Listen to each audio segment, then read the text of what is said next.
money wider.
Brother, there's far too many of you dying. Yeah, we got to find a way to bring some love in here today. Yeah, Father, we don't need to escalate. War is not the answer, for only love can conquer hate. Yeah, we got to find a way to bring some love in here today. Oh, picket lines and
everybody thinks we're wrong.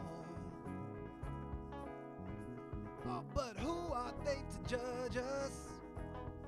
Simply 'cause our hair is long. You know we got to find a way to bring some understanding here today. Picket lines, brother, and picket signs, brother.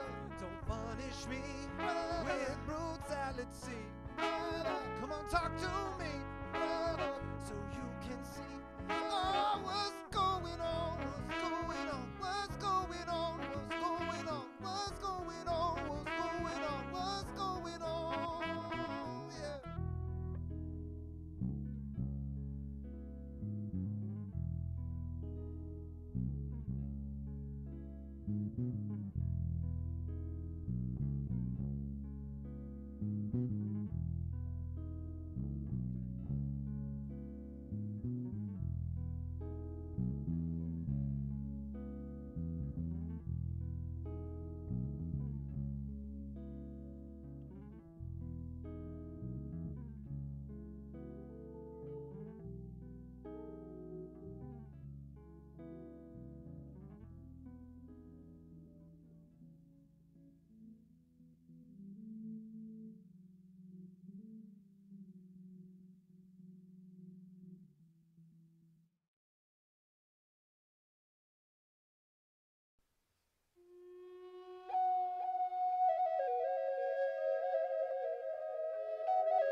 書門自負上昇学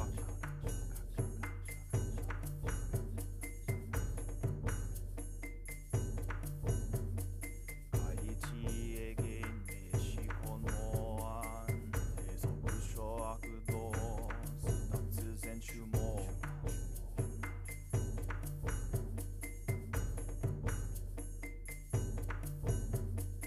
一周変えようぞ公正不読法上大集中世法失縮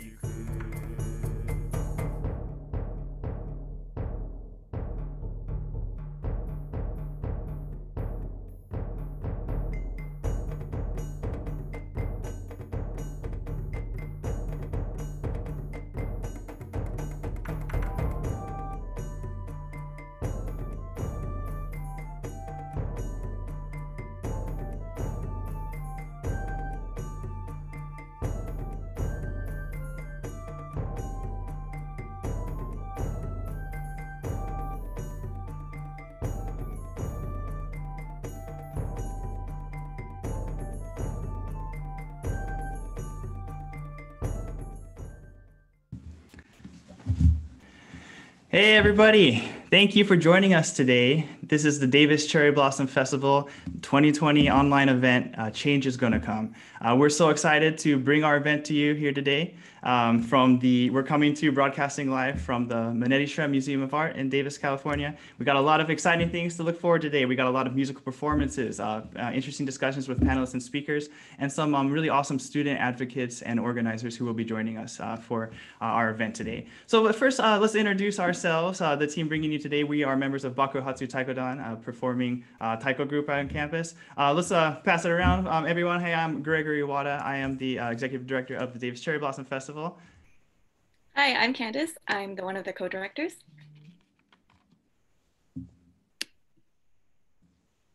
Oh, Lisa, you're muted. Zoom stuff.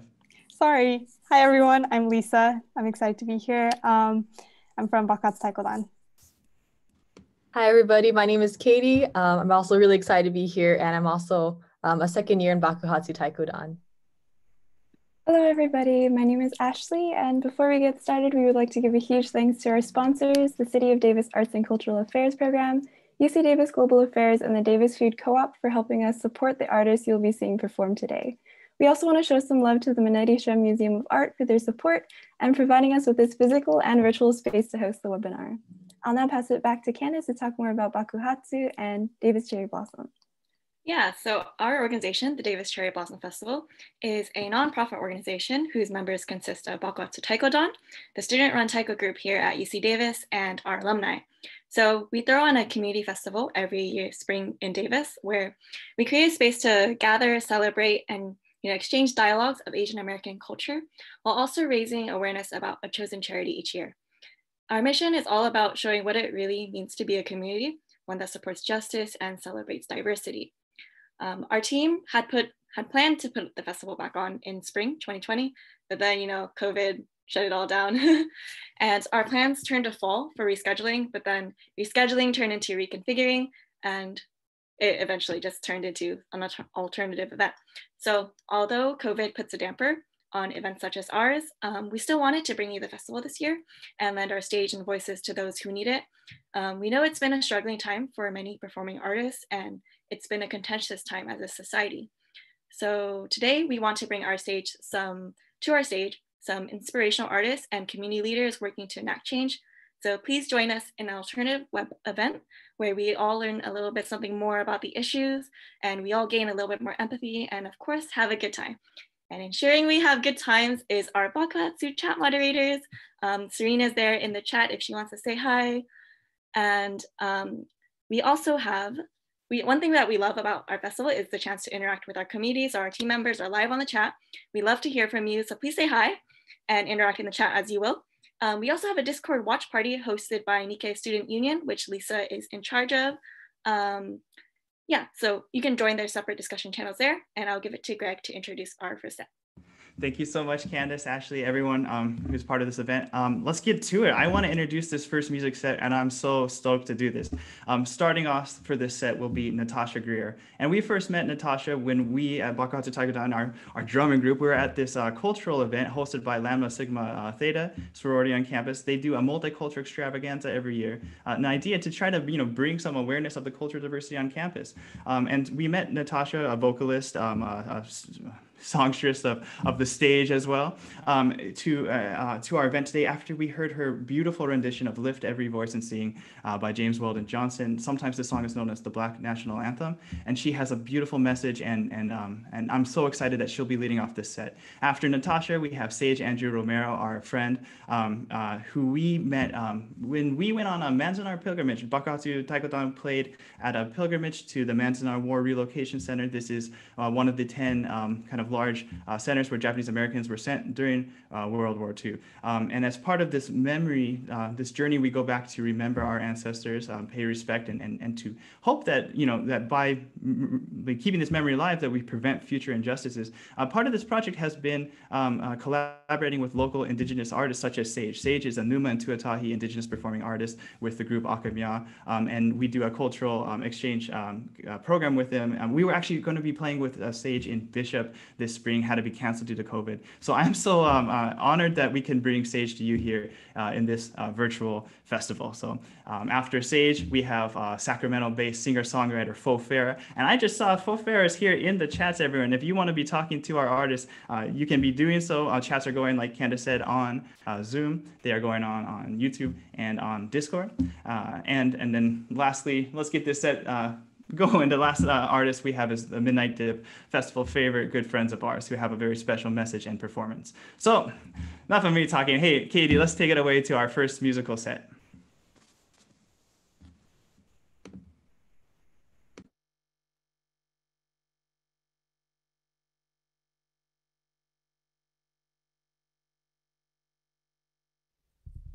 My heart aches when I think of how racial inequalities, police brutality, and social unrest still continues to plague our country. The last few years have served to shine a light on systemic racism and inequities that have plagued African Americans and people of color for hundreds of years. Lift Every Voice and Sing was originally written as a poem by James Weldon Johnson. In 1899, his brother put it to music and it was sung at a celebration honoring Lincoln's birthday, 13 years after slavery was abolished. While blacks were deemed free by then, the song, dubbed the Negro National Anthem, was written at a time when blacks were still being lynched, were barred from voting by using grandfather clauses, and suffered under laws known as black codes. 120 years after it was first published, the song still serves as a ray of hope in the hearts of blacks today as we continue to march on in the fight for liberty and justice for all, confident that one day a change will come. My name is Natasha Greer, and today I will be performing Lift Every Voice and Sing. Lift every voice and sing till earth and heaven ring with the harmonies of liberty. Let our rejoicing rise high as the listening skies. Let it resound loud as the rolling sea. Sing a song full of the faith that the dark past has taught us. Sing a song full of the hope that the present has brought us. facing the rising sun of a new day begun. Let us march on till victory is won. Stony the road we trod, bitter the chastening rod, felt in the days when hope unborn had died, yet with a steady beat have not our weary feet come to the place for which our fathers sighed. We have come over a way that with tears has been watered. We have come treading our path through the blood of the slaughtered,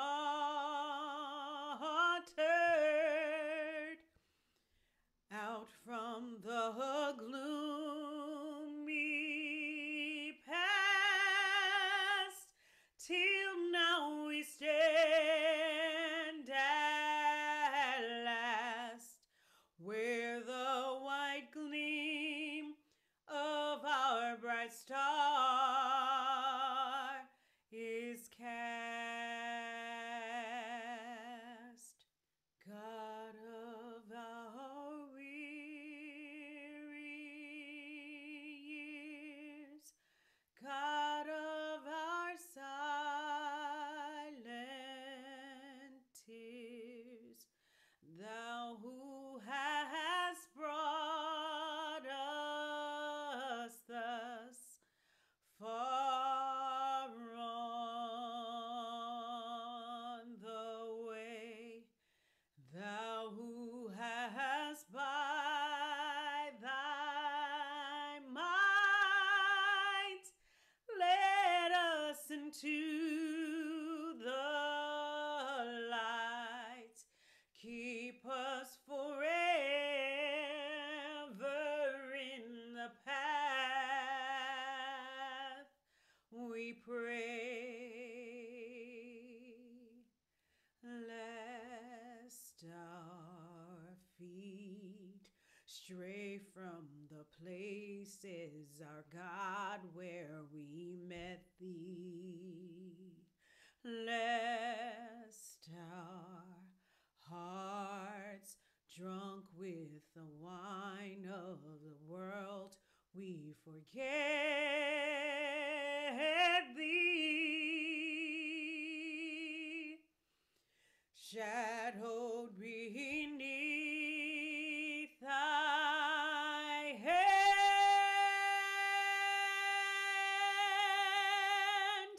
may we forever stand true to our God, true to our native land. Thank you.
Monoho relatives, Inani Ane Sage Andrew Romero. My name is Sage Andrew Romero.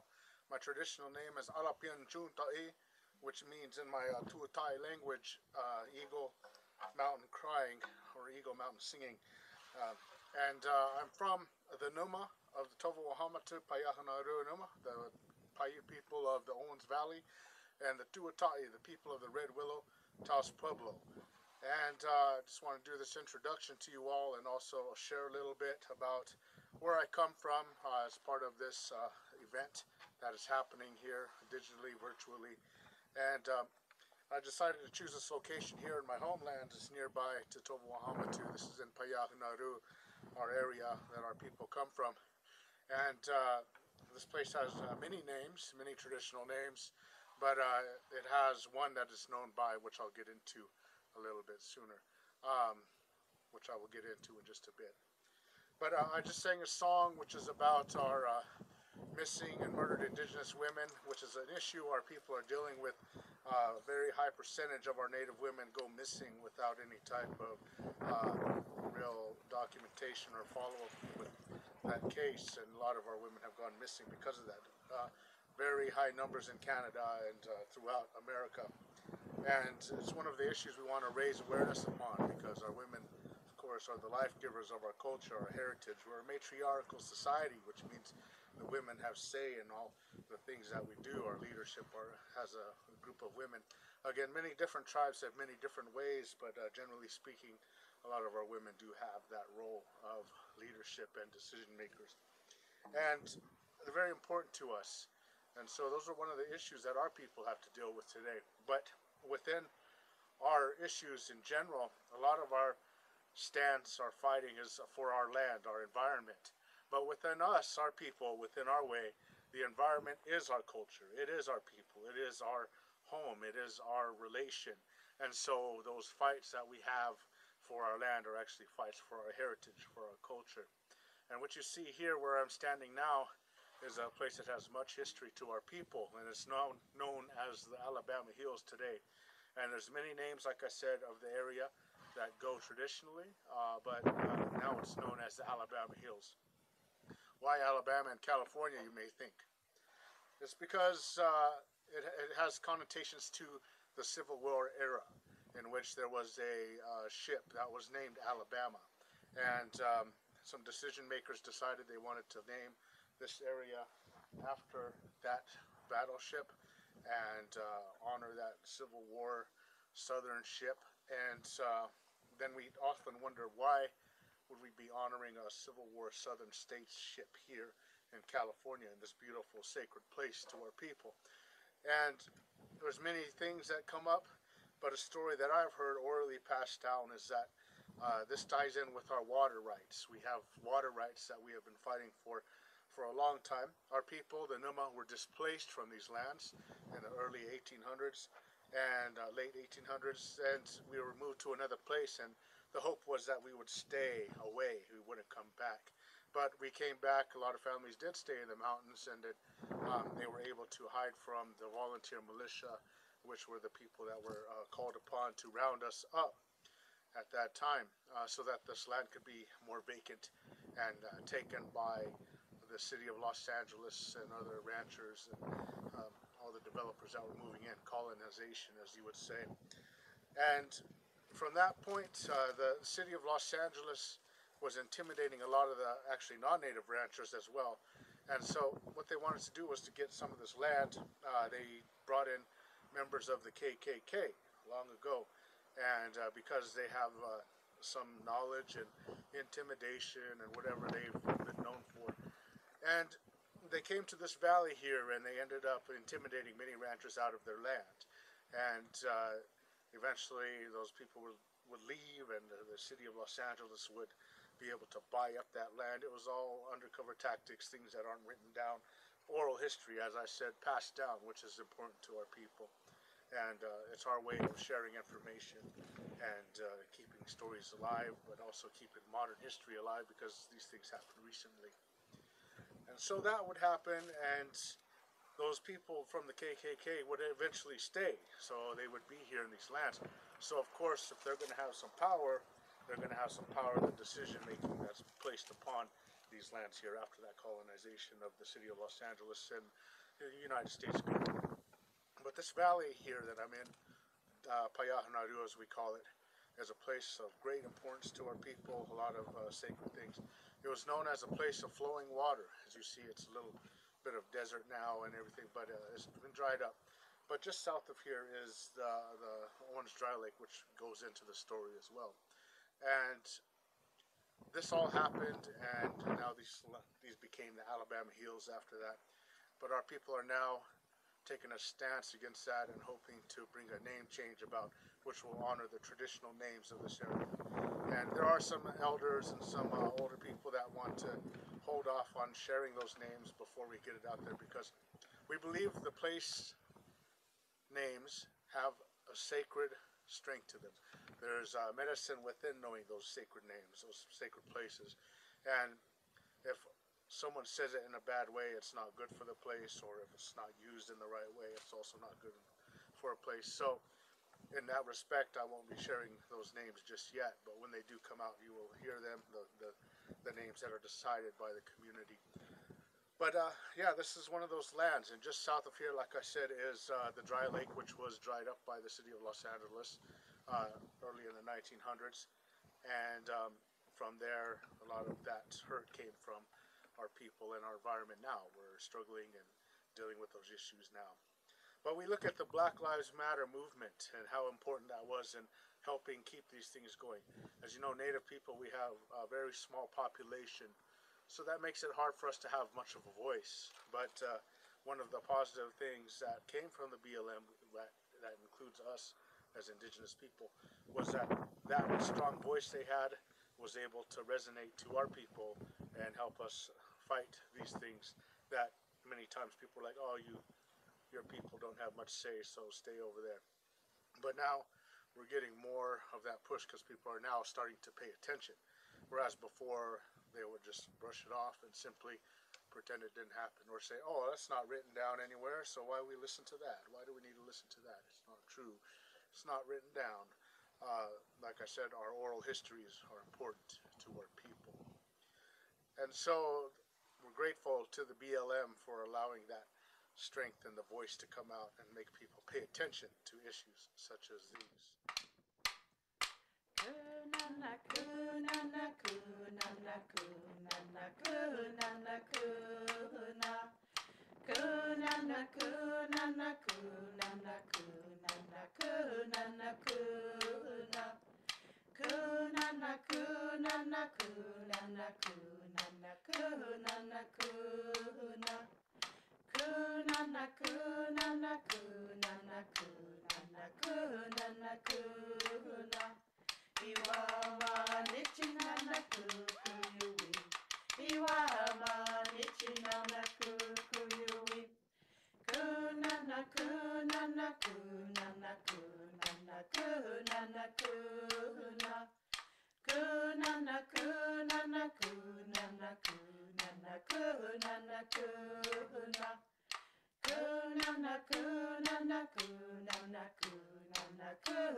So in honoring the recognition of those places, I also wanted to share the hoop dance and our traditional dancing within my presentation for you all.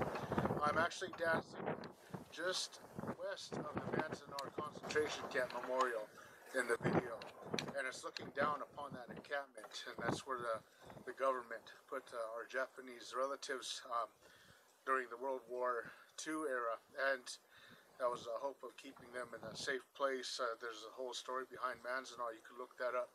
But our people here in this valley have history with that as well. And our native people, we were treated the same way. We were put on reservations, plots of land, because of all the wars and everything that happened. And our people were still there on those reservations today. And but I wanted to do that hoop dance there so that you could see that area where that was, that encampment was, but also bless and honor that in a good way so that we can continue remembering those stories and know that those things are close to happening again. They are happening still. You see the children being put in cages. You're seeing all these movements that are making people of color struggle and have a hard time.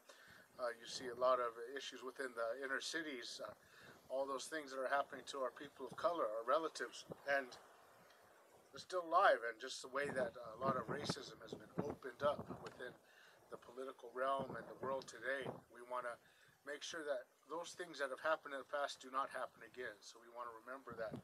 And so I did that dance out there in a good way, and I just want to bring that good spirit, that good prayer of our land, our people, so that we can continue healing and get away from the hurts that might be coming about, the things that are happening today.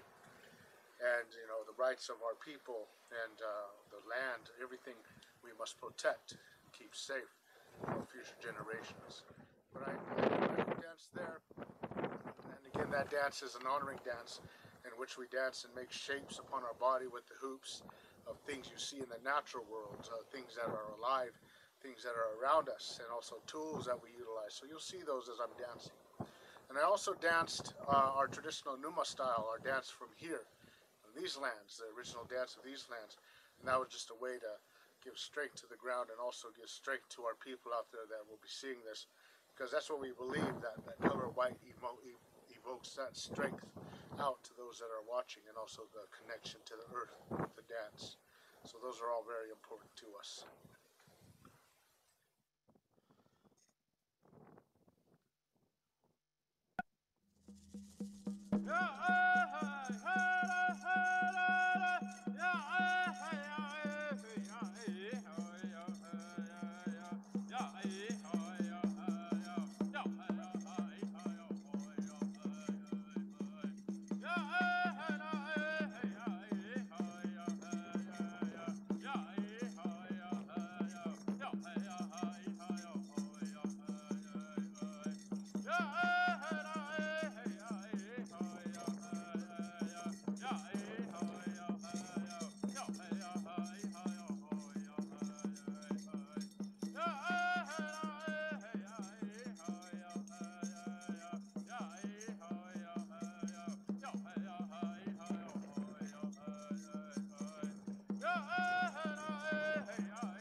So those dances, those style that you see, again, those are meant to help people feel strength, help them feel better or heal with what they're dealing with.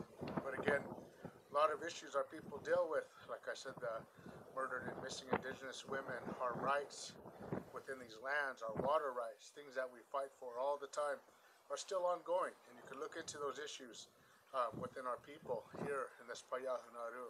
And just south of here, in this area here, there's a place called Conglomerate Mesa. And now a gold company is trying to move in and start drilling over there and start mining that mesa. And this is a place that has many sacred areas around it, and it also has plants that are unique to that area. The ethnobotany of the area is important too. A lot of medicines in the ground that are growing, as well as foods and things that are very unique to this area. So I want to raise awareness of that as well, and to help protect our land from being exploited or destroyed in the name of monetary gain, capitalism for those that benefit only themselves and not for people in general. But these are all issues that our Native people deal with here in this valley, and I'm grateful to have this venue, this place to speak out and share and raise some of that awareness to you all. But thank you from here in Payahunaru, Inaniane, Alapian Chuntai, Sage Romero. Thank you for giving me time and opportunity to share with you all. Oh, Bijal.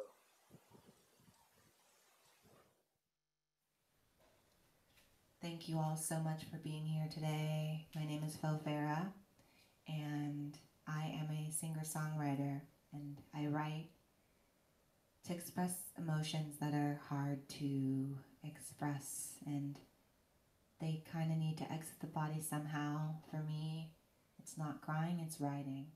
And I feel that with writing, with being honest, it's the truest form of artistry for me. It's expressing my truth. It's sharing parts of me with people so that we can find a genuine connection. And there's something in common with every single person in this world. There is a thread of commonality. And I'd like to make sure that we all have empathy, have compassion for one another. We understand that we all have challenges that we face. We all are dealing with this year together. As my friend coined it, the year that wasn't. It's been a hard time, and many things have happened this year that have needed to happen to really make big changes in our world so that there is a world in the future for our children, for my daughter, for your children, for your grandchildren. And I just am so thankful that I'm able to express that through song. I sing in 8 languages. I think that it's really important that everybody gets to hear the message and that I have a message to share. And I am so thankful that I've had the opportunity to perform for this festival that has been shifted online due to the current situation. I wanted to thank you for your time.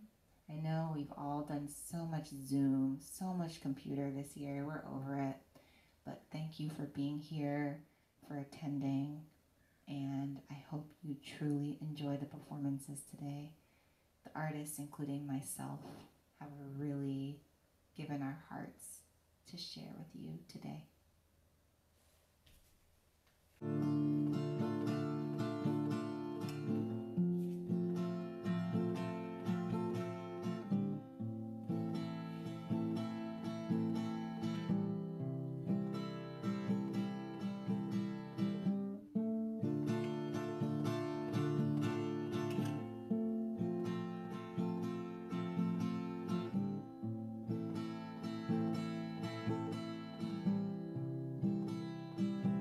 We're just heroes and villains, heroes and villains, trying to make the world go round, trying to make a change. We're just heroes and villains, heroes trying to make the world go round, trying to make a change. I once was a little girl who wanted more.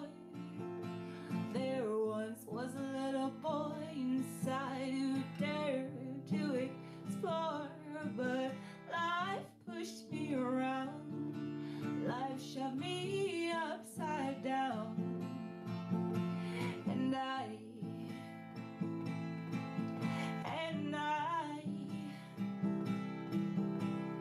we're not all heroes, sometimes we are. The villains in our own stories trying to make it to the other side. The world is torn between two lines. Am I the only one to decide?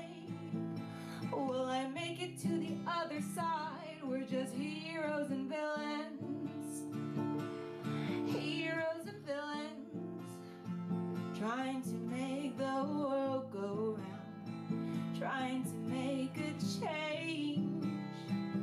We're just heroes and villains, heroes and villains, trying to make the world go round, trying to make a change.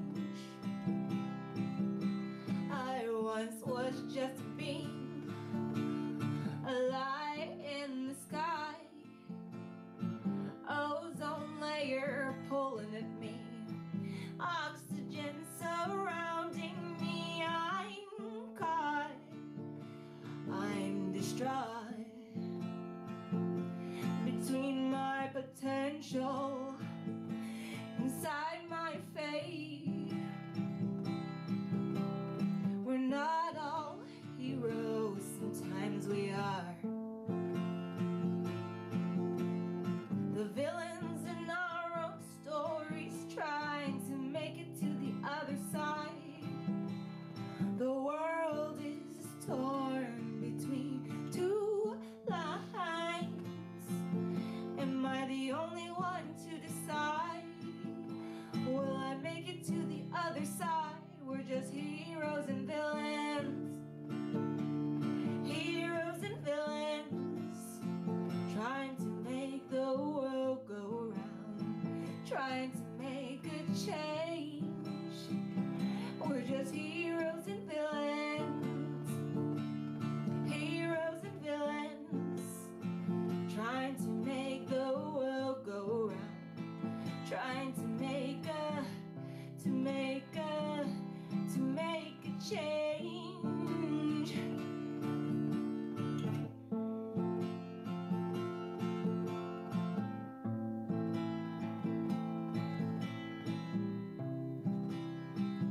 Am I hero or villain?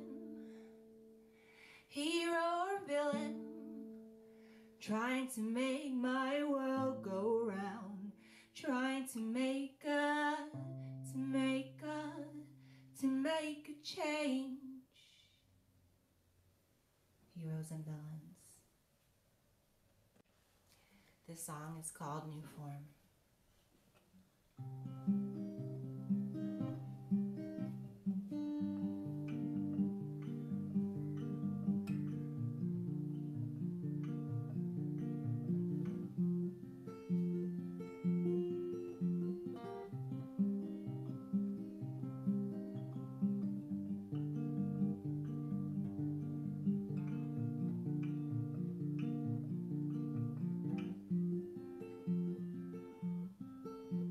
Refuse to be broken, no matter how life tries. Optimism pays and pessimism weeps, while the black cat sleeps a day away. My check short of the numbers to pay my way out of here.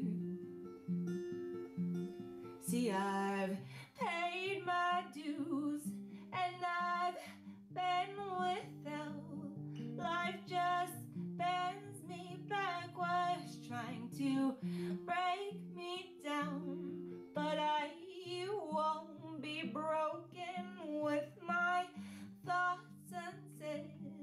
Life just bent me backwards, trying to break me down.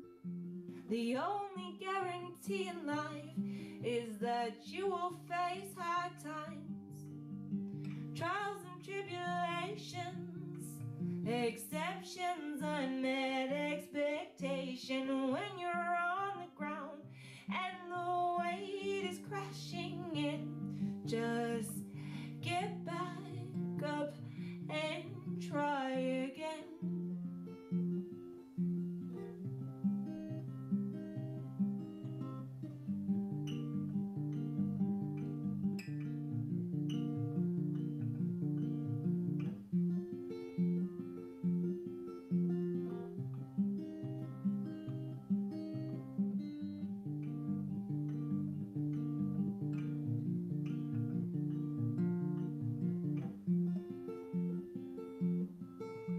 Refuse to stay damaged, no matter of your past. Pessimism weeps while the pain fades away. When the black cat has a night to play, my plan becomes inaction as I pave my way out of here. See, I've paid my dues and I've been without. Life just bends me backwards, trying to break me down, but I won't be broken with my words unsaid. Life just bent me backwards, trying to break me down. The only guarantee in life is that you will face hard times, trials and tribulations, exceptions, unmet expectation. When you're on the ground and the weight is crashing in, just get back up and try again.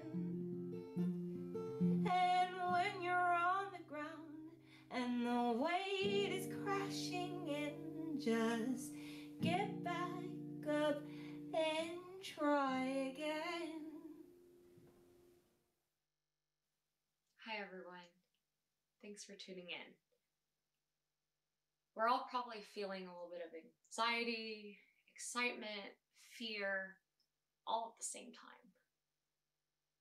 I know it's been a difficult time for us all, and we're hoping that our music today would bring a little bit of relief for you.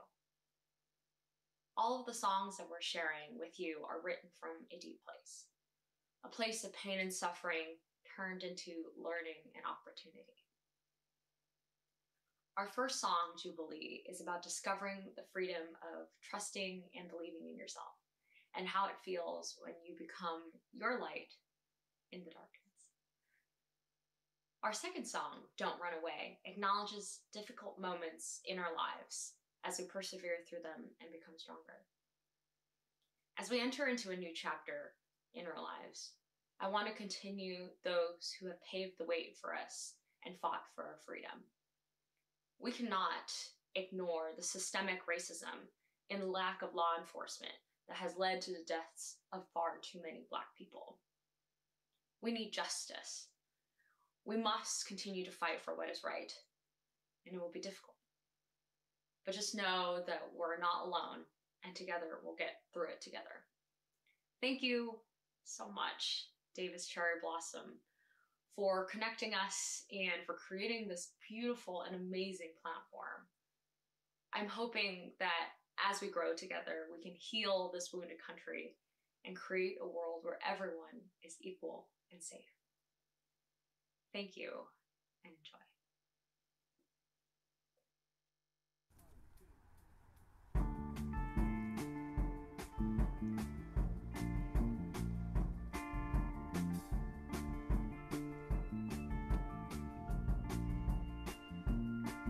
There's a door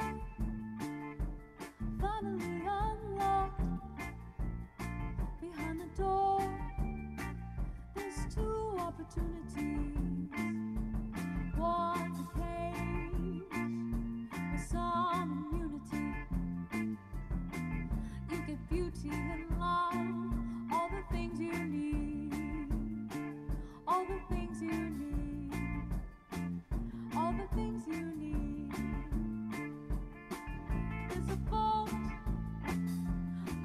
destination. It goes nowhere and everywhere, all at once. It promises nothing, but you might get something.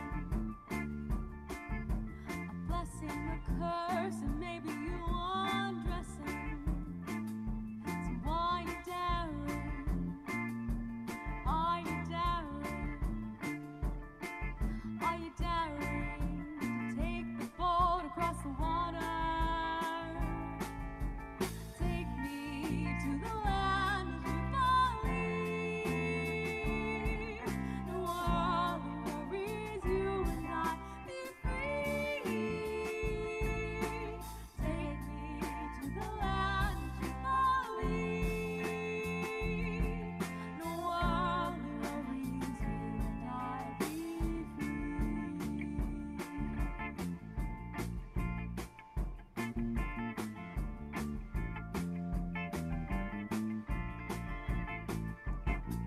There's a voice inside the heart. It knows your truest desires, yet it's falling apart. You're the voice of another, a price discovered, a gift lost by our fears and governed. Will you suffer from the words of others? Will you suffer? What is right? What is wrong? We got choices in life, so we must stay strong. There's no love assurance, nor another's burden. A person's word is just a word, it's all uncertain. So what's your version? Your interpretation? Your version? Or will you sail across the water? Take me to the land of Hawaii, the world that worries you and I be free. Take me to the land of Hawaii, the world that worries you and I be free.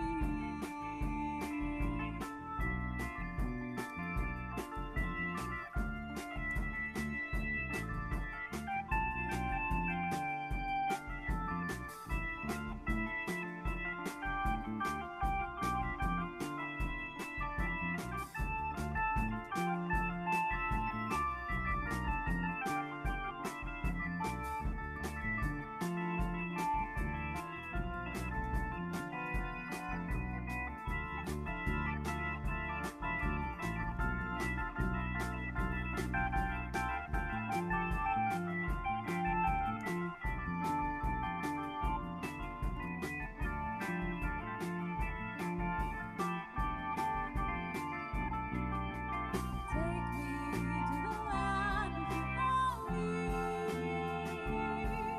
the world that worries you and I be free. Take me to the land of Hawaii, the world that worries you and I be free. The world that worries you and I be free. The world that worries you and I be free.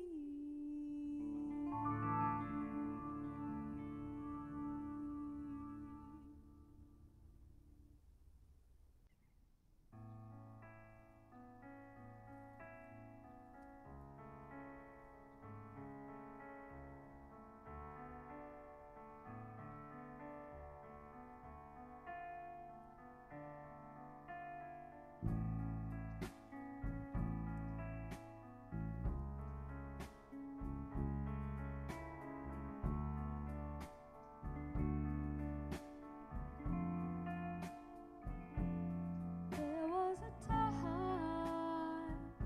I was so ready to run. I just wanted to leave, 'cause all I felt was your feet. You know that feeling when you felt so hard that you can't get back up. When you tried your best, but there's nothing left in your cup.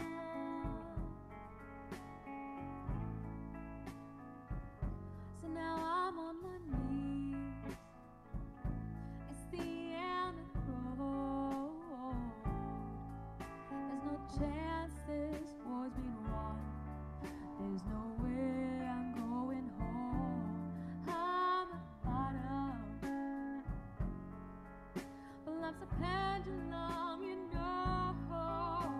I can only go up from this moment. Oh, so don't run away from things that hurt you, 'cause it's time to grow, become you.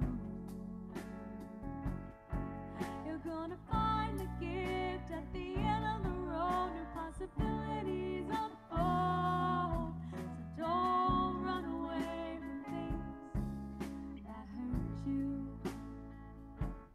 Stepped in a battle with hope by my side. I was naked and afraid.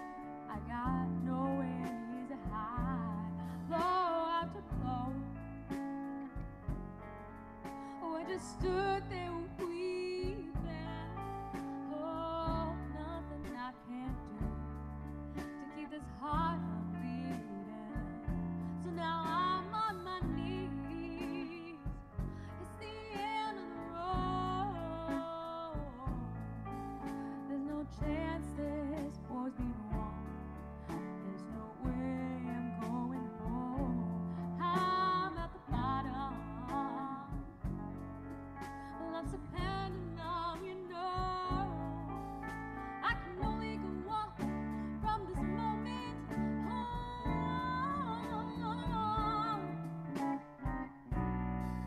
so don't run away from things that hurt you. This is time to grow, become new. You're gonna find a gift at the end of the road. New possibilities unfold. So don't run away from things that hurt you.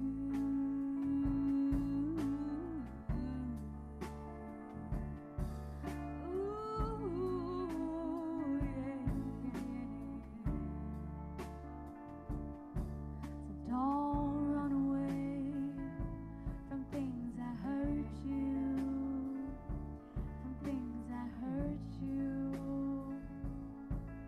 Don't run away. Don't run away from things that hurt you. Things that hurt you.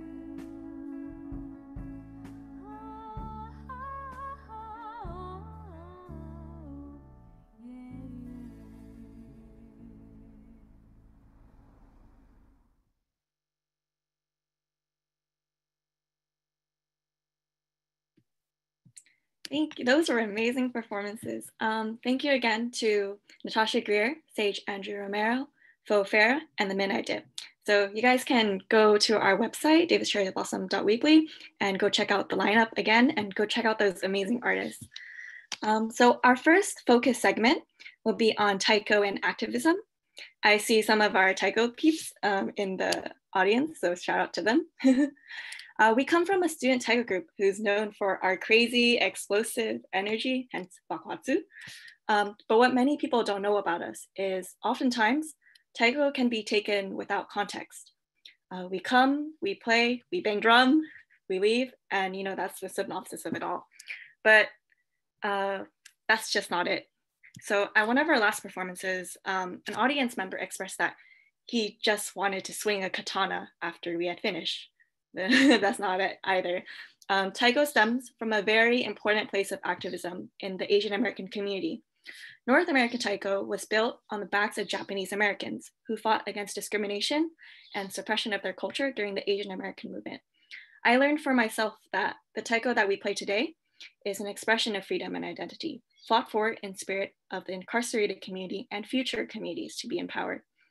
So Bakuhatsu has followed through for Solidarity, a direct action group of Japanese Americans fighting to close the camps in the US, and our previously chosen 2020 festival charity in their leadership to protest at the Yuba County Jail in Marysville and Tanner Ferran Mall in San Bruno.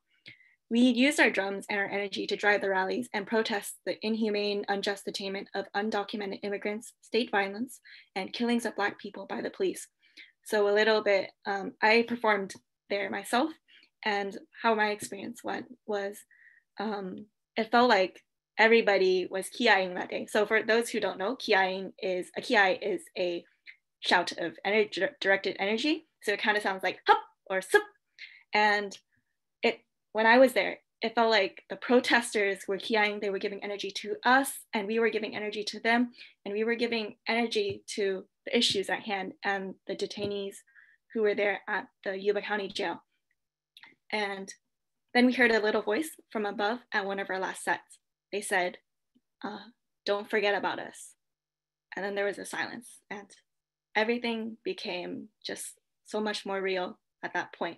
The issues got more real, our playing had a purpose, and we know that taiko has a real place rooted in Asian American activism, and it continues to evolve to do so. So our segment today first features a performance by Tiffany Tamaribuchi. You can see her video right there. Internationally respected taiko master and founder of 3 active taiko groups, including Sacramento Taiko-dan. She has performed throughout North America, Europe, and Japan, and also inspired countless of young taiko artists, including those of Bakuhatsu, with her workshops. Give it up for Tiffany Sensei. Thank you so much. It is my pleasure and honor to be here. I am going to be playing odaiko for you today. And for those of you that don't know what taiko is or haven't seen taiko before, don't know what an odaiko is a great or large drum. You see I have a few very large drums behind me. In any taiko group or any music ensemble, the odaiko is the biggest drum, so it could even be a very small drum, but in this case it means any drum larger than 3 feet about in diameter. And this particular style of drumming was popularized by a group called Za Onde Koza in the late 1960s, early 1970s, a man named Eiitatsu Hayashi, who was one of the very first odaiko performers to bring this sort of solo improvised drumming to the stage. And it's a really unique form of taiko in as much as it's fairly much a solo art form, because most taiko pieces, of course, are ensemble work pieces with a large group of drummers, and odaiko, you have just the drummer and the drum. It is an expression of character and spirit. As the drummer, I bring to it my own history, my own spirit, but I'm also trying to blend with the spirit and the history of the drum. This particular drum is the largest Asano Nagado odaiko, or solid-bodied odaiko drum in North America. It is made from a hollowed-out piece of babinga wood, while drums from Japan are traditionally made from zelkova. Trees of this size are kind of rare, so they actually went into the forest, into the jungles in Africa, selected this tree trunk, and cut it down and pulled it out and brought it to Japan and cured it and made this solid body drum. It is awesome to be able to play it. It has great spirit and character of its own. And so as a drummer, I will be trying to blend both my spirit and the spirit of course, the tree and the cow who sacrificed to have the skins on the drum. The improvisation is based on a story that there were 2 villages on either side of a body of water, a river, and during a drought, they decided that their 2 taiko players would play until they couldn't anymore, and whoever gave up first, their villagers would have to leave. And while that's somewhat of a grim story, it's said that they drummed for 3 days until finally one dropped, one of them collapsed. And so the tradition of this is to play a very long narrative solo. We don't have time for that today. But as part of that, what the drummer strives to do is push themselves to their very limit to reach a point where they can't think and there are no rhythms left. And then what comes next is what the audience usually comes to see. It's when you have nothing else to give and when you have no more ideas, what then comes out of you as you're playing the drum is sort of the challenge. I'm going to do my best to sort of push myself as hard as I can to get to that point a little bit. In essence, to try and capture where we are today as people facing a pandemic, as people who have met many challenges. I hope this offers a little bit of spirit and a little bit of power to help see you through to whatever's on the other side.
Woo! All right. Thank you so much, Tiffany, Tamaribuchi. I'm so honored to have you here today. I want to quickly introduce our next set. Tiffany is going to be back for a panel that's coming up in about half an hour, so please save some questions for her as well. Thank you so much, Tiffany Sensei. So next coming up here, I wanted to just give a little bit of a just quick intro to the set, and we'll get right into it. So our Davis Cherry Blossom Festival started as a way for us to share taiko with our community. Bakuhatsu Taiko-dan is a performing arts ensemble at UC Davis. We perform on and off campus in the greater Sacramento area. And one thing we wanted to do with our festival is if people who, this outpouring of support, people who like taiko, we wanted to have a festival for you to learn more about taiko. So at the core of Davis Cherry Blossom Festival has always been about sharing taiko with our community and making a space for taiko players to come together and hang out and stuff. So ever since our first Cherry Blossom Festival, we've actually had other taiko teams coming to Davis to share this experience with us. So our first set is actually as a song performed by our students at UC Davis with some special guests from some other collegiate taiko teams will be joining them for this performance. Following by that, we will have another performance. We'll see Tiffany again from Sacramento Taiko-dan's 30th anniversary last fall. I just wanted to reiterate, we are very honored to have Tiffany Sensei as a neighbor, a taiko neighbor next door who gives a lot of inspiration to our members, and we take workshops with her and very much appreciate that guidance. And then lastly, we have a very special presentation by Isaku Kageyama Sensei from Los Angeles Taiko Institute. He will give us this cool kind of ethno-musical interpretation or look at how Bon taiko drumming has found kind of an evolution or new roots in kind of North American playing. I also want to say with Isaku Kageyama Sensei, we have not been able to play taiko as a team due to the pandemic, but through the guidance of Kageyama Sensei, we are actually doing a directed group study program right now where our taiko students are learning to compose and think about taiko and music in a digital environment and still trying to play together even while apart. So thank you again to Tiffany Sensei. Let's cue into some more taiko. We'll be joined right after that with a panel with some leaders and some great taiko players. So I hope you'll stick around for that. Let's get to it.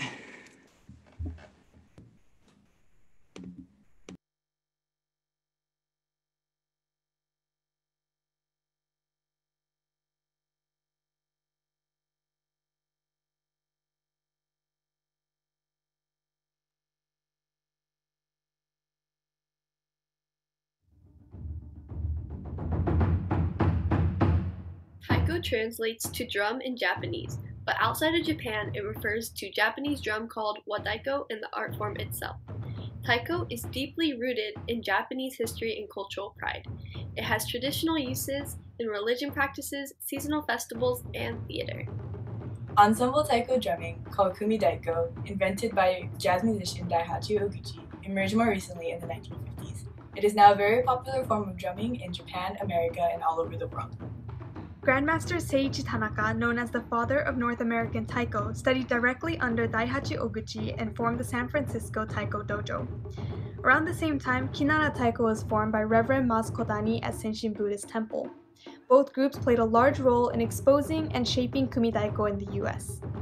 Taiko in America began to popularize in Asian communities along the West Coast during the Asian American movement, which began in the 1960s.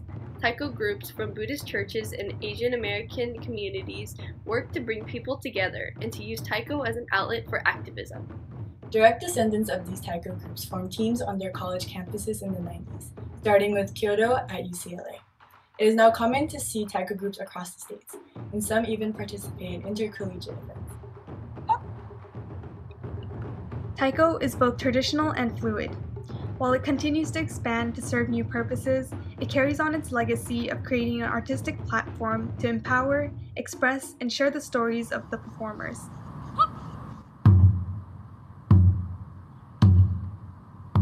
Art in all places reflects the politics and concerns that are local to that place. Protesters march in the streets and make noise to have their message heard. Similarly, taiko unites people by literally making noise and having their music heard. There are lots of groups that I know of that were originally formed to advocate things like women's rights and the LGBTQ identity, or simply to provide safe spaces for people. I've also seen taiko used to communicate feelings of perseverance, joy, rage, triumph, and more.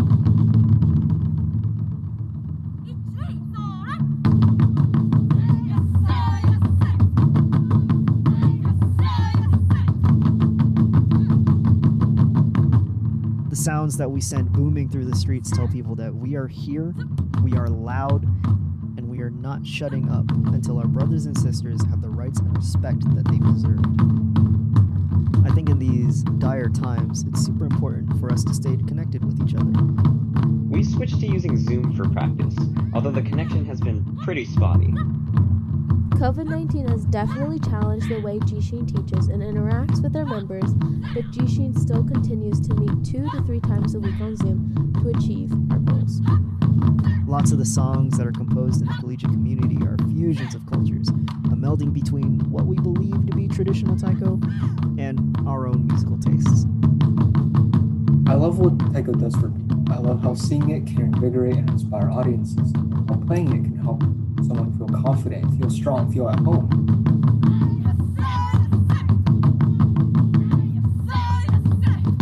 I love the way that the loud, deep sounds resonate within us and draw us together. The bonds I made while playing taiko are invaluable to me.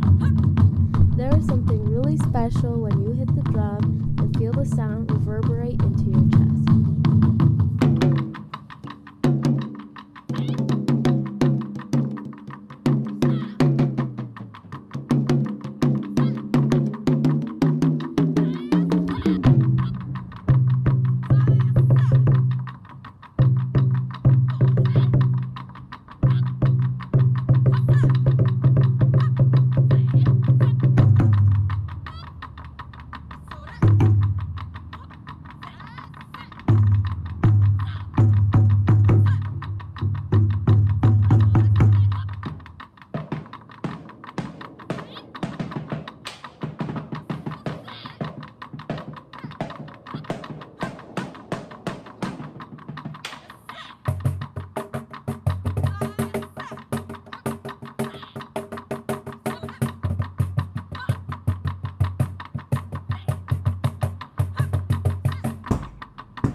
Taiko because it lights my spirit on fire. I play taiko for the people.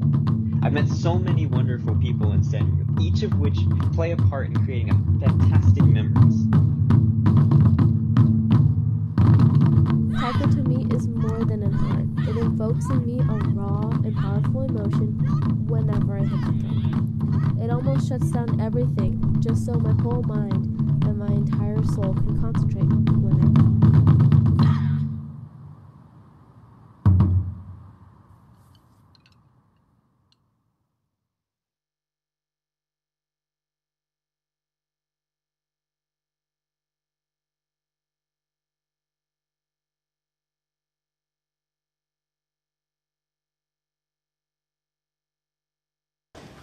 The next piece comes from Osaka, called Hirabayashi. It is music that accompanies the Danjiri Festival, which they take these huge carts, decorated carts, and they actually run them at precarious speeds through the streets, often running into buildings and light poles. It's one of the most dangerous festivals in Japan, if you're happy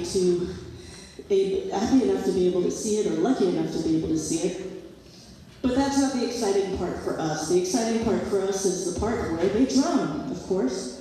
And in this particular festival, the gentleman who taught us this style told us that this actually was created during a time when Osaka was facing a lot of both natural disasters and a cholera epidemic. And what they would do is they would take these carts to the street and they would ask people to throw all of their bad things into them so that they could take them to the outside of the village and discard them. So this was infectious materials as well as their bad luck for the season, their bad health, and so forth. And so that as Sasha is playing this particular piece, we're going to ask that you give all that bad junk up so that she can take it and drum it away. That's the traditional sort of aspect of taiko that we enjoy bringing to the stage.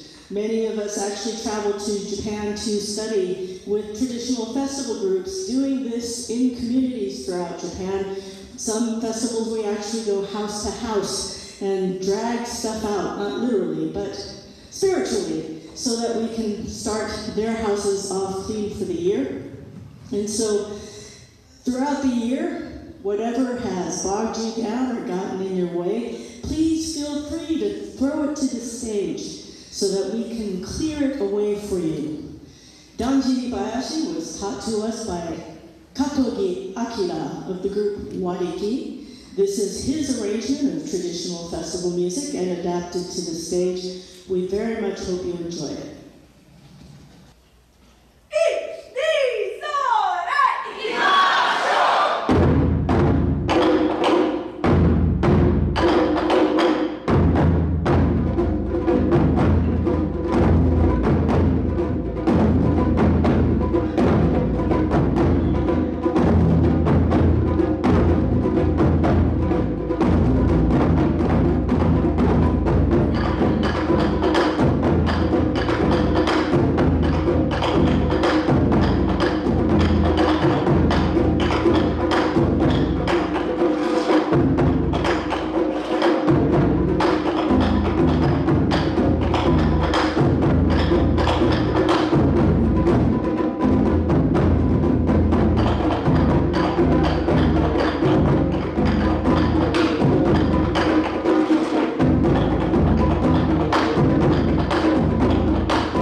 how's it going? My name is Isaku and I'm a taiko artist based in Los Angeles.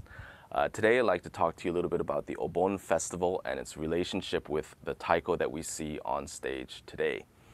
I'd also like to thank Bakuhatsu Taiko-dan for having me, and it's an honor to be here and share this music with you. The roots of the Obon Festival can be traced back 500 years to a ritual where people would gather during the mid-August Obon season to hold a memorial service for the family of a person who passed away earlier in the year.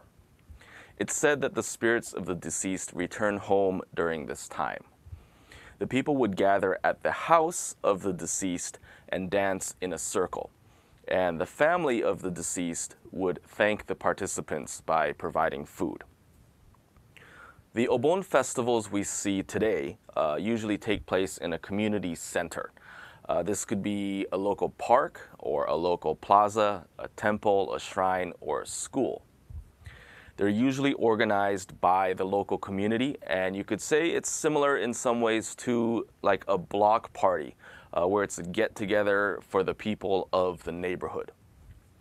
In both Japan and the US, the Obon Festival is a way to strengthen community ties or bonds.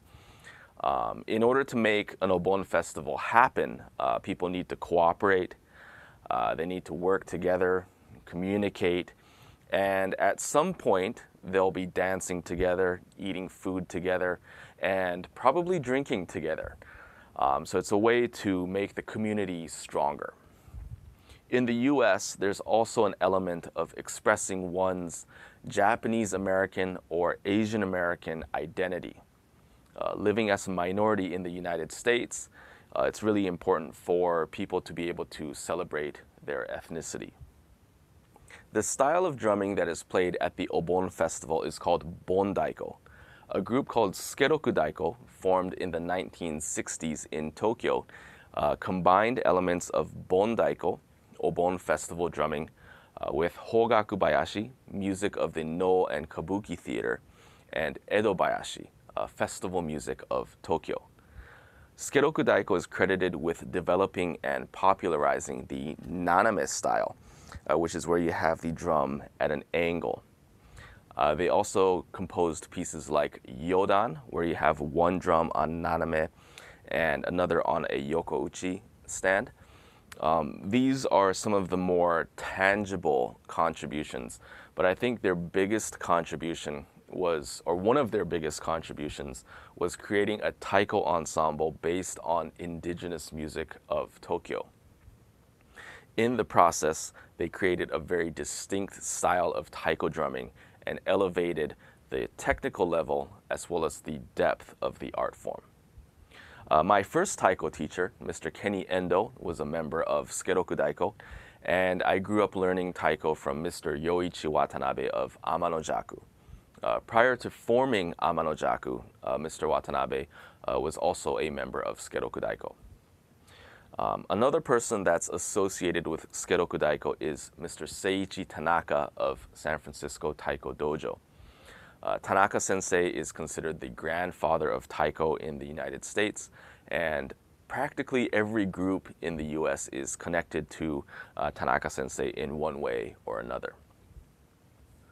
Aside from using the naname stand, poses like this are also very characteristic of the Sukeroku Daiko aesthetic, which was influenced by Bondaiko. We'd like to play an Obon song for you. You would hear this type of music at the Obon Festival, which honors the spirits of our ancestors. You usually have the musicians on a yagura, which is a platform anywhere between 12 to 18 feet off the ground, and the dancers dance in a circle around the yagura. The song we'll be playing is called Hokkai Bon Uta, which means Obon Song from Hokkaido. It's a celebration song with some very poetic lyrics. One of the verses goes, Kita wa 17 tsubomi no koro ni, ima wa 21 hanazakari. When the person arrived at age 17, they were just a bud, but now at 21, the flowers are in full bloom. You'll also hear the background vocals sing, En ya koraya, ha dokkoi jan jan koraya. This isn't something you would hear in a typical Japanese conversation, and it's thought to come from a coal miner's work chant, kind of something you would say when you're carrying heavy objects. I suppose a translation would be something along the lines of here we go now. You'll also hear ha doshita doshita, which means roughly what's going on, and sorekara doshita, which means what else is going on, or tell me more, or in a more nuanced way, keep the music coming. That's a little bit about Hokkai Bonuta. Thank you for tuning in. I hope you enjoy.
Another piece that's influenced by Bondaiko is Jack Bazaar by my friend and colleague, Mr. Chris Bergstrom.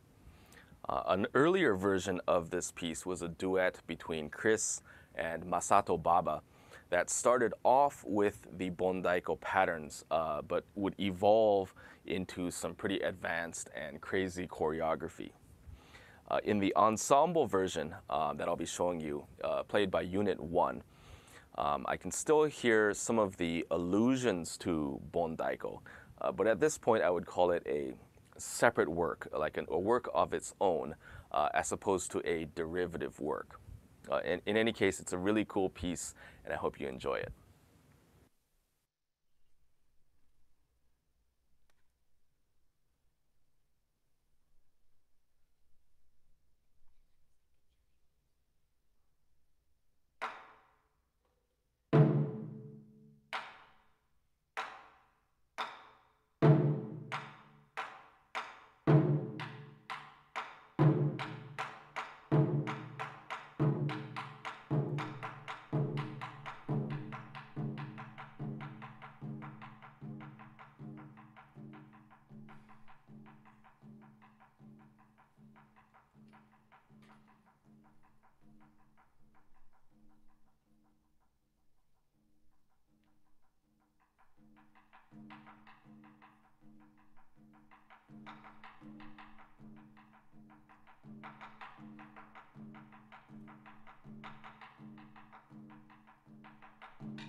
Hey, thank you so much. That was an awesome first taiko set. I would like to invite our panelists for our first panel to come and join me now.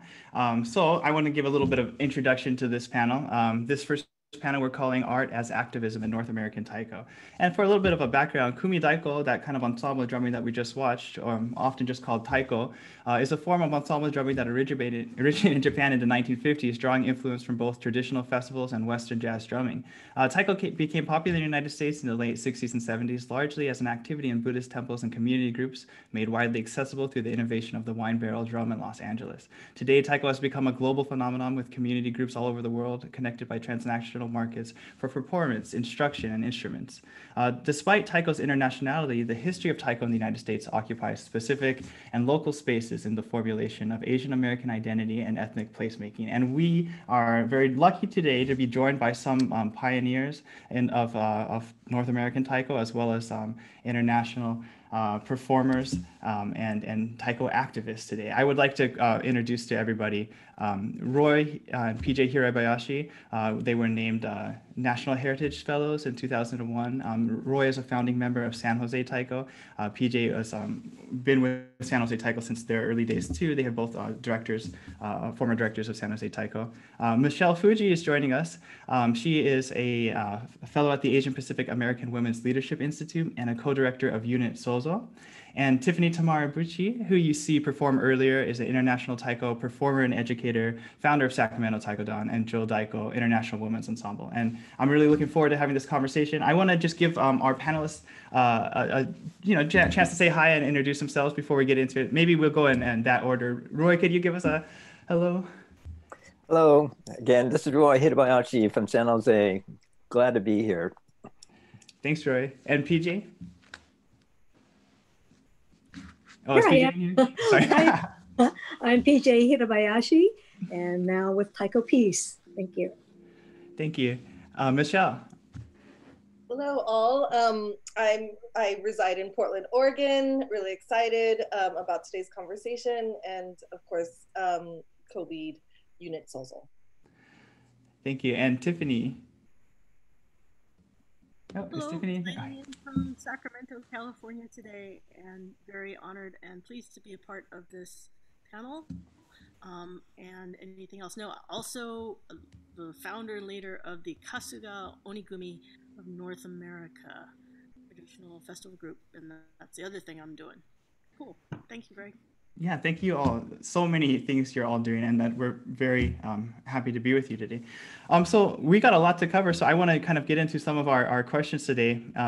And I think I want to kind of aim this first question maybe at Roy and PJ. The question we have is, the term Asian American was coined in 1968 at UC Berkeley as part of an effort to develop a political consciousness and solidarity among Americans of Asian descent, including Filipino, Chinese, Japanese populations living with long histories in the United States. This is interesting to me. This is the same year credited as the origin of Kumi Daiko in the United States via Seiichi Tanaka and the San Francisco Taiko Dojo, as well as soon or contemporaneously Kinara Taiko at Senshin Buddhist Temple in Los Angeles. I wanted to ask you, as founders of North American Taiko, to what extent were you seeking to explore or create Asian American community during the early years of San Jose Taiko? And did you see Taiko as part of a broader Asian American movement? And I know that Roy actually has some slides. Is this be a good time for that, Roy? Yes, let me just I'll jump into a little bit, if I could signal to start that'd be great. But yes, thank you very much. I guess for us, the social justice movement that was going on around us, it really inspired us a lot to really kind of frame what we wanted to be doing and how it led to our involvement with Taiko. So basically, I'm showing some slides. I'll go by real quickly here, but just to give you a historical perspective of sort of the immigration of Japanese, what kind of influenced me. My grandparents came here from Hiroshima. My parents were interned in the internment camp in Topaz, Utah. My grandparents were living in Hiroshima when the atomic bomb was dropped. And so I never actually met my mother's parents. And I grew up in the civil rights era because I was born in 1951. So all of these pictures you see are things I remember seeing and hearing and being involved with around the Bay Area, especially the anti-war movement, the free speech movement, what was happening with civil rights and the justice and the Black Lives movement at that time, and the third world strike that was happening at San Francisco State and UC Berkeley, and things that were going around the country as far as different things around social justice. For me, it was really getting into working in the community, Japantown, and that led me to start Taiko at San Jose, Japantown at the San Jose Betsuing. And from there, it really kind of launched what I wanted to be doing, not only a creative inspiration for me, but also using the Taiko to help bring people together. So empowering people, just creating different opportunities and how the youth especially could be involved in the community in different ways. And so, sorry, that's the end of the slide, so you could cut that out now. So what was really kind of important though, is really how we could use the Taiko sort of as a community organizing tool, basically. But it was framed around, learning more about our culture and heritage, because that was the time of really trying to identify ourselves a little bit clearer. And as was mentioned, the term Asian American was really kind of coined around 1968, coming out of UC Berkeley. And so we were really involved in all of that. Asian American Studies at San Jose State, doing community work in San Jose Japantown. There was other activities going on in the other Japantowns in the Bay Area and also Los Angeles. And so that really kind of framed how we wanted to do different things, not only I guess within the social justice realm, but also within the cultural heritage realm. And for me, Taiko became, I guess, what I felt was the Japanese American voice, the musical voice. And when I really found that that could happen, it really kind of took off from there as far as trying to be on the creative side of what Taiko could be and how it also could still be used as a very active unit piece to organize and bring the community together in different ways. And I feel in that sense, it really has tried to create that kind of pride within the Japanese American communities, especially among not only just the youth, but just all levels within our community. And just especially for us is to identify with San Jose Japantown and to help preserve the cultural and historical preservation of Japantown. I'll let PJ add on to that right now. I'll say ditto. No. Roy's coming of age and getting involved is quite different than mine. However, I want to say that just kind of fast forward, we were really informed by the social movements of that time. And in fact, the community organizing of which came out of my involvement with Asian American Studies at Berkeley, UC Berkeley, about that same time, was about community organizing, and also for the first time hearing about our stories. Even though there weren't all that many books written at that time, we actually had, individuals coming to speak to our classes that carried a lot of that historical information. And I think that's where I became a lot more focused on how I wanted to be in the world, and with these core values of community organizing, which is about empowerment of community, empowerment of people. And basically at that time, we didn't say resistance, we were just needing to express ourselves and putting ourselves into being of service. And so when we came into my joining San Jose Taiko in the very early years, it was very much important that we were not going to have a sensei. We don't have a leader to take us forward. How are we going to define this art form when we don't have real drums from Japan? We've created these drums, inspired by Kinara Taiko in Los Angeles. So we realized that this was a new voice emerging. It was inspired by Japanese Taiko, but we didn't have a sensei, and we had to think about how are we going to organize. And this is very much taking into thought we're going to be a flat movement, a flat organization. Everybody come together. And so from the very get-go, we were creating a alternative way of operating, and it was not a top-down. It was kind of flat. So in that way, in working and developing San Jose Taiko, this was the consciousness going into not really creating an old system, but how do we create a system that works for us and that also is empowering each individual and also making us artists at the same time, you know? So the creating was really great.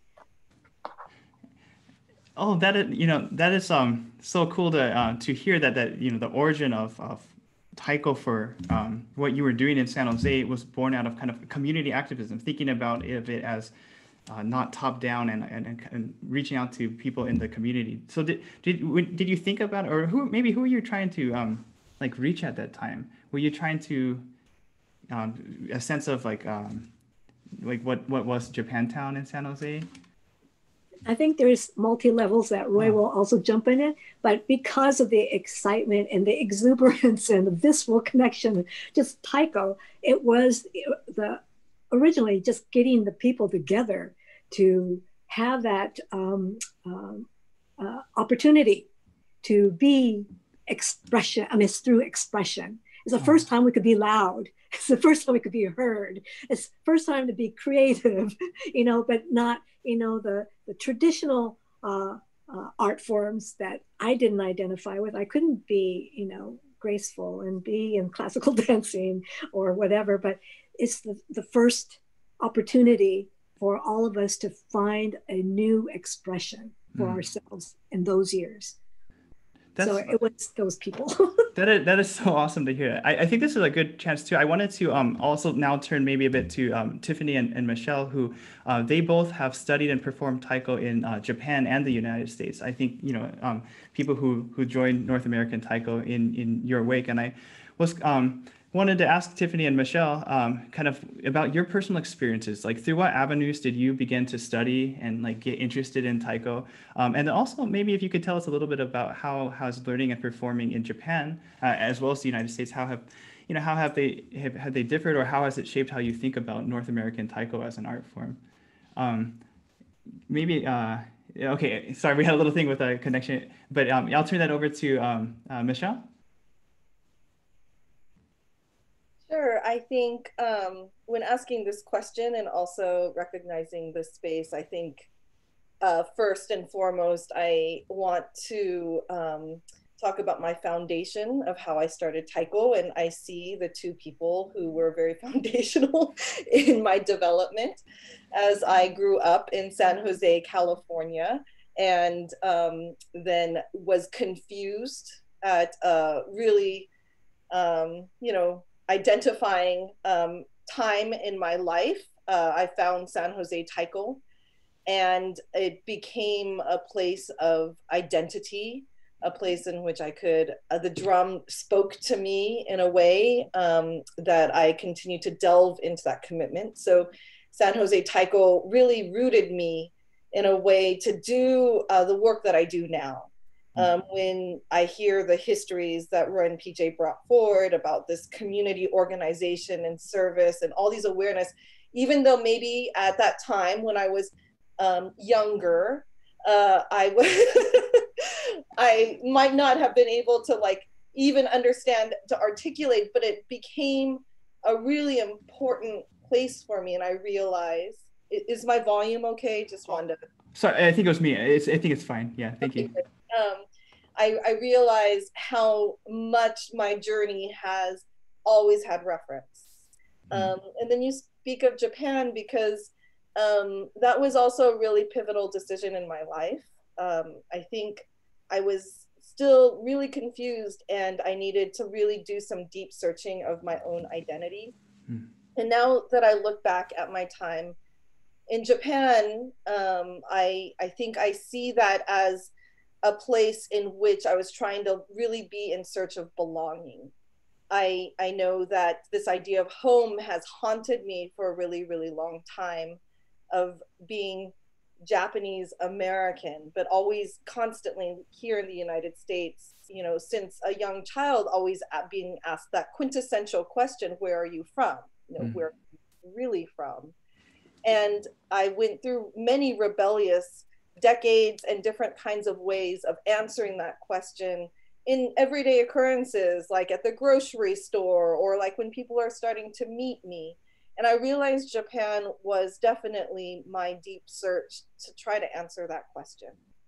And what I want to say is that my journey to Japan was illuminating and also confusing.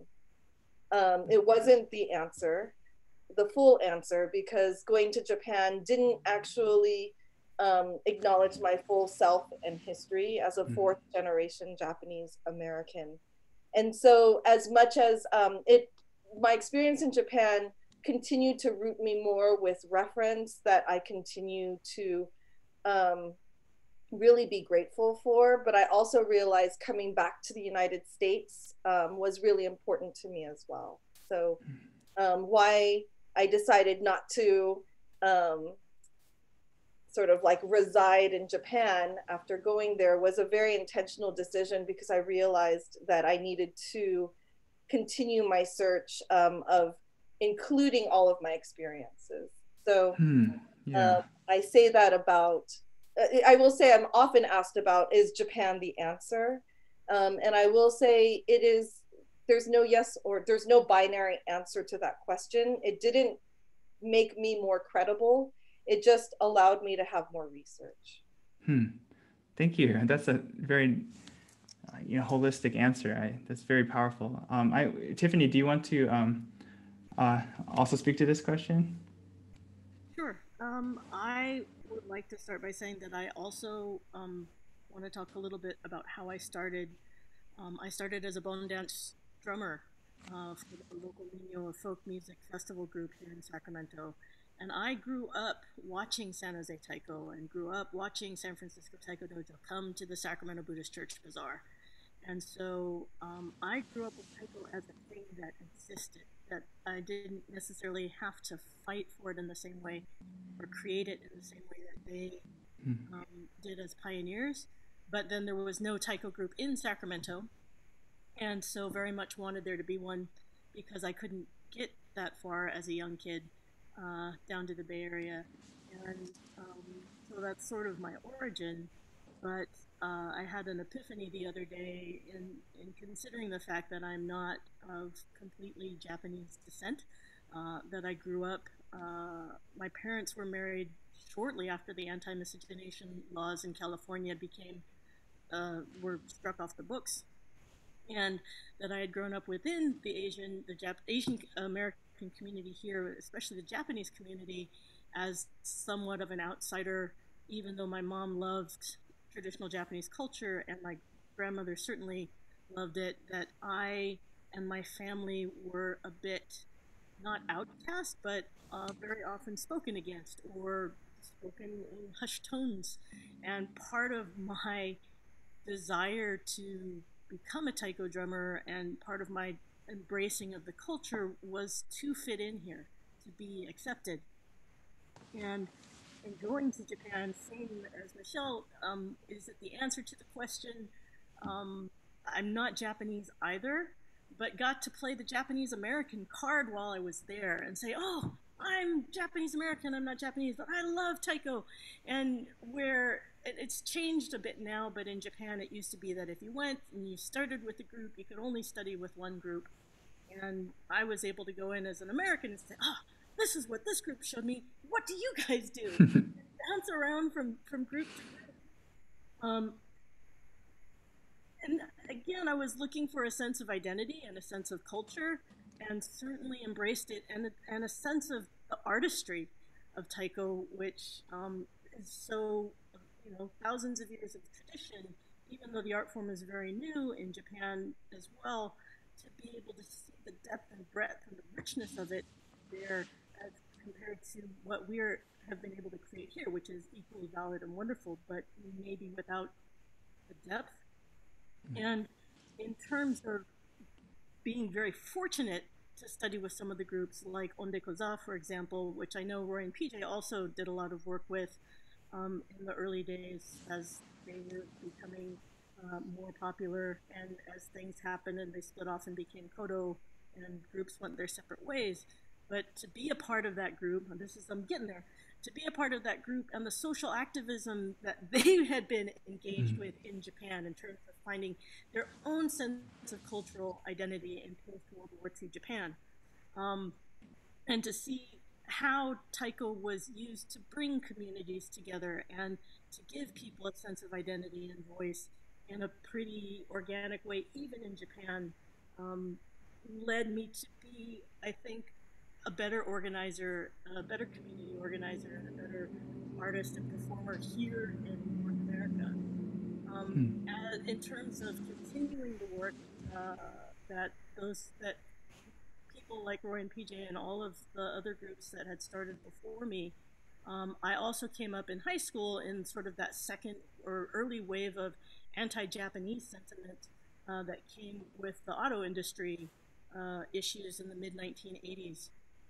And right on up to 9/11, have been using Taiko to sort of bring people together. And the great thing about it is that it's not the traditional Japanese arts. It's very approachable and very organic and very powerful and very loud. And with it as a tool, I think I and certainly my fellow artists have been able to bring a human face to our culture and hopefully bring people together a little bit.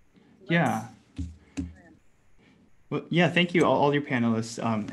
Very diverse experiences, but all ones that have, center, belonging and identity. And I think I just, going off what Tiffany said, I also wanted to ask you, because I think you are recognized as a creator of something new in North America. I think when you were a student at Sacramento State, can I ask you about when you started Jodaiko? Was that at the first time you guys got together and played? Was that at the Take Back the Night, like the march and the rally? And how you brought, can you tell us, maybe a bit about how you brought Taiko into that space? And also, because I think one thing about North American Taiko is its broader inclusivity, particularly of women performers. That's something that maybe, or I'll let you maybe tell me about that story. Well, as I was starting to learn Taiko and still study with San Francisco and try and strike out on my own here in terms of creating a group, I was at CSUS at Sac State and had taken some women's studies courses and was engaged with one of in discussions with one of the professors in that department, and they're like, hey, we're doing Take Back the Night and Women's History Month, and this drumming thing that you do, could you bring it in and share your culture and talk with people about your story, because it's really amazing what you're doing.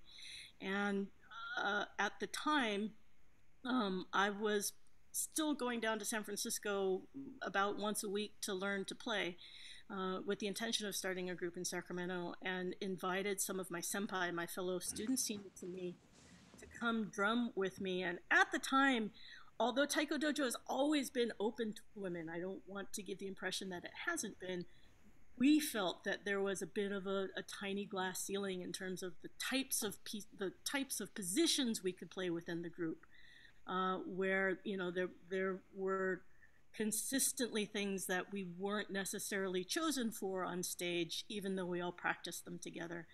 And one of the reasons I had gotten together with this small group of women was we wanted to practice those parts that we weren't necessarily allowed to perform with the main group. And we wanted an opportunity to explore, in many cases, some of the more powerful styles of drumming. And we were able to bring that to the Sacramento Take Back the Night March and Rally. And it became a really powerful expression, again, given the context of Take Back the Night and standing against violence against women. And as a survivor myself, being able to step up and say, here's this really physical, powerful thing. Here's this really loud thing. Here's, without it being violent, without it being really heavy and emotional, I can get up and unite this group of people at this rally in a joyous, powerful way. And it became one of the foundational aspects of Jodaiko, where we don't exist as a group per se. We are, most of us now, leaders of other groups, and we come together to practice and perform, to celebrate our power, to again work on traditional styles that are not necessarily played by our groups or not necessarily encouraged. It's not as much of a thing anymore where there's not as many restrictions on what we can do or what people expect that we should or shouldn't do. But it is an opportunity for us to show our strength as women and show our spirit as taiko players, and do it in a way that helps other women, especially. And I come from a gender binary world when I grew up, so pardon me if I frame it in a way that isn't as contemporary. But as I was growing up, I grew up in the age of Title IX, where you had to make laws to allow girls to participate in sports. And when I first started playing taiko, when I first approached the Minyo group to play taiko, they would tell me, no, you can't do that. That's what men do. You're a girl. Men don't do that. And so to a certain extent, it was transgressive in a way for me to continue to ask to be able to play.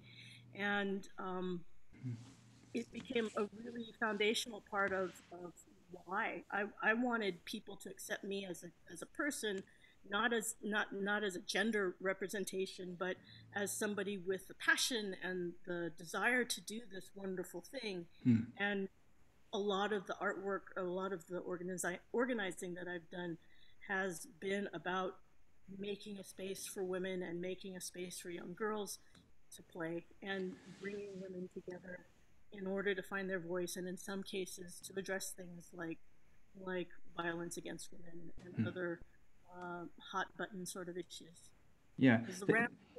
Thank you very much, Tiffany, for that. I think one thing that like a lot of us find like why we love the taiko community so much is it is a place of this like radical self-expression, that this openness and belonging as part of like being part of the taiko community. I think this is a good time too. I'm just kind of looking at our time too. I want to actually ask Michelle about a project that she was part of this past summer. In fact, all of our panelists here today were part of this reimagining workshop series that Michelle hosted over the summer in the wake of the national protest against police violence and disregard for Black lives. Michelle organized a workshop series. It was called Reimagining as a Taiko Community: Awareness, Activism, and Anti-Racism. This was an incredible project. You had over like 20 taiko leaders from the community who all hosted over the course of 3 weeks kind of these discussion sections on different topics and stuff.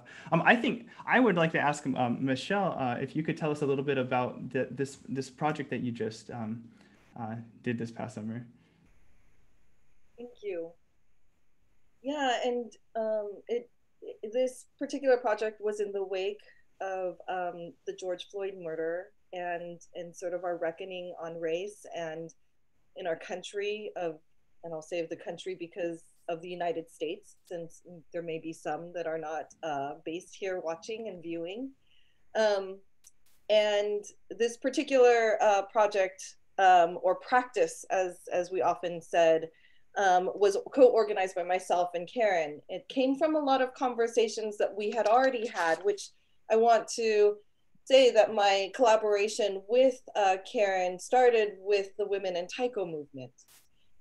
Which also connects to some of the foundation work that Tiffany was speaking of, because in 2017, this Women in Taiko movement as a name started preceding my participation, and the idea of making visible some of the contributions that we know even within our own Taiko community has presented some historical invisibility.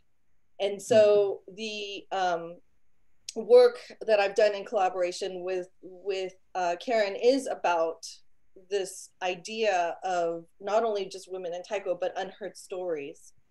And also thinking about our community, our health, and also a provocation.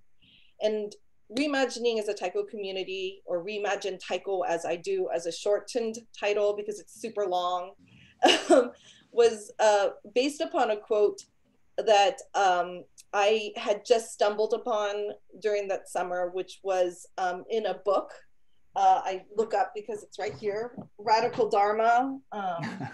And this particular book, within here, there was this quote by Bruce Lee that said, "Under duress, we do not rise to our expectations, but fall to our level of training."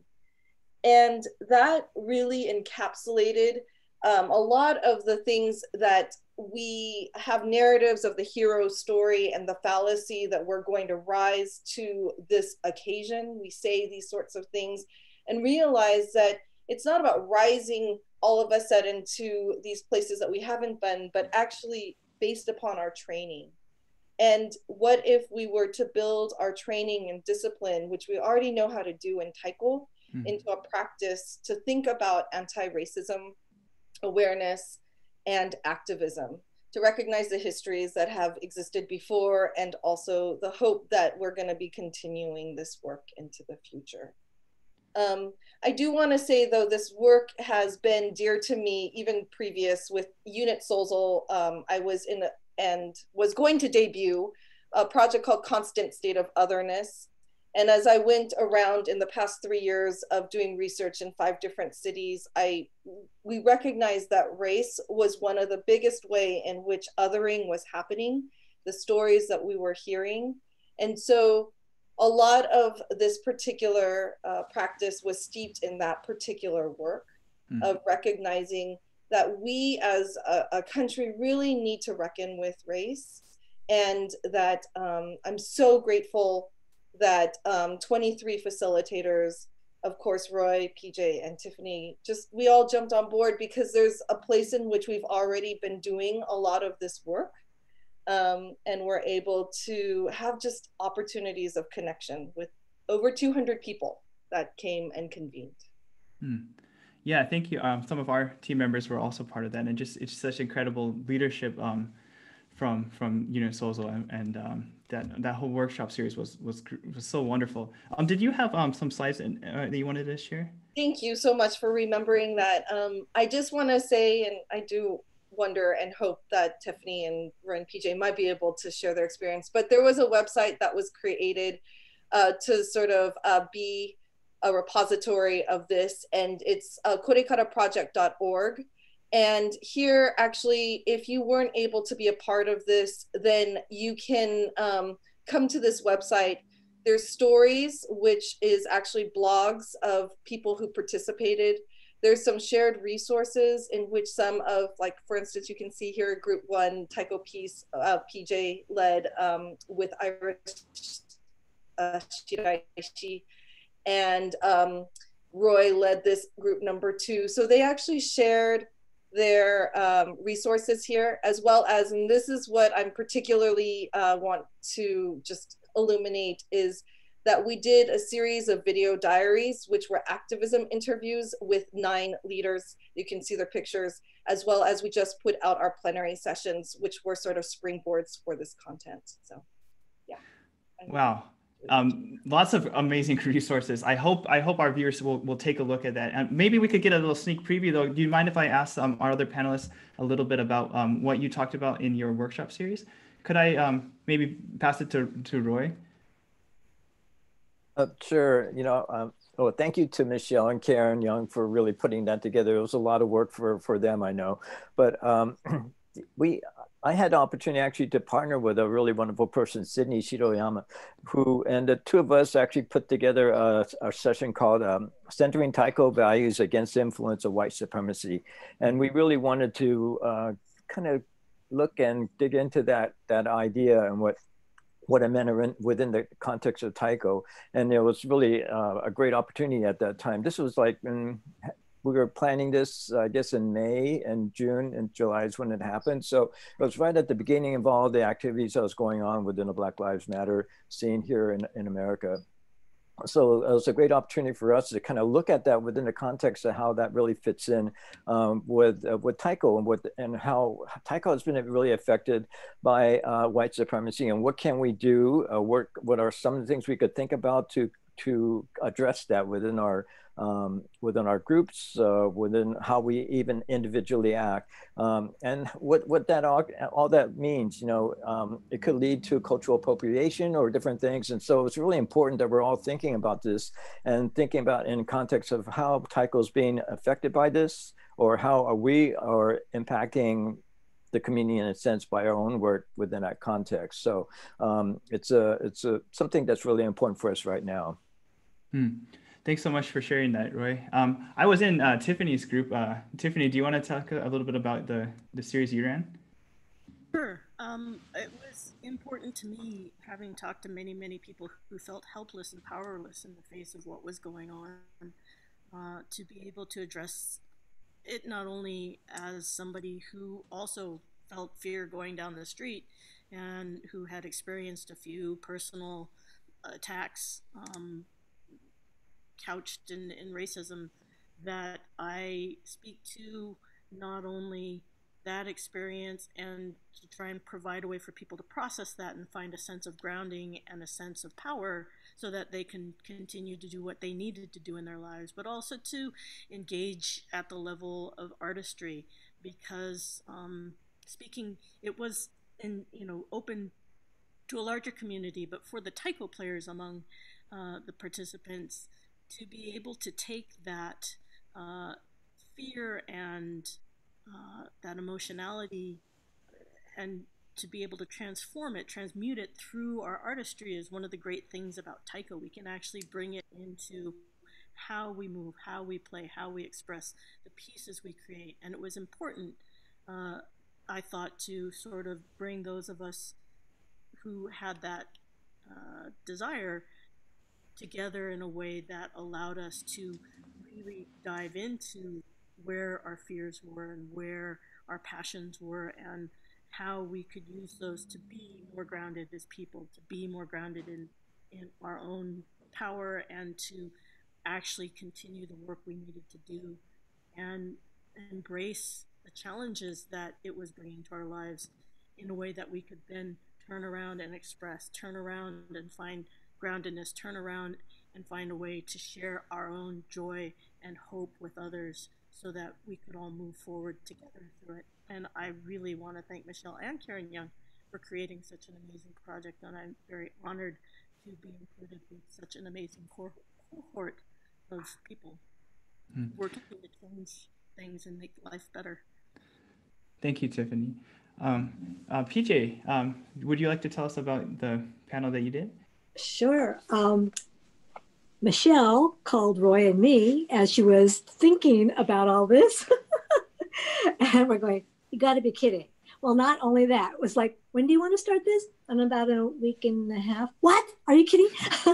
But it was so wonderful because I think everybody was at a state of reaction or immobility of everything that was surrounding us. And where do we sit with, how do we feel about this? What are we going to do? And that's the panic that I felt in the overall community as well. And another taiko piece, I'll say cohort, Iris Shiraishi, who is in Minneapolis, said, PJ, you have to do taiko piece. This is what we need, you know? And I'm going, well, I believe that too. You know, I believe that too. And I want this to be co-created together. So let's work together, because it was Iris who lives in the Twin Cities that she said, yeah, you know, George Floyd happened. It happened right in our neighborhood. And I don't know what to do. So it was kind of like this coming together of like, what can we do to do something to figure out how to bring it all together. And so she said, well, let's do taiko piece. I know that you have tools and the way that you look at being a holistic performer of taiko. It's like, how do we go into self, and how do we connect and see how we connect even within our taiko groups to others and each other. And that's how I got involved and found that that was just another way to contribute. PJ, can I follow up, and can I ask you a little bit more about Taiko Peace? So I know you just launched a website. Congratulations for that. But I believe Taiko Peace is a project you've been doing since 2008. Is that right? Yes. As Roy and I were getting ready to transition for succession out of San Jose Taiko, our leadership, we actually transitioned out in 2011, but there were several years before, like preparing the group and preparing ourselves, so like what we're going to do. And one of the things that I really thought about, like, well, what am I going to do? Oh my God, do I have to find a new thing to do other than taiko? So actually it's like, oh no, I'm going to do Taiko Peace. And the succession planner who said, oh, what is that? I said, I don't know, it just came out of my mouth. It's just a direction that I feel that San Jose Taiko core values are peace culture values, and that we need to use these values to help empower ourselves and each other, and finding a new way of creating the world we want to live in. So what I wanted to do is unleash creativity, spark new connection, and heal the human spirit through the dynamic energy of taiko. That's what Taiko Peace was meant to be for me. It was kind of like this single initiative. But now, because of what's happened this whole year, it's like, no, it's not a single initiative. It should be a movement. and along with the reimagining, it made me reimagine. No, it has to have presence. So there's the beginning of the Taiko Peace.love website that kind of like, these are ways to activate, how we see ourselves and in connection with each other. So there's a lot to be had about that, but I'd like to, kind of open that for everybody else to speak. Thanks so much for sharing that. Yeah, I think this is a good time. I think audience, I hope you've had a lot of questions. This is a good time. We're just about to transition into some audience questions here. I just maybe summarize a little bit of this conversation. And I know we could have had so much more to say. I do appreciate you all being here today with us, though. So this is our attempt as student taiko players to engage in a bit more of what's going on in North American taiko. I think for students, sometimes, it's just another thing you could do on campus, right? You pick up a drum, you can dance, you can do all kinds of stuff. But I think there's just so much more to this story. Then that's part of what we've been trying to bring to our viewers, our community here in Davis. So I just want to say, everyone at home, this is just a taste of all the kinds of stuff that is happening in the taiko community from its origins in North America, from kind of rethinking Asian American identity, being part of Asian communities, kind of centering and grounding ourselves and making a community and space to express ourselves, to come find community together, to support our communities, from questions about our identities and what is it like growing up Japanese American or biracial in the United States, against systems of white supremacy that exist, against prejudice and stuff, and how some of us have used taiko to explore our own identities and ourselves as well as the ways that all of our panels today and many others are grounding themselves using Michelle was saying the tools we do have to enact change in the spaces we are in, as well as to these initiatives like PJ was talking about, these core values of why we play taiko can reach much beyond just the drums themselves. So I want to let's see. I'm getting some questions in. I wanted to ask really a quick round question. So part of this event today is really sponsored by a bunch of Asian American student organizations. They'll be coming on later and giving some solidarity statements. It was born out of, I think, some AAPI organizations at UC Davis wanted to show solidarity for Black Lives Matter, to organize a little bit better. Do you have advice for students today. Roy and PJ, you were students in the Asian American movement, right? At that time, can you give us student organizers some guidance in today's in time? How about Roy? Sure. I guess, looking back on what we were doing in the early 70s and the late 60s, and also, out of that time came a lot of the community organizations that exist here now in our Japan towns, really. A lot of the service organizations, like here in San Jose, UICAI, the Senior Services, Asian Law Alliance, in San Francisco, the Japanese Community Youth Council, Kimochi, and those kind of groups, all started in the early 70s, late 60s. But I think for us, when looking back at that, people wonder, how did you do that? You were just students, very young. And I guess at that time we were fearless in a way, or maybe ignorant, part of it. But it was really, we didn't think about the obstacles perhaps. We just wanted to do something.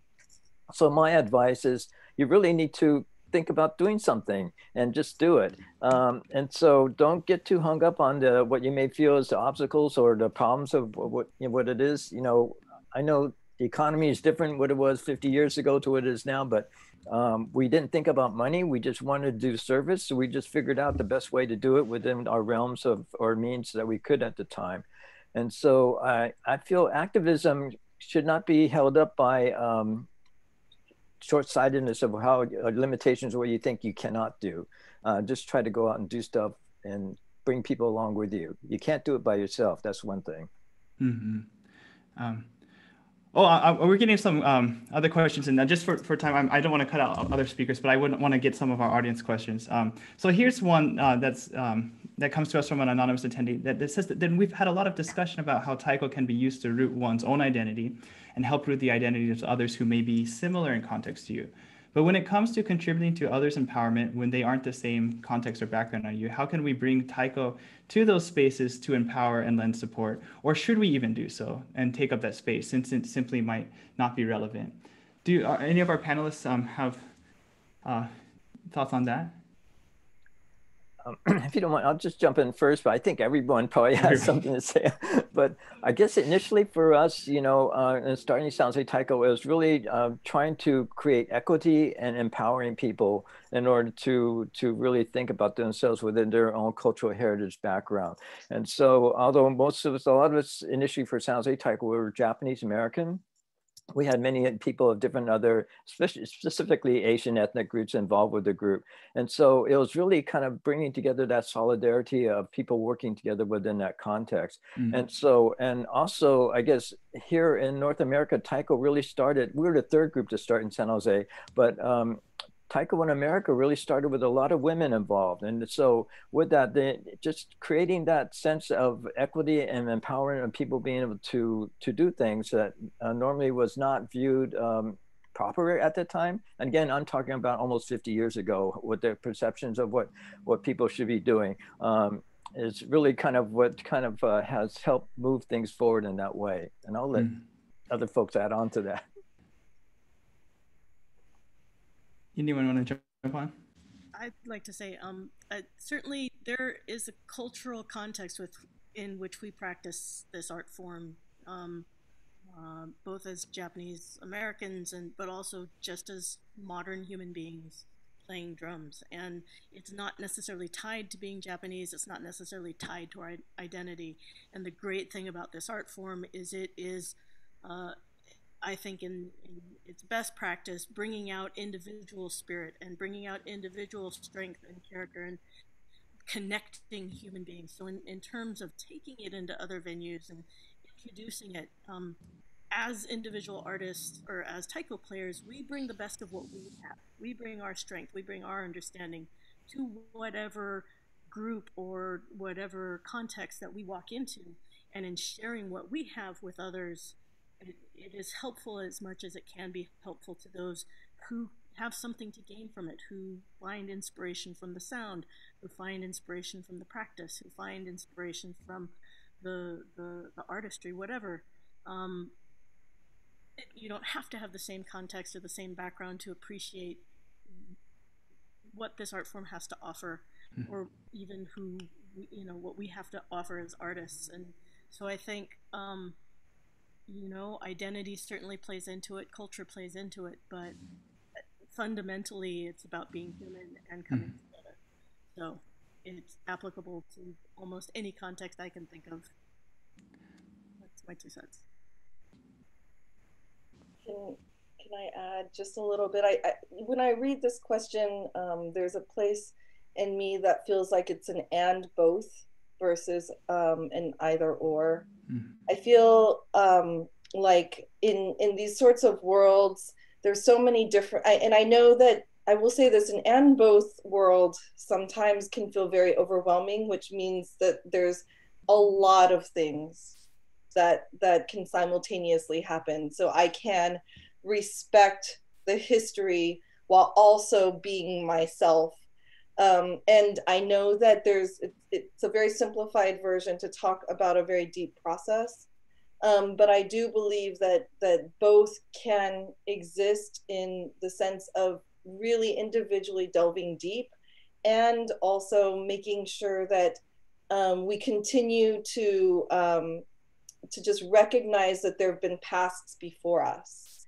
Right now, I'm actually part of a book club that's been sort of like a little sort of like departure from Reimagine Taiko. And it's something that I'm excited that is hopefully going to build traction that might open up beyond sort of the Reimagine Taiko participants. We just got through 1 book, so it's not like we've done a ton of reading, but we're on our 2nd reading. And I say this just because it's very present still in my experience, is right now we are reading Braiding Sweetgrass by Robin Wall Kimmerer, which is about Indigenous wisdom, and also its understanding and journey, personal journey, and of her becoming kind of a botanist scientist, how that took her away and also brought her back. And so there's this journey that I hope everyone recognizes. So even though I'm not, for instance, of indigeneity of this particular land, for me to learn of that history is just as important, and for me to contribute to that as a bearer of that knowledge is just as important. So I think about that in Taiko as well. I think about that within any sort of thing that I'm studying, that I actually can have that considerate knowledge and carry that respect as I also navigate my own way. Thank you. PJ, don't want to leave you out of this. Yeah. Okay, I will kind of use one of my Taiko piece tools, and that's Ajanika. It's the dance that I feel that that's inclusive. It really has everybody join into the circle, a circle, how we connect together. How do we actually step out of the head and get our bodies involved and really connect to each other in a visceral, open way? And and that also offers sharing of stories.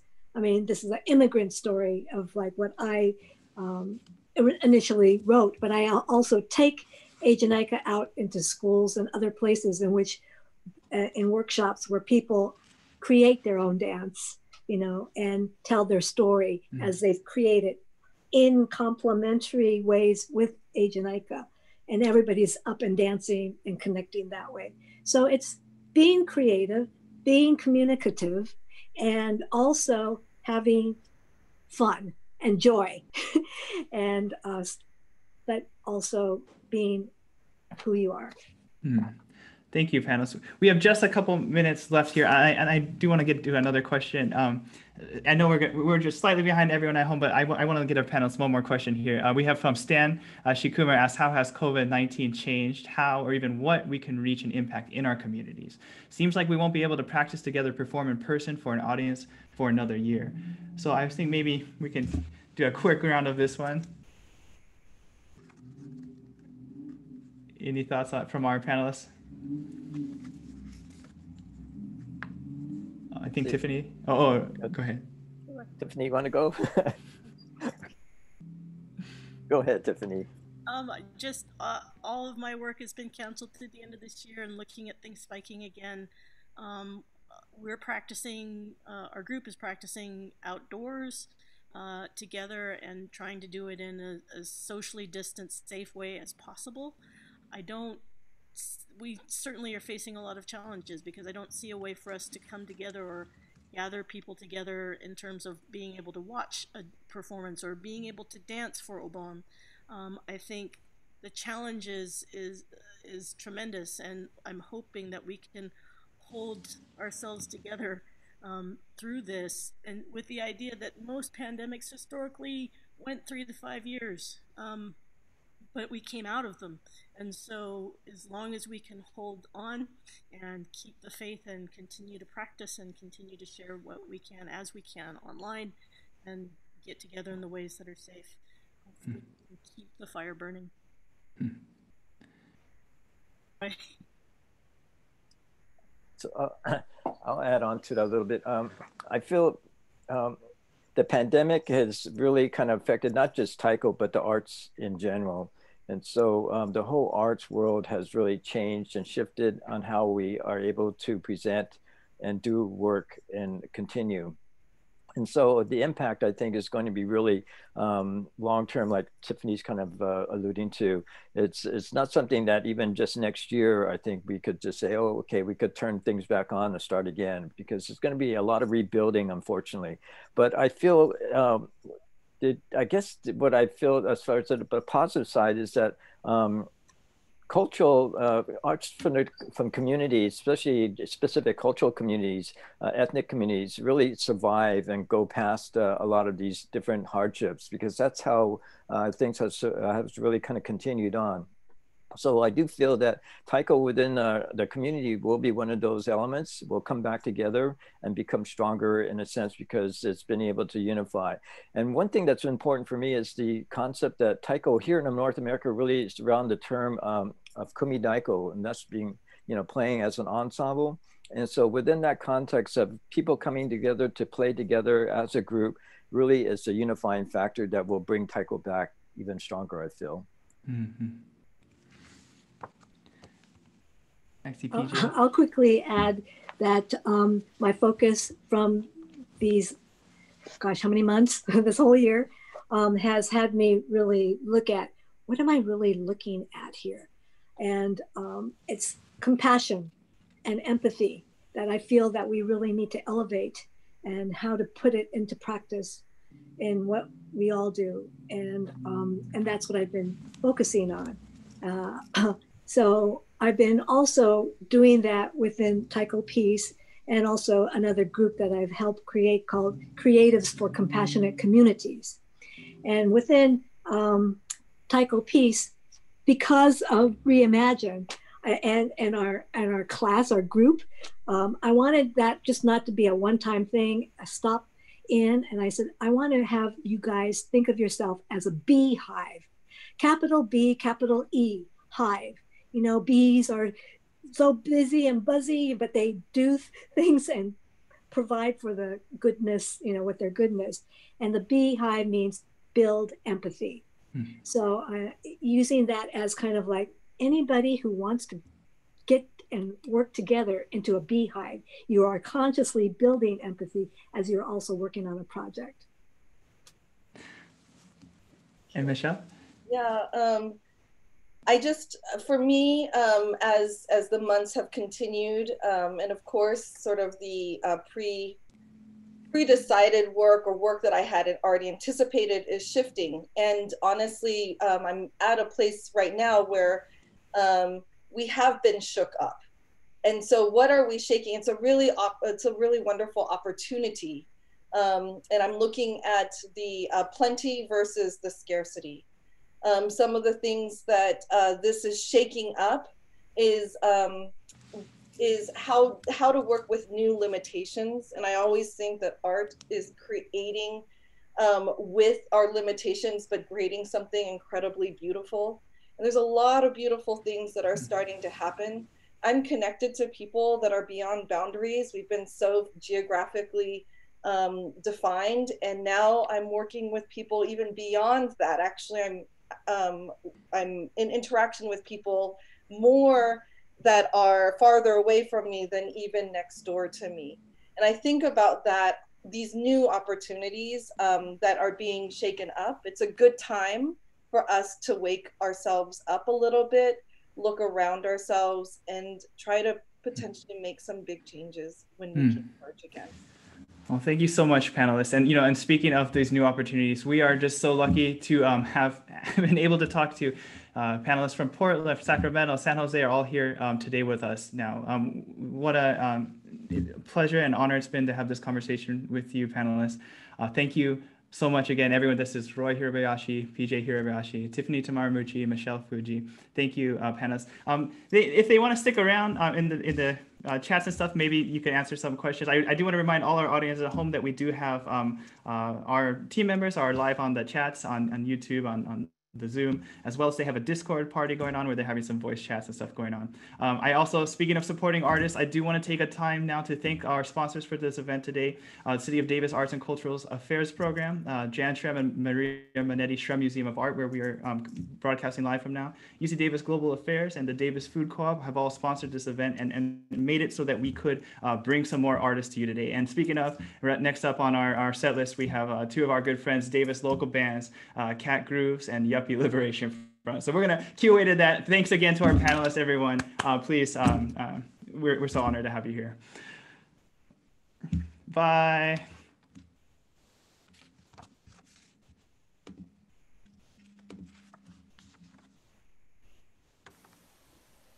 Hi, I'm Vince with the Davis Food Co-op, and I just want to express how excited and happy we are to be able to sponsor and support this wonderful event, as well as the artists and the speakers that are taking part in this event today. As a community store, we truly are owned and operated by the people of Davis, and we know that diversity is what makes this community as strong as it is. We were started in 1972 by a group of counterculture activists that really wanted to reimagine what the food system could look like in the city of Davis.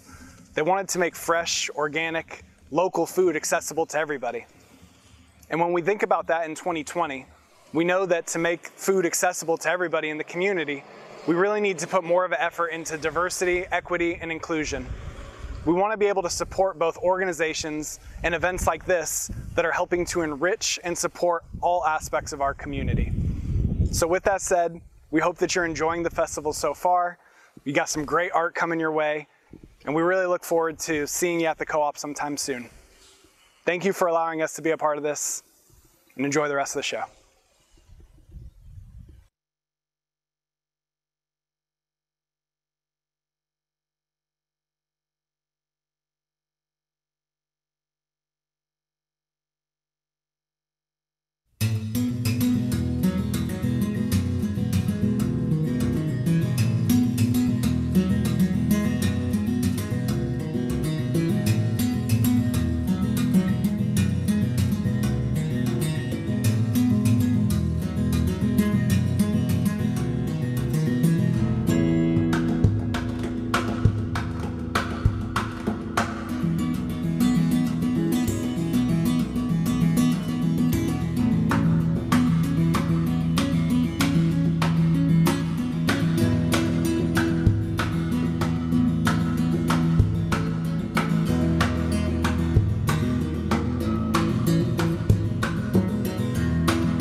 Greetings, viewership.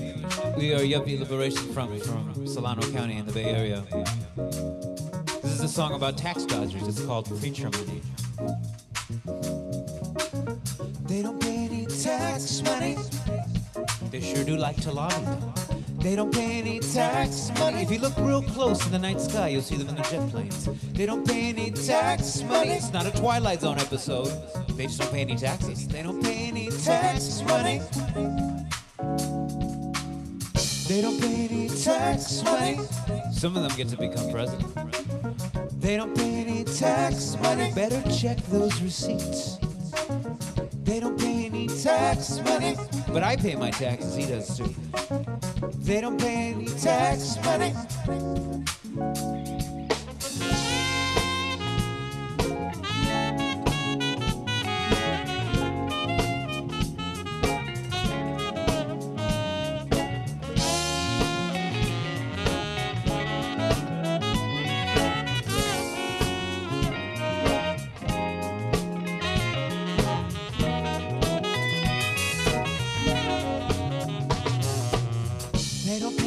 Tax money, and it's kind of funny, isn't it? They don't pay any tax money. Who'll fix the roads? They don't pay any tax money. Or public health, all that good stuff. They don't pay any tax money.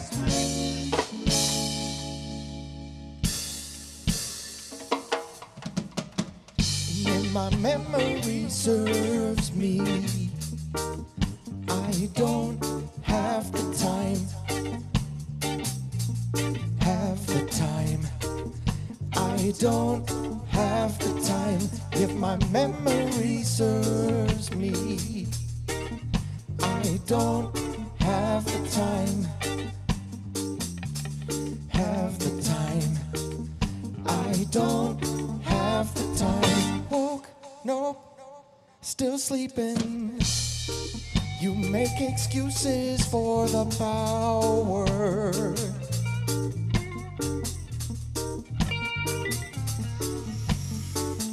Woke, nope, still sleeping. You make excuses for the power.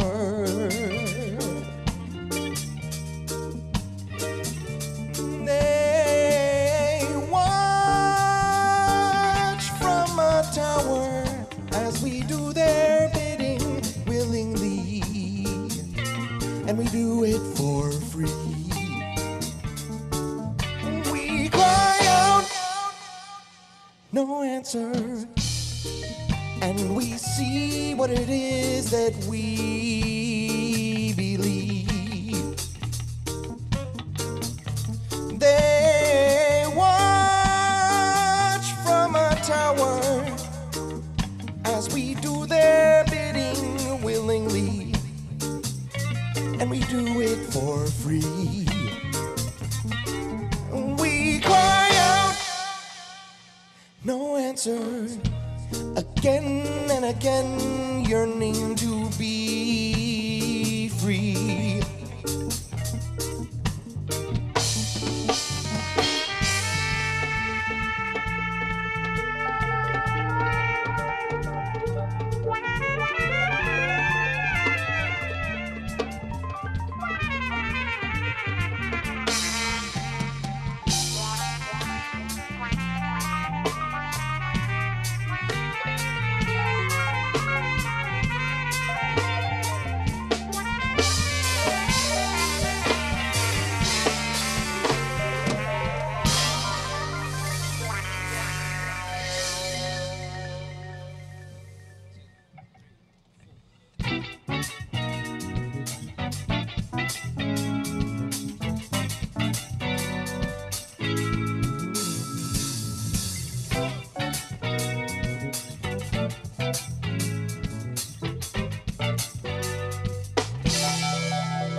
Song about climate change. It's called The Uninhabitable Earth. Say, won't you stay? It will all end up in style. The beast of the sunrise they've known for a while. The floods and fires pass. The upper middle, the sun used to shine and some flowers would grow. Parasites now that control that shadow. Well, my poor heart didn't last. It all happened so fast.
Hey little one, you're so young, your precious time has just begun. You've opened eyes, oh so new. There's a crazy world waiting for you, for you. So I hope you get to see all the things that you wanna, and I hope you get to do everything that you're gonna.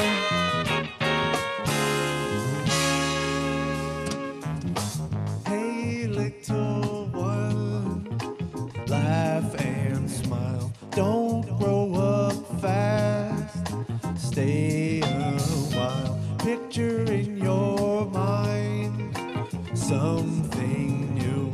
They can never take your dreams from you, from you. So I hope you get to see all the things that you wanna, and I hope you get to do everything that you're gonna.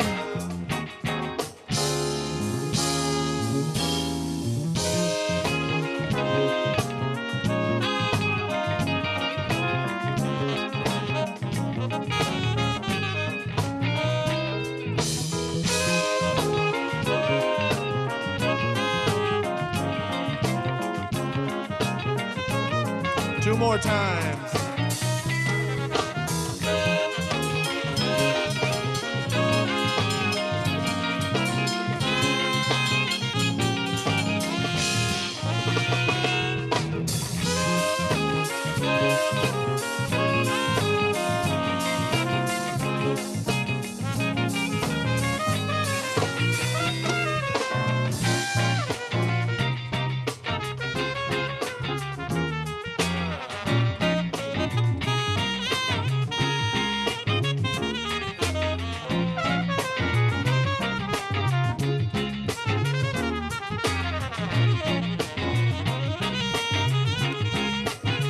Yeah, I hope you get to see all the things that you wanna, everything that you wanna, everything that you wanna. Hope, yeah, I hope you get to see all the things that you wanna.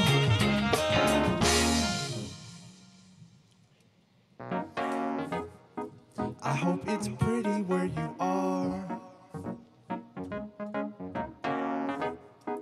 I hope there's sunshine all the day through. And though it feels like we're so far, just sing and I'll find my way to you.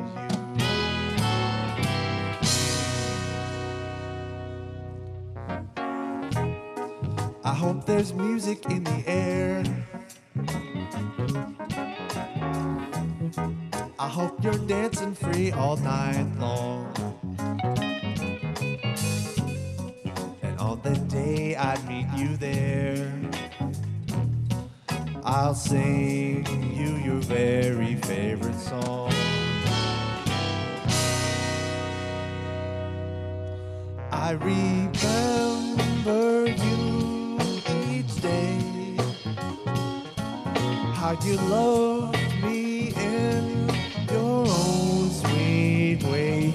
I think of you when I look to the sky, and I'll meet you in the by and by. I hope to see you once again, but there's a mountain that I must climb. So this I swear to you, my friend, I promise I'll be there when it's time.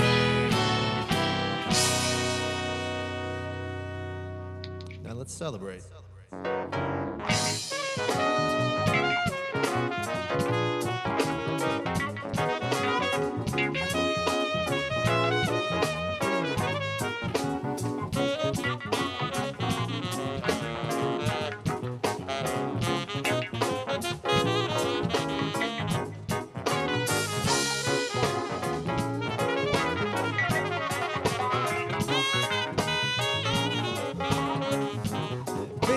Baby, got to keep on living now. When you're gonna keep on living now. Baby, got to keep on living. When you keep on living now. Here we go. Baby, yeah.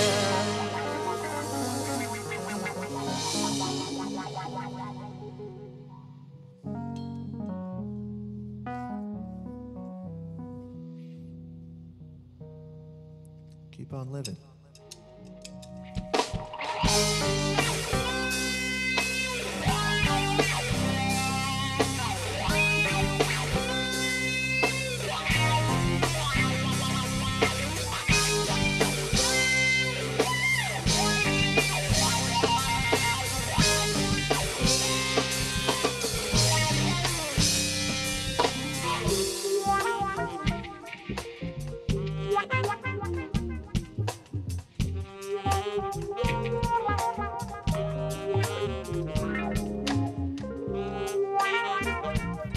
So thank you all you fine folks at home. We're up at the Liberation Front from Solano County.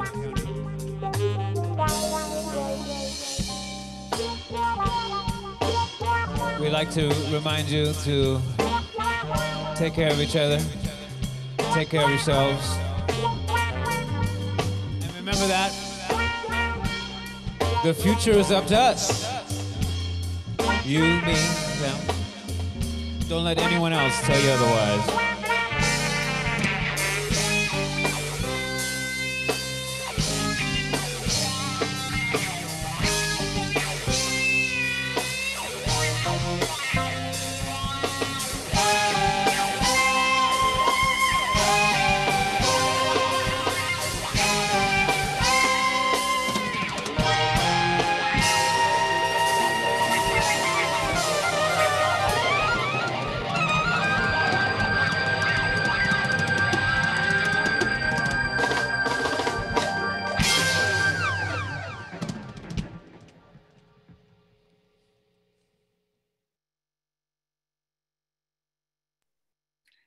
Thank you guys. Those were our amazing performances by katgrüvs and Yuppie Liberation Front. Be sure to check them out afterwards. Now our second segment is called The Legacy of Incarceration. Right now, the US has the largest prison population in the world and the highest per capita incarceration rate. And right now, the US has countless of children, families, innocents locked away in what must be named, concentration camps. They have inhumane conditions, and it's under the unjust zero tolerance policy. On the whole, the US has aggressively targeted and incarcerated immigrant communities and minority groups, especially at the Black and Latinx communities. They continue to face disproportionate rates of violence, arrest, and incarceration by law enforcement and the judicial system.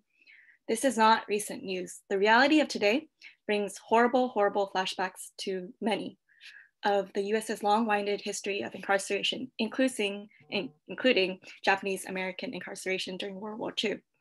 So today's segment will feature a Draw My Lifestyle video. First, Draw My Lifestyle video on the Japanese American history by Nikkei Rising, a video on systemic racism in America towards Blacks and Asians by John Osaki, and a panel called Never Again, Memories of Japanese Redress for Decarceration and Reparation.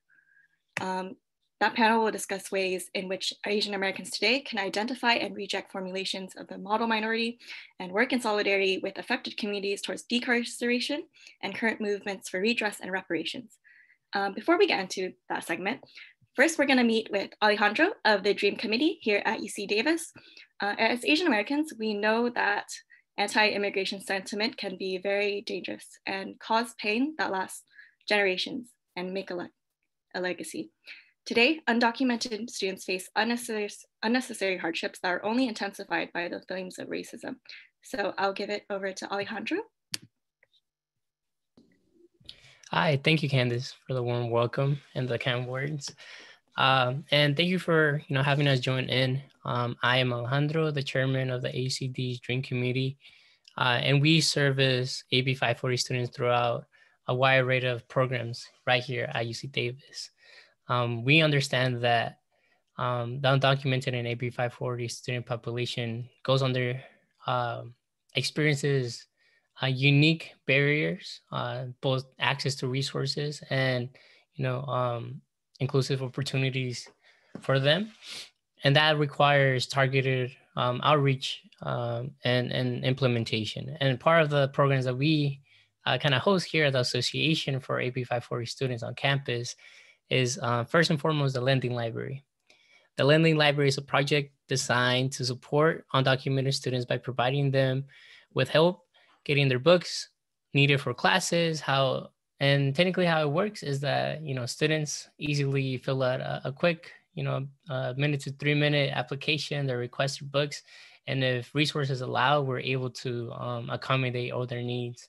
And to date, we have near 800 books available for checkout for students right here at UC Davis. And we have our Lending Library right here on campus with AB 540 and Undocumented Student Center. And another program that we run to help meet some of this basic financial resources is the Cap and Gown project for graduating students. So within the same framework as the Lending Library, students request to kind of check out our cap and gowns, and we have cap and gowns for both undergraduate, graduate, and postdoctoral students graduating. And it's just a easy and simple way to allow those with unique barriers have an opportunity to have that amazing special day of their graduation without any barriers to cost. And then, part of the biggest things we actually do is just provide our representation on the association level, where we get to advocate on behalf of AB 540 and undocumented students across campus. And, that led us to be able to, give out scholarships, and part of our spending has been, in the near 30,000s, where we're able to, award a lot of scholarships for AB 540 and undocumented students. And if you want to learn more about our different programs and the different resources we provide for AB 540 students, please follow us at Dream Committee ACD. We'll be sharing a lot more in the coming days. And just to close it off, The work we do is grounded in our commitment to service, and we hope that you follow us on Instagram and share our resources to those who may benefit from us. And thank you for having us, and I appreciate it, and we'll keep tuning in. Yeah, thank you so much, Alejandro. He'll drop some resources in the chat below. Before we get into the segment, I want to make an official warning that there may be graphic and potentially disturbing images in the videos. So without further ado, enjoy this segment.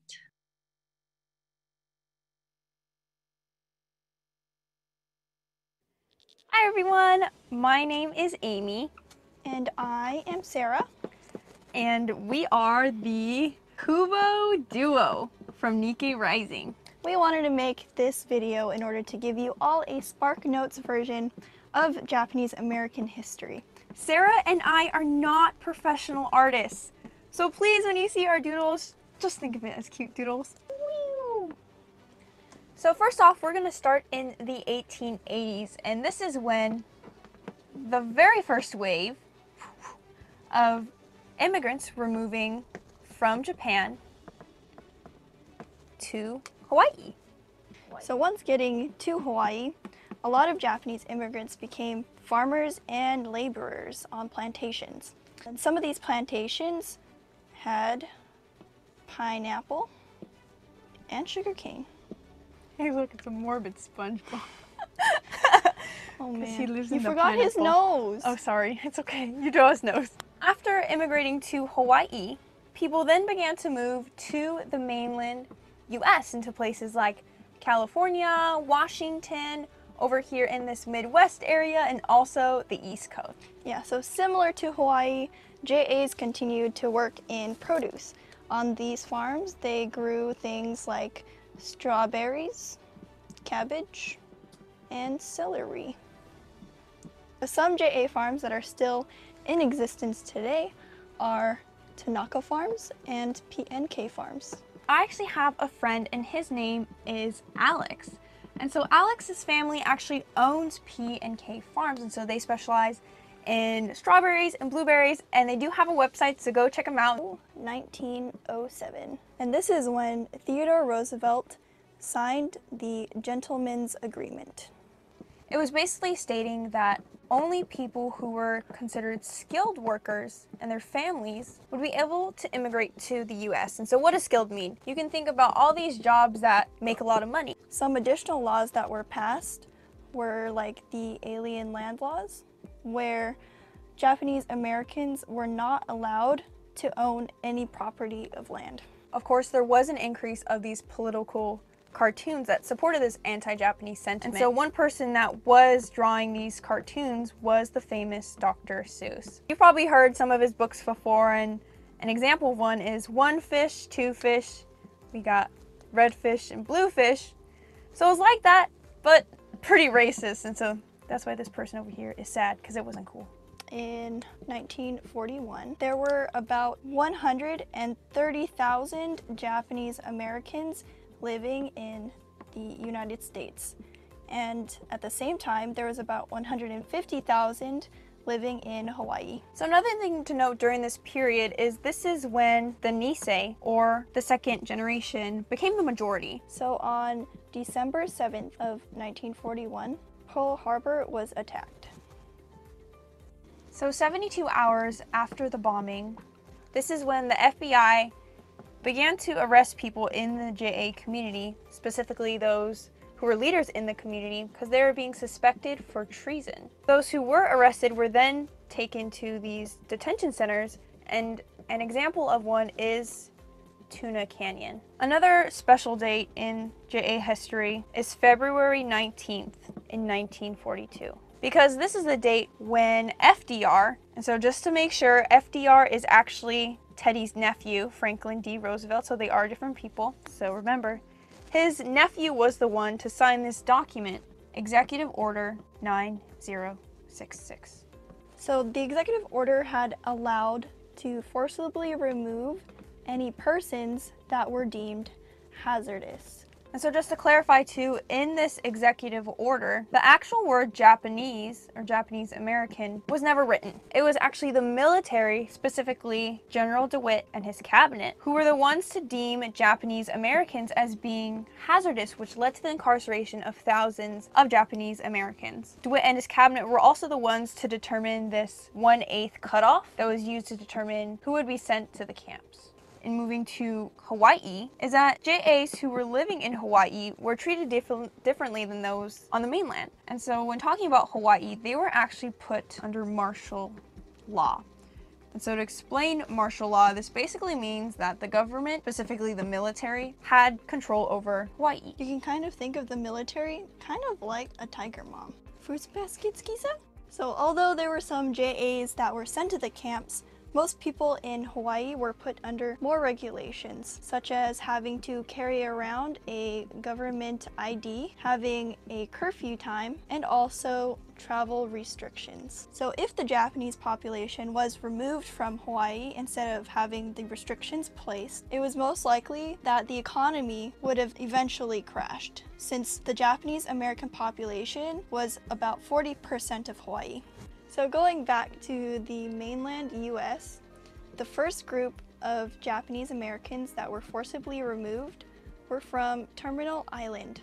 All of this happened only 48 hours after 9066 was signed. So during this time period, there were 120,000 Americans of Japanese descent. And so if you can remember from before, they were at least 1/8 Japanese who were removed on the West Coast. Many Japanese Americans were sent to temporary assembly centers or large modified fairgrounds where incarcerees would sleep. Some even had to sleep in horse stalls. Some famous examples of these assembly centers include the Santa Anita racetrack, which is where the 626 night market is held, and also in San Francisco, there's the Tan Fran racetrack. So after the camps were finally built, this is when Japanese Americans who were in these assembly centers were then sent to 10 different camps around the United States. So starting off, we're gonna head to California, and this is where Manzanar was and Tule Lake. Then moving over to Idaho, this is where Minidoka was located. In Wyoming, this is where Heart Mountain was. In Colorado, we have Granada Amachi. In Utah, this is where Topaz is located, right over here. In Arizona, this is where we have Poston and also Gila River, which is right over here. And then lastly, in Arkansas, this is where we have Rower and Jerome. June of 1942, the 100th Battalion Separate had been formed. So this battalion was comprised of Japanese Americans who were a part of the American National Guard in Hawaii, and they created the 100th Infantry Battalion Separate to serve in Europe. So the success of this battalion would later lead to the creation of the 442 Regimental Combat Team. In 1943, this is when the Japanese American incarcerees were sent the loyalty questionnaire. So this loyalty questionnaire had two well-known questions, number 27 and 28. So these two well-known questions had asked if the incarceree would serve in the US Army and forswear loyalty to the Empire of Japan. So this questionnaire actually brought this huge divide within the JA community between those who were loyal and those who were disloyal. And again, we put these in quotation marks. And so those who were seen as disloyal were later called the no-no boys, because they answered no on these two questions. For those who were deemed disloyal, they were then sent to Tule Lake in California, which became this segregation center. And the reason why it became this segregation center is basically because the government was shook, because they found out that there was 18,000 Japanese Americans who actually answered no. The JAs who were deemed disloyal were also given an opportunity to repatriate to Japan. However, there was 20,000 people that had applied. Unfortunately, only 4,724 of those that applied actually were able to return. Following the loyalty questionnaire, the 442 Regimental Combat Team was created. So to recruit the people, they had sent recruitment officers to the incarceration camps. Anyways, they hoped to convince people to join, and they wanted around 3,000 people in total, although they only had 1,000 applicants. I wonder why. So when talking about the 442, there's actually 3 battalions under it. So we have the 1st Battalion, the 2nd Battalion, and the 3rd. But when the 442 was sent into one of these battles, and again, like, keep in mind the 442 is basically sent on suicide missions, this 1st Battalion completely got wiped out. So the government over here, which is saying, hey, you want to join? They were like, oh no, who are we gonna put to replace all of these people? And that's when they had this bright idea. And they said, hey, you remember the 100 separate? Let's just place them to replace this 1st Battalion. And so that's how it came to be that under the 442, there was the 100th Battalion, the 2nd, and the 3rd. So the reason why the 100th Battalion was able to keep their name was because they already had a lot of recognition for their achievements. Remember, the 100th Separate was comprised of a bunch of proud Hawaiian boys. So now jumping to 1944, and so this is when the war was finally coming to a close. And so because of this, there were select incarcerees who were allowed to leave the camps. So you can kind of think of them as Harry Potter because they were the chosen ones. And so those who were allowed to leave decided to move to places such as the East Coast. So for people that had to move, they needed sponsors in order for them to relocate, just so that somebody could prove that they wouldn't do anything bad. Then what happened in December of 1944 is a Supreme Court ruled that the camps were to be closed, and so this Supreme Court case was called Ex Parte Endo. So by the summer of 1944, the first camp had come to a close, and so the last camp to close was actually Tule Lake. So when people were allowed to leave the camp, so again, like, you know, Harry Potter, they were given $25, which amounts to around $360 now. And they're also given 1 bus ticket to go anywhere of their choosing. So the Sansei, or also known as the 3rd generation, some were in the camps while they were young, but many had been born afterwards. And so they would want their parents' stories to be heard and want to have reparations or an apology for everything that happened. All right, the last thing we will cover is the Civil Liberties Act of 1988. So the Civil Liberties Act was signed by President Ronald Reagan to approve of an apology and also award $20,000 to each surviving incarceree. Currently, there continues to be people a part of the Nikkei community who are still fighting for reparations today.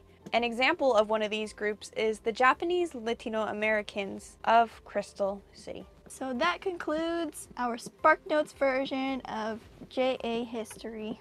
Yay! You made it! So hopefully you learned a thing or two from this video. And so if you'd like to watch it again, it will be uploaded on the Nikkei Rising YouTube channel. So make sure you smash that like button, hit the subscribe button, and show this to all your friends to edumacate them. Thanks again for watching. Kubo Duo signing off. Janice! Mata ne. Bye bye.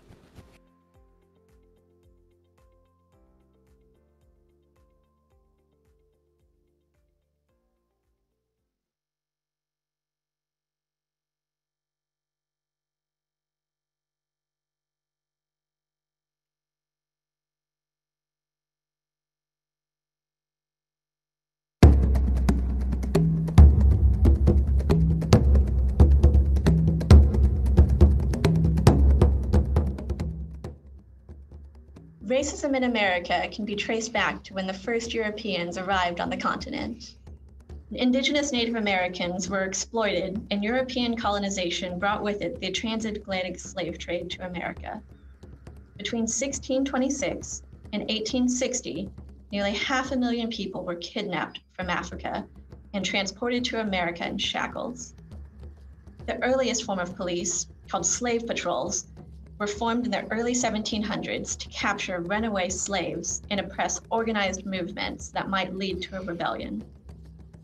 The 1865 abolition of slavery and the 1870 passage of the 15th Amendment, which guaranteed voting rights to Black Americans, ignited the rise of white supremacy.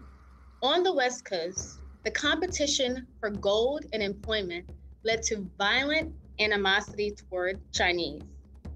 White labor, the press, and politicians would build a sweeping movement that resulted in anti-Chinese legislation, including the passage of the 1882 Chinese Exclusion Act.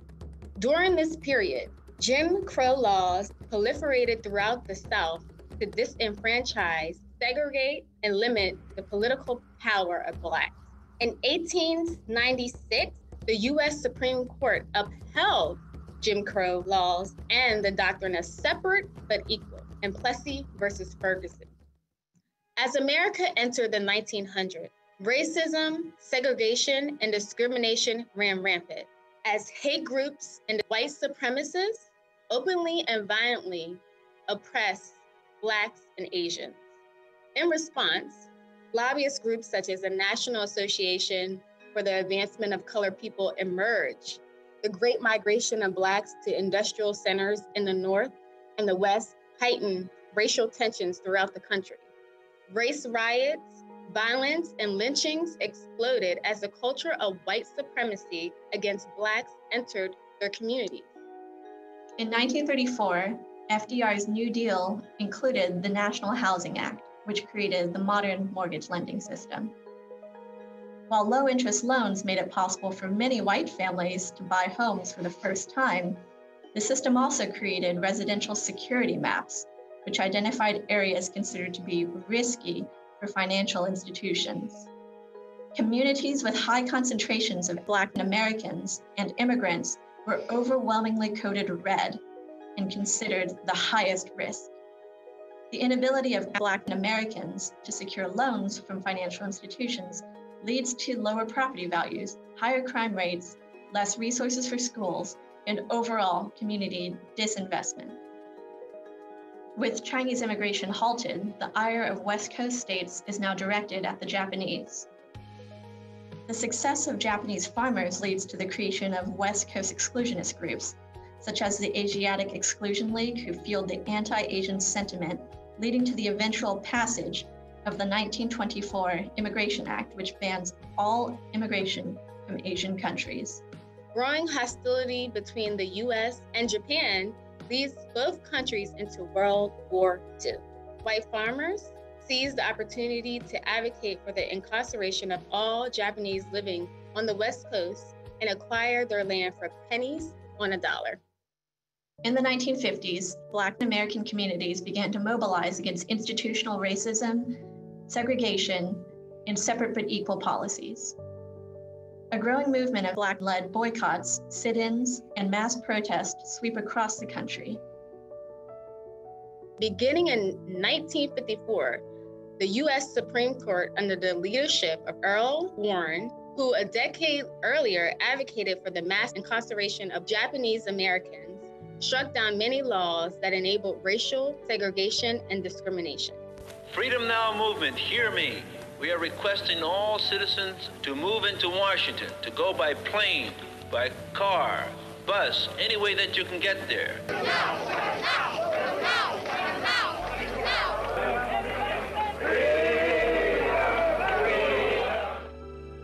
Following the 1963 March on Washington, Congress passed the Civil Rights Act of 1964, which banned discrimination on the basis of race, gender, nationality, and religion. The following year, the Voting Rights Act of 1965 granted voting rights for all minorities, including Asian Americans. This historic movement, fueled by the struggles, pain, and sacrifice of Black Americans, also led to the passage of the Immigration and Nationality Act of 1965, which reopened America's doors to immigrants from Asia and other non-European countries.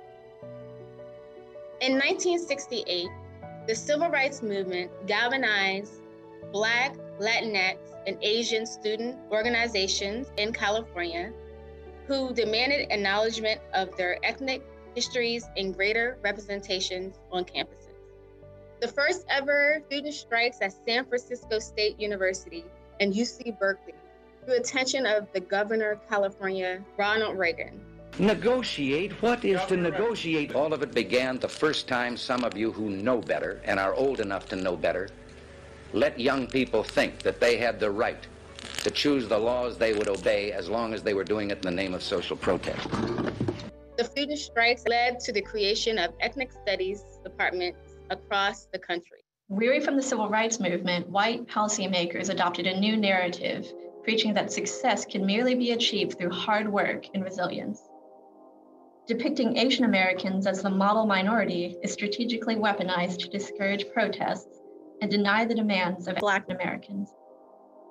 After witnessing the power of solidarity during the 1968 student strikes as California's governor, when Ronald Reagan became president, he struck a blow that would drive a deep wedge between Blacks and Asians. While touting his economic policies dubbed Reaganomics, which drastically cut many social programs benefiting Blacks, President Reagan strategically lifted up Asian Americans. I proposed a program to drastically cut back government spending in the 1982 budget, which begins October 1st, and to continue cutting in the 83 and 84 budgets. All the lobbying, the organized demonstrations, and the cries of protest by those whose way of life depends on maintaining government's wasteful ways were no match. Today, our citizens of Asian and Pacific descent are admired for their hard work, their commitment to education, and their commercial and scientific genius. Black American communities are cut off from significant government resources and burdened by a cycle of poverty and oppression imposed by Jim Crow laws, redline communities, and a proliferation of white supremacist culture. While white families were able to build equity in homes for decades and use their accumulated wealth to send their children to college, many Black families are left to live in deteriorating communities with less resources for schools and increasing crime rates. As tensions build between Black American communities and the police, model minority status offers some Asian Americans increasing upward mobility, but it also covers up and leaves behind many who continue to struggle in America. The world has watched George Floyd die under the knee of a Minneapolis police officer. I can breathe. Asian Americans are facing discrimination not felt since the Japanese American internment camps during World War II. Blake was shot in the back 7 times by Kenosha police officer Rustin Chesky from a close distance. We cannot walk alone. We must make the pledge that we shall always march ahead.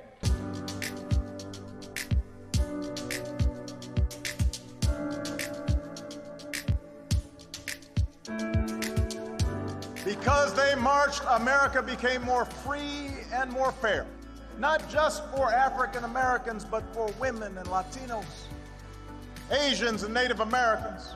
Financial freedom is our only hope.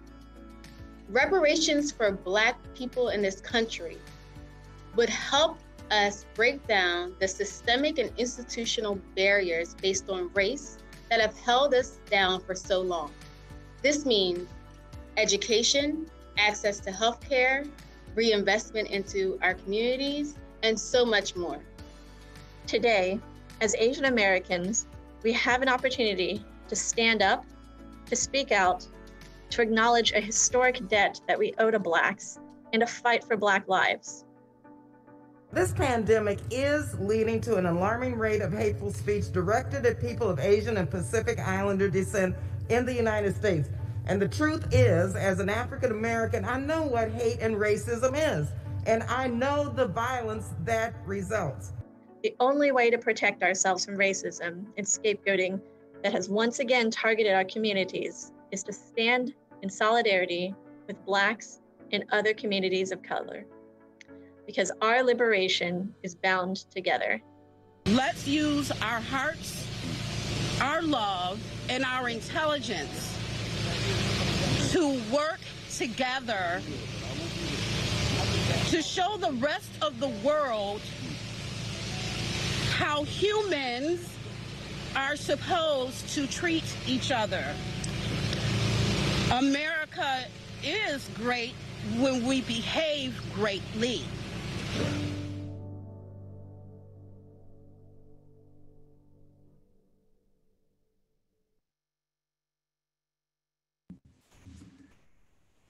Thank you, Kubo Duo and John Osaki, for those two videos. And thank you, Candace and the Dream Committee at UC Davis for entering into our segment. We are about to start our second panel here today at our event, Change is Going to Come. I'd like to invite the panelists to join me now in our main room here. I'll get started with, okay, here we are. Hey, everybody.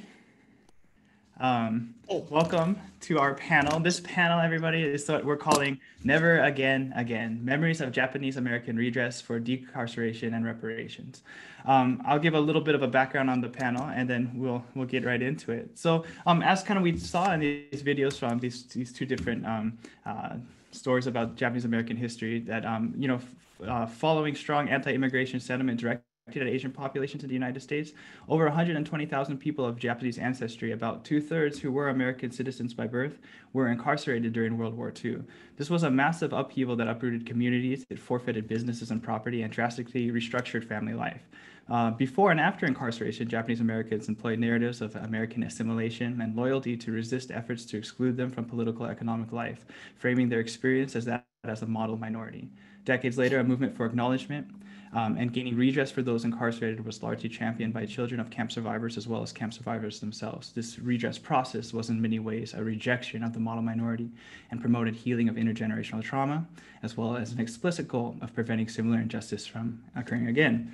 And as we see today, in the United States, we have aggressively targeted and incarcerated migrant communities. Minority groups continue to face disproportionate rates of violence, arrest, incarceration by law enforcement and the judicial system, particularly Black and Latinx communities. And these inequities have profound and lasting consequences on generations of Americans. So, using lessons from the Japanese American incarceration and the redress movement, our panel today will discuss ways in which Asian Americans today can identify and reject formulations of the model minority and work in solidarity with affected communities towards decarceration and current movements for redress and reparations. And maybe in a more general way too, like how can we come together, regardless of our background, and seek to see justice carried out in our communities, in our country, our society. So I'd like to introduce our panelists today. Our panelists today are community organizers and leaders who have fought to preserve the memory of Japanese American incarceration so that it might not bear out again in U.S. history. Joining us, we have Dr. Satsuki Ina. She is herself a survivor of incarceration and one of the founders of Suru for Solidarity. Janice Yamamoto Luszczak is the current president of the Sacramento chapter of the Japanese American Citizens League. Susan Hayase is a co-founder of San Jose Nikkei Resistors and is a longtime activist and community organizer. She was part of the National Coalition for Redress and Reparations, as well as Professor Lisa Ikemoto from UC Davis, let's go Aggies, is a professor of bioethics here at UC Davis and public health law. And she was also a lawyer during the Japanese American Redress as well as part of the National Coalition for Redress and Reparations. So I'm so honored to be with you today, speakers. Maybe I could just give everyone just a little second to introduce themselves and we can start talking about some of our questions. I can just popcorn it around. Why don't we, the same order, Dr. Ina, Satsuki, would you like to say hi? Hello, thank you very much. I really particularly enjoyed the Kubo Duo compression of the JA history. That was really wonderful. And I could see that it would be really valuable for high school and even elementary school kids to get that artistic and fun, but also very accurate historical account. So thank you. Honored to be here with the other panelists. Thank you. And Janice? Yeah, I'm again very honored and very, like I said before, you know, I'm with some very notable people here. And yeah, I agree with Satsuki's, you know, assessment of what's going on. I really think we do have a role to play in today's activities. Thank you. And Susan? Thank you so much. I also am very honored to be here. Thank you for asking me. And I also was very impressed by the video presentations and footage of Ronald Reagan really is making my blood boil, so I'm ready to go.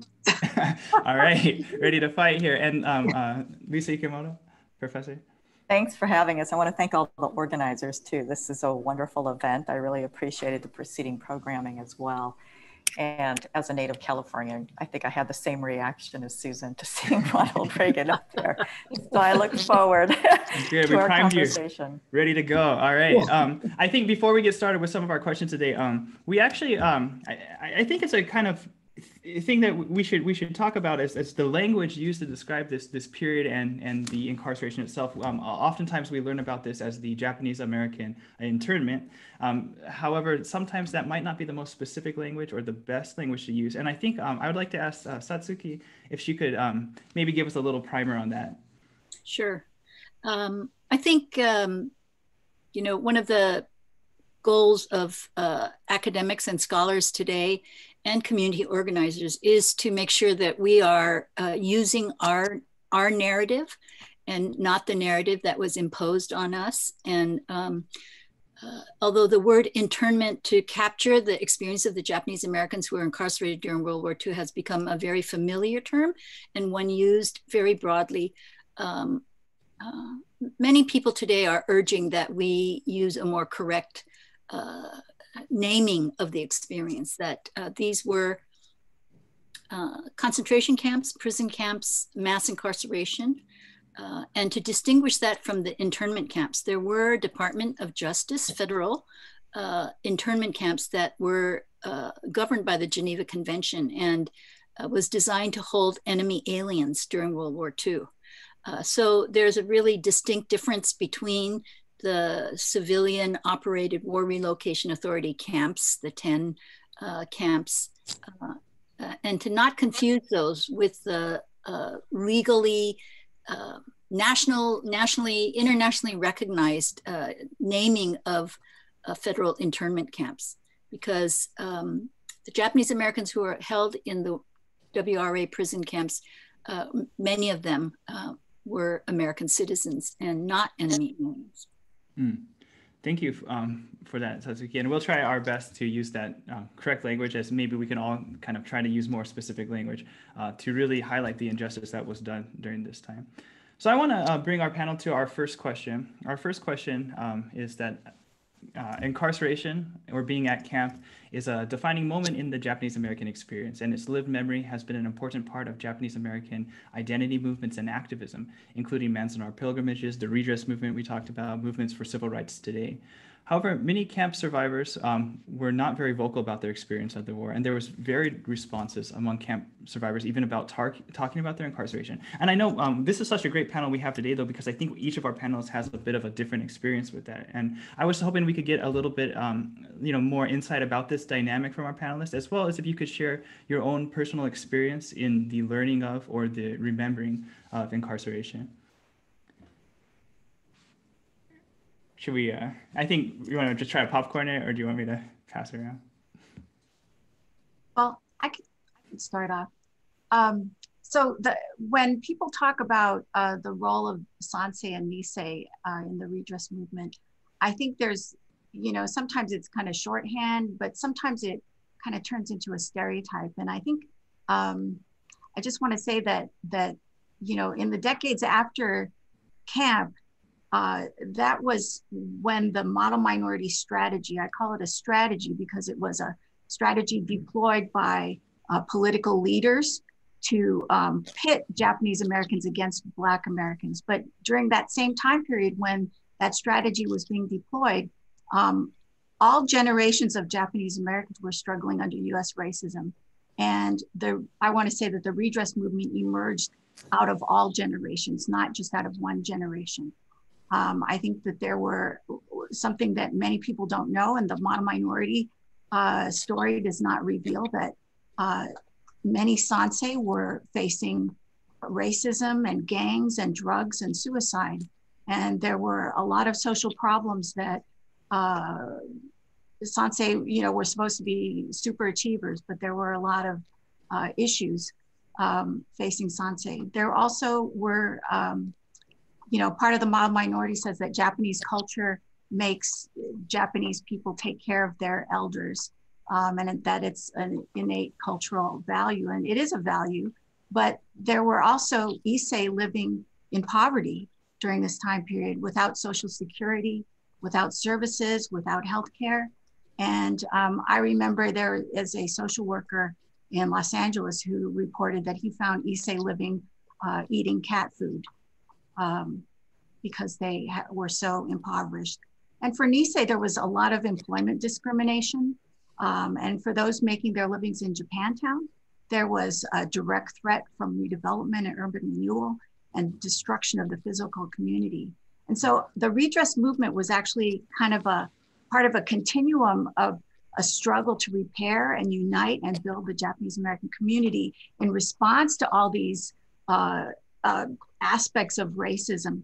And a lot of them started with Serve the People programs to help Sansei youth deal with racism, and to help Issei deal with just feeding themselves. And also, I think that the redress movement directly grew out of the movements to defend Japantown. So, yeah, so anyway, that the stereotype about the Sansei saving the Nisei, I think is, you know, it's just a little too thin. And the reality is that all generations were struggling to deal with inequality in this country. And I'll just briefly just say for myself, I was really lucky that my parents talked about camp. And so, and they left this book lying around. It was called Citizen 13660, and by Mina Okubo, and it was like a cartoon book. But I read it over and over again. It was a story of her going to Topaz. And I still remember the moment when it dawned on me what it meant. And I remember I saw red, because I remember my parents being treated poorly by other people. And so I finally understood what that all meant.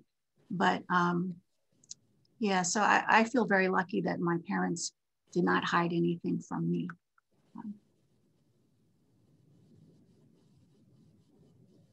Any of our other panelists want to?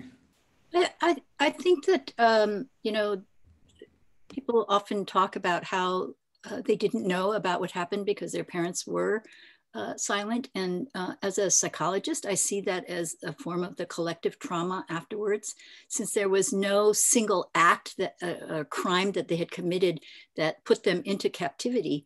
There was a fear afterwards that they could be, you know, incarcerated at any moment again, even after they were released. Also, because you know, Japanese values of community and collective perspective, to be cast out, even if you were innocent, but cast out of the community, was really experienced as shame. And the incarceration experience was very humiliating. And so the pain of talking about that or sharing the story was something that many patients or many people said to me that they didn't want to burden their children with that. So it was a continuation of the trauma of the incarceration that there was silence.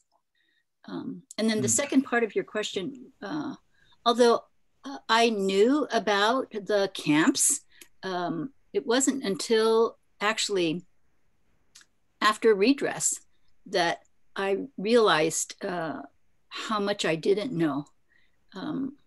I'd been living in Europe, and when the Redress bill passed, and so on the way home, we stopped at the Smithsonian Institute, where they were doing an exhibit about the Constitution and about the incarceration of the Japanese Americans. And so I had my junior high school son with me, and we walked into that exhibit and turned the corner, and there was this very large photo of men standing inside of a jail.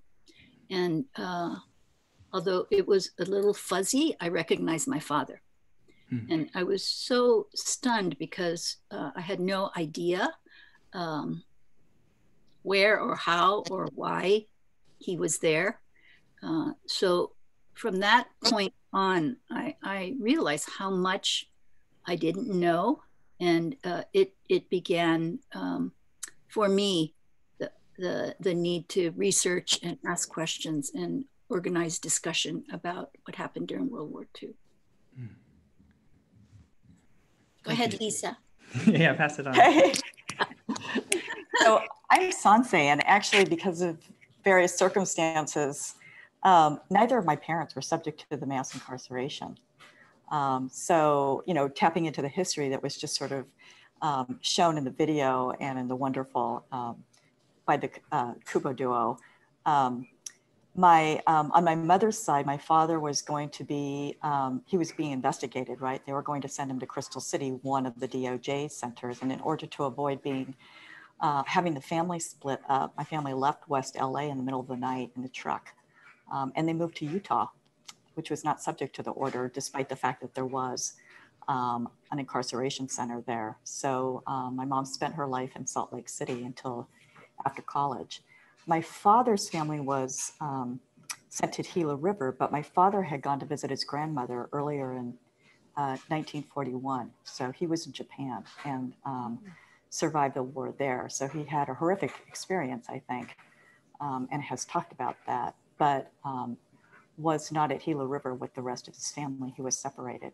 So I learned about it from my grandparents, and they never erased it until I asked them. Once I asked them, they were very forthcoming and able and willing to talk about it. But it was interesting to me. I think part of particularly my grandfather's outlook was that he had moved to the United States initially with his parents. They went back to Japan and then came back because he realized in Japan he was subject to the draft.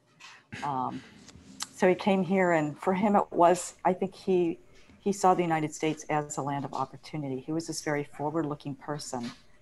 And I think that kind of, that's a partial explanation, I think, of why he hadn't initiated those conversations himself. And I think the other part of it goes to what other people have said, is that the sense of not just trauma, but precarity, right? That we're living under, right? We're fine as long as we obey the rules that were laid down for us. And so the sort of felt necessity of abiding by certain rules was part of the silence. My parents were very much like that. You know, I remember when I was in first grade, I think, you know, being a kid in the 60s, right? Even elementary school, my friends and I, we used to talk, you know, what are you? How do you, you know, basically, what do you identify as? And, you know, I had friends, mostly Latinx, and they, you know, they came up with different words for it at that time. There are different words than just Latino or Latinx or Chicana. What would you call yourself? And they got to me and I said, I don't know. I really don't know what I am. And so I went home and my mom was cooking. And I said, Mom, are we Chinese or Japanese?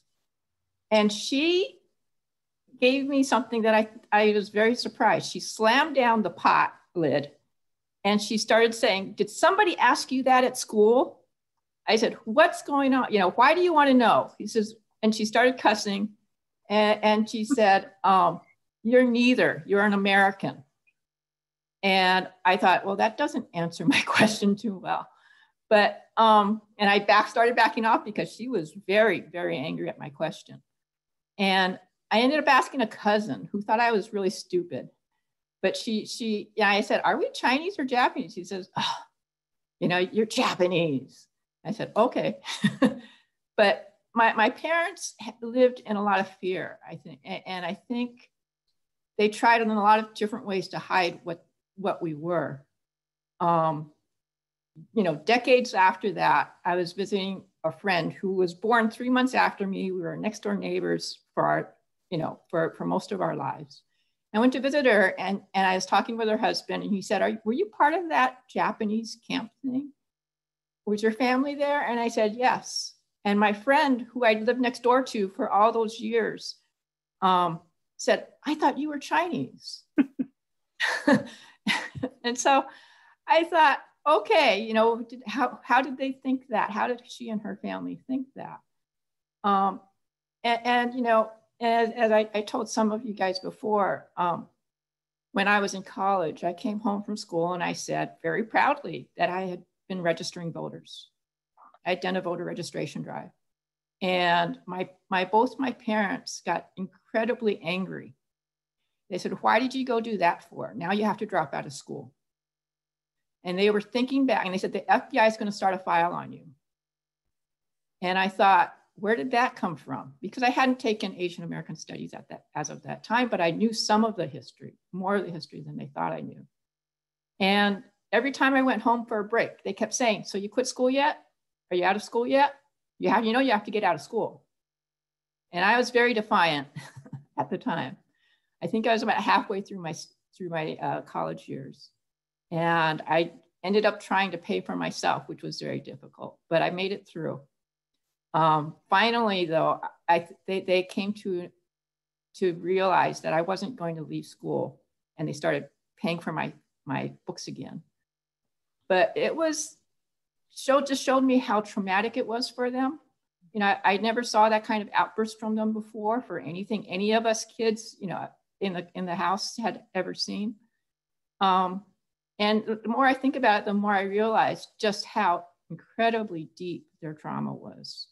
My dad's family was at Poston. My mom's family was at Hart Mountain.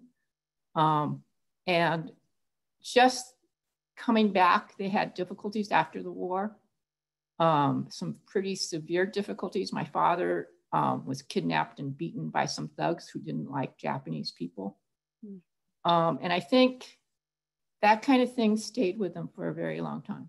Sure. And they really couldn't tolerate me asking questions about it. Thanks for such a diverse range of answers for that. And also just, you know, thank you for also helping us clarify that it's not such a clean line, right? It's not just generational. It's not just class. There's a lot of factors at play here. I want to turn our conversation to the Japanese American redress movement. Many of us are aware that we are one of the few racial minorities to have received some sort of reparations from the federal government. This is a current, this is again in the news. California passed AB 3121, was signed into law just recently, authorizing a task force to develop reparations proposals for the state for Black Americans or Black Californians. And a national proposal, HR 40, has been sponsored since 1989, but has not been yet brought to vote. So I think one common argument that we might hear sometimes against the redress movement and against reparations generally for Black Americans today is that people shouldn't have to pay for the mistakes of the past. This was some of the language that was also used for, against the Japanese American reparations movement. And I wanted to know from your experience, if you could tell us what were some of the good that came out of the redress process in terms of restorative justice, in terms of healing intergenerational trauma, and how would you, from your experiences, counter these types of arguments now? One of the things that did come out of the Japanese reparations is that people like my parents ended up giving their reparations completely towards the creation of a museum in Los Angeles to tell the story. I remember when they first started donating, when they first started getting the donations, it was just a small little office with a few photographs in it, but it grew to a pretty big museum that's visited quite often right now. Yeah, my grandparents did the same thing. I think Little Tokyo and, other community centers throughout the United States still exist in large part because people return the money to the community. But I don't think it was just that. I mean, I think that the redress movement, the sort of movement itself, and Susan referenced this, right, was a community building effort, right? And it was a consciousness raising effort. When I was growing up in the 1960s, Japanese Americans were never mentioned as part of history, right, in public school education. And that may still be true in parts of the country, but in Davis, where I live, there's a school named after Fred Korematsu.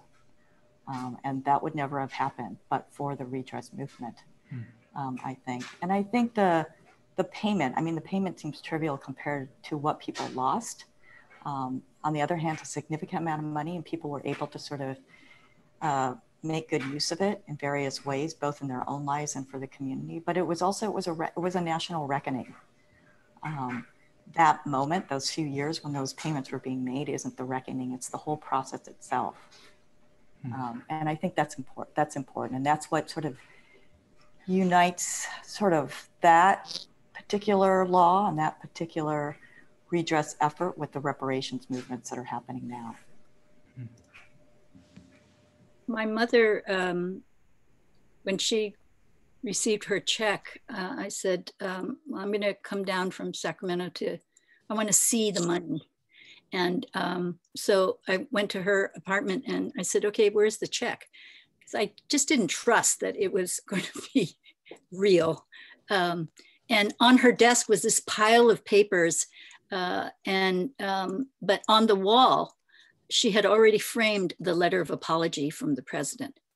And it really exhibited for me, because I asked her, what does this mean for you? And she said, she obviously didn't care about the money, but she said that she felt like she finally got her face back. And I think it really illustrated what happened after Redress is since Redress, the number of books, films, music about the camps has really proliferated. I think it gave the validity of our historical experience and brought out what had been missing in our community was the expression of our own personal narrative about what happened to each of us individually and in our families, and also the blossoming of this creative expression through protest. So I think it's had a huge impact, and really feel like the Japanese Americans are in a really crucial position to support reparations for the Black community. Definitely. So, the question of why pay for past mistakes, I think that, people are aiming that question at the issue of Black reparations. And they also talked to Japanese Americans about that. They didn't feel like they needed to pay for something that had happened in the past. But, of course, what we said and what we say now is that people are commonly called upon to fix problems that happened before they were hired and before they were elected and before they were in residence and also before they were born. And I think it's really important to look at this broadly because, political mistakes compound, they don't disappear if you ignore them. And issues of justice and accountability, it affects more than one group, but it affects what's happening now, it affects what's in the future, and it also affects the integrity of our Constitution and our understanding of individual rights. Okay, so slavery and genocide really distorted democracy in this country. I think one of the things we're talking about now is how the Electoral College, is really a distortion of democracy. And it comes out of slavery, the protection of the political power of slave owners. And we're still living in a system that's distorted by slavery. And actually the scapegoating of Japanese Americans in 1942 and previous to that, leading up to the incarceration is related to this distortion, because the distortion that had been already established in the United States because of slavery was that some people are more equal than others. And some people's individual rights matter and other people's don't. And so Japanese Americans, the incarceration of Japanese Americans was an example of how an unredressed slavery and all the distortions of democracy that resulted still existed in 1942, right? And it still exists now. And I think there are a lot of examples, that people can think of now that we're facing right now. So I think that's really important. But so, reparations is like a political tool to fight for equality. It's kind of like voting, it's not a religion or a philosophy, but it's like a tactic. It's like a tool. It's not a guarantee of anything, but it's part of a mechanism that we should use. It's in the First Amendment, and it's something that every American is eligible to use. Everybody is empowered to use that. So I also want to say that, Japanese American redress was significant and meaningful, but it wasn't big enough. It was transformative in many ways, but it wasn't transformative enough for our society or even for Japanese Americans. So I want to say that, as somebody who, embraced the movement just wholeheartedly. I was 23 years old, and it's all I wanted to do. And once I found out about the redress movement, we wanted to draw a line in the sand. You know, the former incarcerees that we worked with said, you know, we don't care about ourselves, but we want to make sure that it doesn't happen to anybody else. And that was like this moral obligation that we felt to fight for that. And we wanted to draw that line. We knew it wouldn't be an indelible victory, even if we won it, but we wanted to do that. We wanted to try to do that. And that's why many of us are so angry that it's still considered a viable policy to punish people for who they are rather than what they've done. And I think the Muslim ban is an example of that. And I think targeting immigrants of color, that's an example of how we weren't able to draw that line in the sand. And I think that that is, you know, a tragedy. I mean, I think that while Japanese American redress was transformative, I mean, it meant that from that moment on, you know, American journalists could no longer speculate about whether the incarceration was right or not. They had to say, no, we've actually apologized for it. We've actually said that it's wrong. But that's why I'm saying it was transformative, but wasn't enough. We wanted the redress victory to deeply benefit Japanese Americans, but we also knew it was just a token. Too many Nisei, too many former incarcerees did not live to get the chance to reflect collectively on their experience with the rest of the community. And even now, Sansei, we're aging out. And the question is, will we get a chance to fully reflect on this? And I think that one sign that is a bad sign and that I hope to correct, and I hope to call on the Japanese American community to correct this, is that many histories of Japanese histories of our experience in this country go into depth about the camps. And then there's this big gap, and then it goes, and then in 1988, Reagan signed the bill. Mm-hmm. And I think there's a big chunk that's missing there. And I want to tell you that today is the 40th anniversary of the founding of the National Coalition for Redress Reparations. And that movement was very significant, as I mentioned before, that this was the culmination of a community, all generations coming together to fight back against racism and to fight for equality. So I think that if we can do that, we'll be steps farther along on making our redress victory meaningful. Wow, thank you so much. I think you're already like way ahead of me. My next question for you, and I wanted to highlight some of the work you are all doing in your organizations. My next question was kind of like what Susan was talking about, like after the attacks on the World Trade Centers, for example, in 2001, Japanese American advocacy groups like the JACL were you know, some of the groups to stand up in support of Muslim Americans facing discrimination and political attacks, citing memory of incarceration as, you know, one of the reasons we got to stop history from repeating itself, from happening again. Also, like Susan was mentioning, like organizations today like Zero for Solidarity, that's Satsuki's organization, have drawn these parallels between incarceration of Japanese Americans back then and detention of immigrant families today. So you're kind of already answering this question, but the question, in what ways is the memory of incarceration at work in what you're doing, and in what directions would you like to see it go? Maybe if you want to add anything else onto that, or maybe even highlight some of the policies that you are advocating for as well, or your organizations.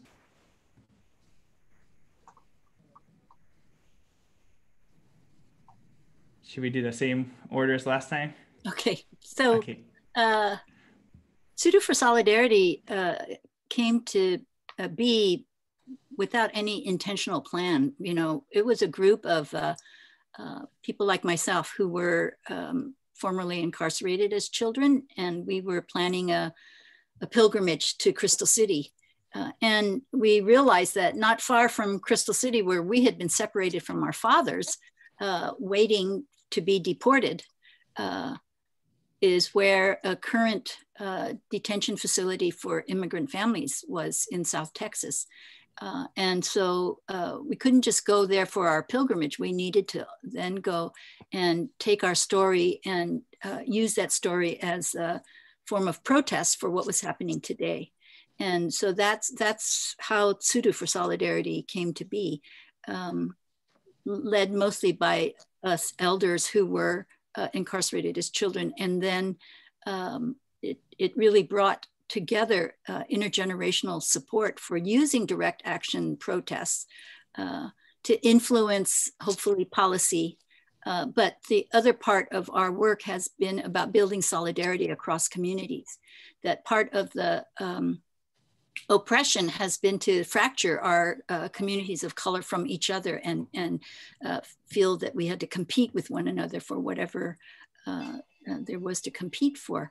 And so our actions focus on working with targeted communities and supporting them, centering their issues and showing up in support of theirs. And we've developed this process called Healing Circles for Change, where in the initial stages of our direct actions, we would show up at a protest, and then after the protest was over, people would go their separate ways back to their communities, the Latinx, the indigenous people, the African-American folks. And then one of these events in Oklahoma, we ended up staying together. And as we sat together, exhausted from the events and feeling really connected to one another, we began sharing our individual stories across communities and across generations. And it was so powerful, the bond that grew from that, so that when there was another action somewhere else in the US that needed people to support, we knew each other and could call on one another to show up. And so our desire to break down those barriers that had been built has been a primary goal, besides the protesting of the immigrant detention facilities and promoting and supporting the Black Lives Movement. So I think it kind of emerged as a grassroots protest. And really what we found too is that in protesting alongside currently targeted communities, there was a very powerful healing for ourselves, finding a voice that we didn't feel like we had the right to protest, to speak up against what was being done again. So yeah, so now we have many people who are very engaged with Suru and very proud of that process that has emerged. Lisa. Thank you. A lot of my work, both my scholarship and my community-based work, is in the reproductive justice area. And so I've been sort of a supporter of and participant with other people trying to gain reparations for people who have been forcibly sterilized. Several states have passed bills providing reparations for primarily women, but not exclusively women, and primarily low-income white and women of color. But we're trying to get something similar passed in California. The last bill that went up was in 2019. It didn't make it out of the Assembly Appropriations Committee, but we're going to keep trying.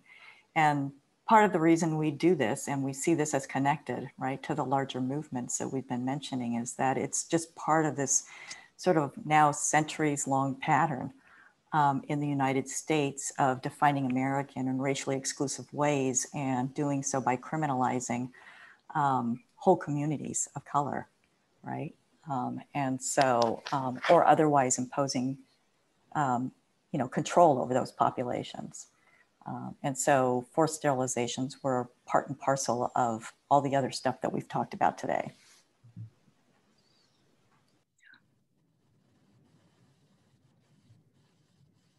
I forgot who's next. Is it Susan?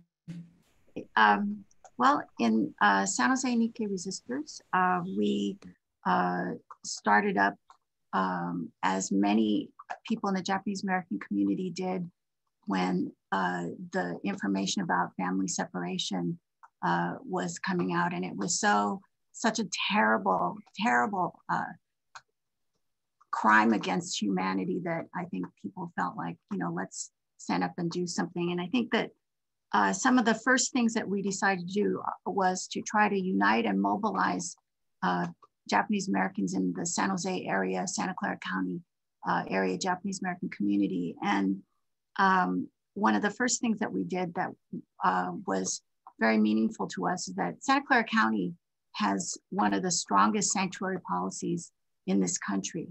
And it was under attack when a San Jose resident, a woman, was murdered by somebody who was undocumented. It was very similar to a case in San Francisco, and it provided an opportunity for people who wanted to accelerate ICE arrests and deportations to attack sanctuary policy. And so that was something that we mobilized people to. And it was also kind of an interesting exercise because I think the denial of individual due process to Japanese Americans by the communities they lived in is very similar to the denial of individual due process to undocumented immigrants. So anyway, that was something that we did. We did a number of other immigration rights projects, including a unity quilt to try to engage different sectors of our community, artists who wanted to support immigrants. And this was a way to engage them. We also are working on HR 40 support. We started thinking about this a couple of years ago, actually, because this was coming up. You know, Ta-Nehisi Coates wrote a really groundbreaking article in The Atlantic. And then in 2019, Democratic primary presidential candidates started endorsing HR 40. And I think in San Jose Nikkei Resistors, we figured, well, pretty soon journalists are going to start approaching Japanese Americans, and if we're unlucky, they're going to pick one who comes up with the model minority answer. So we felt like we had to kind of get a jump on that. And so we wanted to start creating some motion around Japanese Americans supporting HR 40. And we also have an education committee that's also working on anti-Asian backlash against Asian American students in K through 12. We have a defund the police committee where we've been trying to understand the issue as a local issue and try and figure out how we can be in coalition. There's existing coalitions in a lot of local areas, and so we're getting involved with that. Also, we have been very involved in the election process. I think it was pretty clear to us and to most people that if we want to make any progress on any of these issues, immigration rights, defunding the police, any of these issues, we have to throw Trump out. So we put a lot of effort in to get out the vote across the country, and we are so happy that, and I think I speak for everybody here. What a relief, what a relief. And anyway, so yeah, so we're doing a lot of things, and you know, we're trying to figure out how to do it without killing ourselves because it's kind of a lot of stuff. So yeah.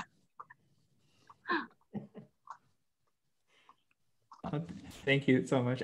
Janice, did you want to answer this one as well? Yeah, JCL has been putting out, it has been a little bit slower to get things from them because they are sheltering in place, and but they have been following up on getting reparations and working on a lot of some of the same things that were mentioned before. They are in support of HR 40. Personally, I think that that's a very important issue to be coming up. And you know, my personal concern is that so many things can still happen again. I mean, they're still on the books. I mean, you can still have people being incarcerated or put into camps, and they are being put into camps, and it's just appalling and terrible. And it's for us to do something about it because we do have a little bit of cred or some cred in terms of our history. And I think it's important for us to really get the word out and to really support the groups that need support. Yeah, thank you so much. I want to just remind everyone at home, if you have some questions for our panelists, throw them in that Q&A chat. We just got a little bit of time left here. I want to ask all our panelists another question. Oh, sorry, and if you're using the chat, if you could put it in the Q&A, that would be helpful for us as well. I got a quick question about solidarity building, particularly a lot of the groups that are hosting this event today, Japanese American, but also a broader AAPI community at UC Davis. And our question is a bit about the changing demographic of Asian Americans, how we find, what does solidarity look like between Asian Americans and beyond? So I guess wide open answer, but I guess my quick little spiel for this one was like, since the end of immigration restrictions in 1965, we've had a very changing face of Asian America. I think as of 2017, it looks like about 75% of adult Asian Americans are actually first generation. So it's kind of a very different experience than maybe what we're, the traditional kind of Japanese American experience. So I guess I wanted to ask maybe your thoughts on what ways does the changing nature of Asian America still operate, or how do we still operate as terms of political solidarity, and what strategies do you see for mobilizing as Asian Americans today to stand in solidarity with other communities such as our Black, Indigenous, and Latinx kind of community partners? I think it's a great question because in some ways, like my generation as a Sansei, I feel like we're so focused on the Japanese American experience that, stretching that definition, expanding it, enriching it, has really been brought to our attention at this point, where, for example, Black Nikkei young people are saying, we're part of the Japanese American community. We're part of the Asian American community too. And they want to be acknowledged as part of this expanding vision. And I think the younger generation has a much more positive sense about the importance of expanding our vision about our identity. And it is the future for sure. Yeah, I agree, and I also think that there is an Asian American coalition, and one of the things that San Jose Nikkei Resistors did this last period was participating in a Yes on Prop 16 coalition, and I think that when the chips are down, I mean, one of the best anti-model minority strategy things you could have done in this last election was to vocally and visibly campaign for Prop 16. And also to partner with Asian American communities that are really struggling with generational issues. I really admire their very progressive organizations inside the Vietnamese community that are doing very creative things to bridge the generational gap by like having fact checking in English and Vietnamese language. And that's really brilliant. And, so in San Jose, Santa Clara County, we want to partner with Vietnamese Americans, and we've met different organizations partly because they're also being targeted by ICE, and it's very underreported, and we don't want them to stand alone. And but it's also part of this Asian American coalition building. Also, I think that the anti-Asian scapegoating is trying to help people understand that and to figure out how to join together and fight back against that. And one thing that I've been really thinking is that, part of this different immigrant wave of immigration, I think a lot of Asian Americans could really use Asian American studies for the community. There are a lot of people who would never get a chance to take a class on Asian American studies, but then also to learn about the history of the Black liberation movement, and I think that kind of education in the community would really go a long way towards bringing people together and opening people's minds and helping them understand what's going on now.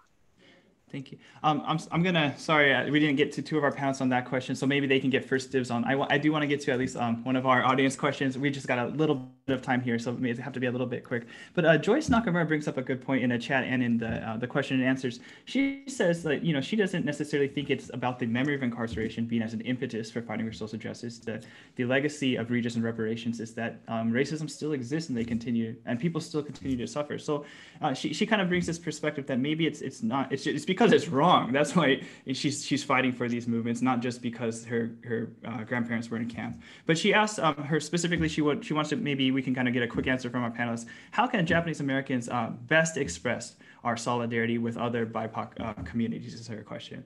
So maybe we can kind of segue out just maybe a last piece of advice from our panelists.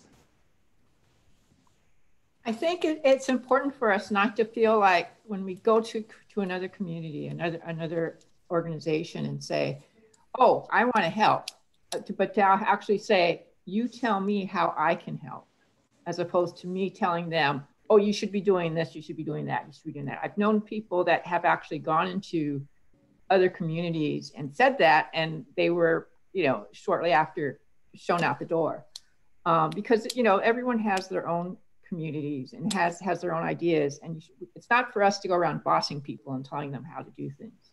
Although we do have some ideas that might be good because of our history. But I think basically to do research and follow through in terms of going into someone else's territory. Any other panelists want a little bit of advice? No, I think part of it's just about showing up. Yeah. You have to sort of put your body on the line. We can't actually physically do that right now. It would be worse for everybody if we did. And there are different ways of showing up, right? Sometimes it's signing a petition. It's whatever your capacity is, right? But you do it with openness, like Janice said, and you do it with humility. And you do it as a sign that you recognize you're part of not just the Japanese American community, if that's how you identify, but that the Japanese American community is part of a broader coalition. That's really important right now. And I think that building these coalitions across communities is really essential to having any success in making deep change. So really being active in doing outreach, reaching out to different community organizations and joining in shared educational programs. And, you know, I think we just have to be more active about making that happen instead of standing back and waiting to be asked. One of the things that we did during the redress movement was that we sought out many different kinds of organizations and educated them about our issue, but we also invited them to come educate us about their issue. And it was one of our principles of unity that we said that we, in addition to fighting for our own equality, is that we would support other oppressed people in their struggles. And so I think that sharing of information back and forth is really important. You know, that's one of the things I think that we were able to inspire a lot of former incarcerees with. I remember one Nisei man leaned over and whispered to me at one day of remembrance. He was listening to the support statements by other organizations, and he said, you know, Susan, I thought everybody hated us. And I think that, you know, by seeking out and giving this kind of support and solidarity, I think we can strengthen all of our movements. Well, thank you so much, panelists. That will be our time for today. It was really an honor to talk to you all, everyone. This was Satsuki Ina, Janice, Yamamoka, Luszczak, Susan Hayase, and Lisa Ikemoto. So thank you so much to our panelists. I want to just let everyone know out there at home, you know, thanks for tuning in. We're just about to go into another music set here. I want to remind people that there are our team members are hanging out on the chats here. They got a Discord channel set up. They'll drop the links there if you want to hang out with them there. I'm going to do my, sorry panelists, if you want to leave, you can stay with me too. I appreciate your smiling faces. I'm going to intro this next set. This next set, I am so excited to bring to you today. Oh, thank you. Thank you, panelists. Thank you to every great Bakuhatsu. Thank you. Everyone from Davis. All right, you see Davis. All right. Okay, so this next set, I'm so excited to bring you. Sorry, we're just a little bit behind, but I'm glad you're all here because this set is going to be awesome. One thing we like to do with this David's Cherry Blossom Festival, like we said before, it started as a Taiko festival for a way to share our art with the community. But, you know, this is really grown over the years to the point where, you know, 2019, the last time we saw you all live, we had 2 music stages outside, we had 1 inside, and this was going on at Sudwick Brewery. I wanted to spend a little moment of our program to say thank you to Sudwick Brewery, who normally they host us when we have the festival live. And even though we weren't able to meet in person this year, they still sold our seasonal beer release, the Hanami Haze, and they raised money actually for Suru for Solidarity with that fundraiser. So thanks, Sudwick. We hope we can party with you again soon, you know, when it's safe to do so. Okay, so this next set, so like I was saying, sorry, we like, since we've grown, we really want to share our stage with artists who are doing, like, you know, radical, cool stuff with their art, who are making powerful statements and putting themselves out there. So we love to be able to share our stage like that. We also want to feature some new upcoming artists all the time. You know, try to give people, a lot of people got a voice that they want to share, and if they can do that at our festival, that's what it's about. And so this next set we have coming up for you, I think, is a perfect David's Cherry Blossom Festival set. We have the Hive Mind, this Bay Area trio. They just started kind of releasing music together as a group this year. This stuff it's hot. You're gonna want to hear this. Followed up our friend Iraya. You might know him as Jay Anthony before. He'll be in this set as well as a new artist at the David's Cherry Blossom Festival stage, Davon. So we got to get to it. I don't want to hold us up anymore. Let's roll our next music set.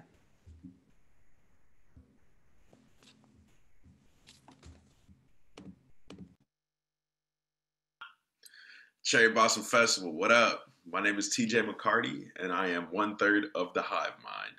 I just wanted to start off by saying huge shout out to Gregory Boada for reaching out to us and letting us be a part of this awesome event. Also wanted to shout out Isaiah Selva for putting us in contact with Gregory. Really, really appreciate it.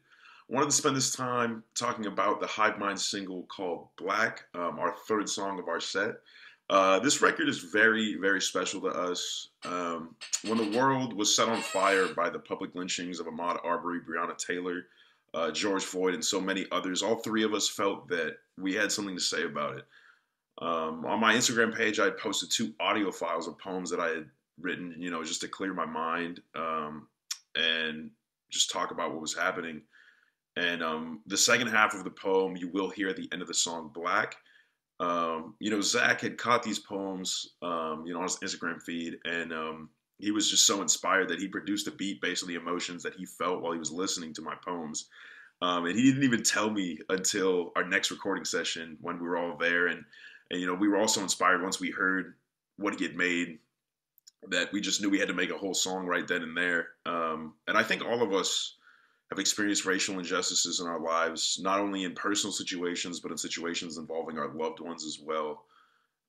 You know, we are all multiracial. Kai and I are both half Black and half white, while Zach is half Filipino and half white. And we all have a slightly different perspective on racial injustices, like personally as well. With Zach growing up in Saipan and Guam, Kai living in cities in the Bay, and myself growing up in the suburbs just outside of the Bay Area. You know, each experience of ours was like a different side to the same coin, if there was such a thing as a 3-sided coin. But anyway, we hope you enjoyed this song and the rest of our set. And once again, huge shout out to the organizers of this event. We really, really appreciate you. Thank you.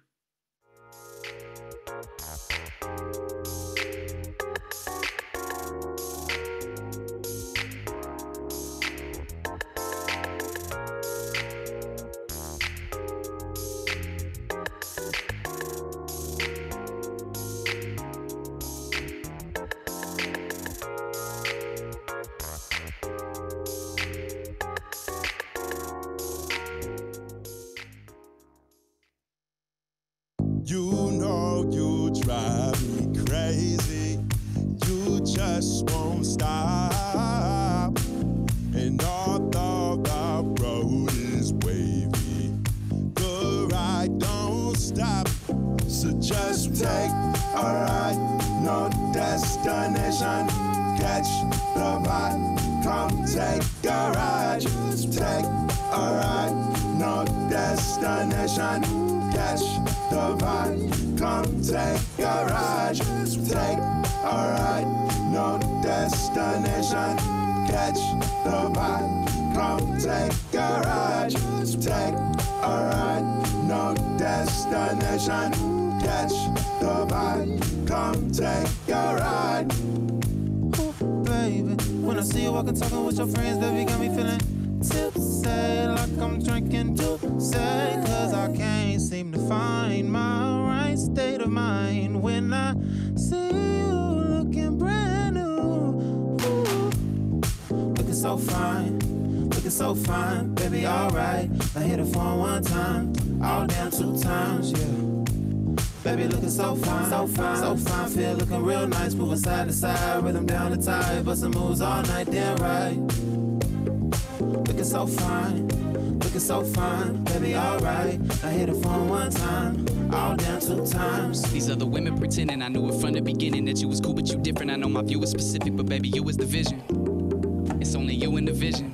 But honestly, I'm feeling better than I've ever been, baby. Better than medicine, better than an etc. My baby got the melanin cool. She get the element fool, but she intelligent bougie with the etiquette. Ooh, she made me feel good like that. She made me feel good like that. She made me feel good. Made me feel good like that. She made me feel good like that. She made me feel good. Made me feel good like that. She made me feel good like that. Made me feel good. She made me feel good like that. She made me feel good like that. You made me feel good. Made me feel good like that. She made me feel good like that. She made me feel good. Made me feel good like that. She made me feel good like that. She made me feel good. Made me feel good like that. She made me feel good like that. She made me feel good. Made me feel good like that. Made me feel good like that. She made me feel good. Looking so fine, baby, alright. I hit it for one time, all down 2 times.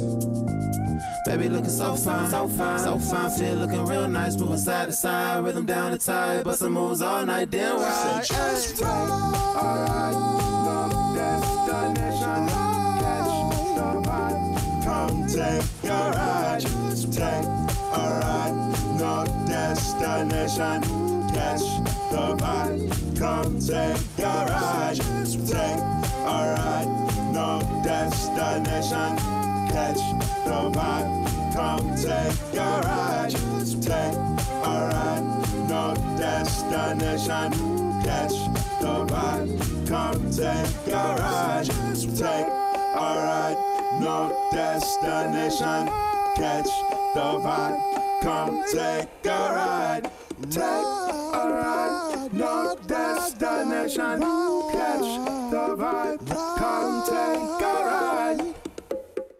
Yes, sir. I see you walking down the street, got your headphones in, walking to the beat. She taking care of business far as I can see. Big afro puff, rocking natural beauty. Hey, trying to get down with ya. Big time money, trying to stick around to ya. She independent, ain't nobody gon' fuck with her. But I'm a boss, so she might let me holler at her. She's more like suede on dinner. Baby, let me put you on tonight. They tryna sway your rhythm. Baby, let me take you on tonight. She's more like suede on dinner. Baby, let me put you on tonight. They tryna sway your rhythm. Baby, let me take you on tonight. Listen to my testimony. You know my feelings far from phony. Won't you be my one and only? Yes, I'm talking matrimony. You got me feeling like velvet and leather. You know I'm feeling better when you and I together, navigating stormy weather, but it's getting wetter. Got you feeling right, so you coming out of your sweater. Know I can be someone you can depend on. Don't mind a woman who's a little headstrong. You know what we got's a little bit special. When you with me, just know that you are in for a good time, cause I'm high on life. Woo! Not gonna take her, yeah, that's right. And you know by the end of the night, when they see you, they'll reply. She's smooth like suede on denim. She's smooth like suede on denim. Baby, let me put you on. Baby, let me put you on tonight. And they tryna sway your rhythm. They tryna sway your rhythm. So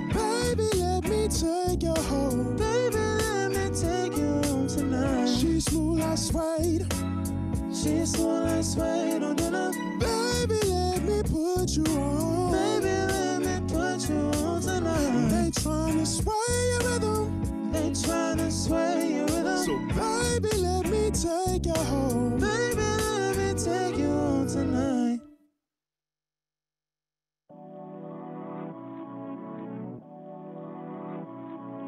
Black is the color of the so-called enemy. We say rest in peace to those who have fallen at the hands of the white man. Gave a brother no chance, showing you both hands. Black skin triggers the trigger. Well, I felt threatened. Figures. The news on the air using it to spread lies, but the black man barely breathing, begging for his life. Black on black on black on black. Can I get black with that? I'ma come back to that. Invented culture, but can you handle that? Handle the hands that clap to feed the dance. See the value, so you still ain't give no credit back. So hell no, you can't get no fucking black with that. But we see it brings joy, that's that black effect. That black protect. We on top, but we know where we at. Yeah, yeah, yeah. Kings and queens, beautiful black royalty. When they see us, they don't believe how great black excellence can be. Kings and queens, beautiful black royalty. When they see us, they don't believe how great black excellence can be. Kings and queens, beautiful black royalty. When they see us, they don't believe how great black excellence can be. Kings and queens, beautiful black royalty. When they see us, they don't believe how great black excellence can be. Tear gas on my timeline got me hot. I wish that all this senseless shit would stop. Protest march when peace of mind is robbed. Seems to me we're always at a loss. Semi-automatic weapons, even lungs of love and breath. This is the reason why I'm spitting over SM57s. Don't you get it?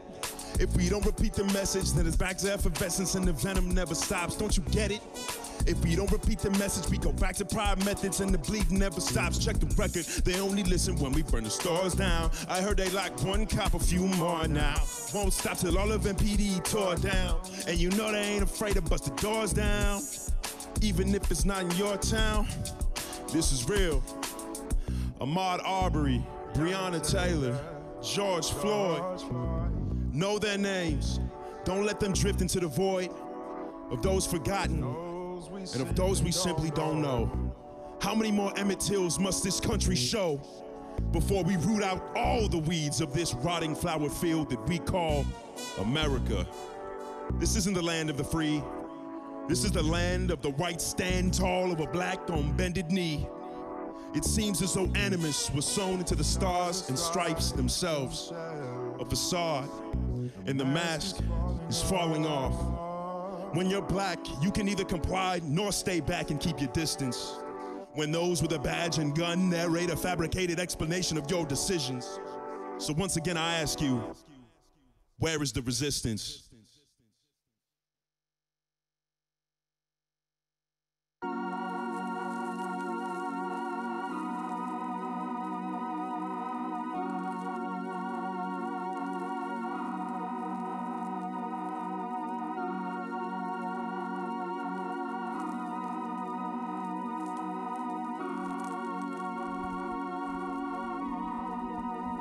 Listen. What's wrong? Complex question. A lot of different answers depending on the intention. Did you give a fuck? Do you care? You gon' listen now, you just gon' sit there. Focused on the wrong things. How the fuck we get it? Hold up, think I heard my phone ring. Damn. Brain all up in my phone screen. I can't hear nobody real scream. Funny cause I hear you steady hollering. However, I think you've become tolerant. We want the change, but it's sitting there pondering, thinking why the fuck y'all don't know what the problem is. Well, I'ma go ahead and say it's me. But hold up, wait a minute, I'm not saying it's that easy. The issues that we got on this weak ass foundation, man, shit'll get to shaking, it'll fall, no hesitation. We came together on an instant connection. But let me tell you, all you were was affection. Saw you talking to some other niggas and I got jealous. Locked you down, met the real, then I started to question. I can't seem to find a reason why I should stay. I've been searching, good and bad, but the bad it outweighs. We came question. But let me tell you, all you were was affection. Saw you talking to some other niggas and I got jealous. Locked you down, met the ring, then I started to question. I can't seem to find a reason why I should stay. I was searching, good and bad, but the bad it outweighs. Came together, it was instant connection. Soon I found out you just wanted attention. Look, I just wanna show you my affection, but now it feels like my heart's in detention, yeah. Look, I might have bravado in my vibrato, but baby, I'm a genie in the Hennessy bottle. Look, close off, you model, then it's full throttle. Make a young man feel like he won the lotto. Look, potato, we empty the bottle, and now I gotta sing it like she Nelly Furtado. Promiscuous, but picture this, I thought we was intimate, but she wasn't into it. The winter wind is how cold she was. The script she flipped had me feeling so lost. She said she can't commit, and it had me thrown off. I need another chick, but now I'm going off, and I can't seem to find a reason why I should stay. I've been searching, good and bad, but the bad outweighs. We came together on an instant connection, but let me tell you, all you were was affection. Saw you talking to some other niggas and I got jealous. Locked you down, met the ring, then I started to question. I can't seem to find a reason why I should stay. I've been searching, good and bad, but the bad it outweighs. We came together on an instant connection, but let me tell you, all you were was affection. Saw you talking to some other niggas and I got jealous. Locked you down, met the ring, then I started to question. I can't seem to find a reason why I should stay. I've been searching, good and bad, but the bad it outweighs.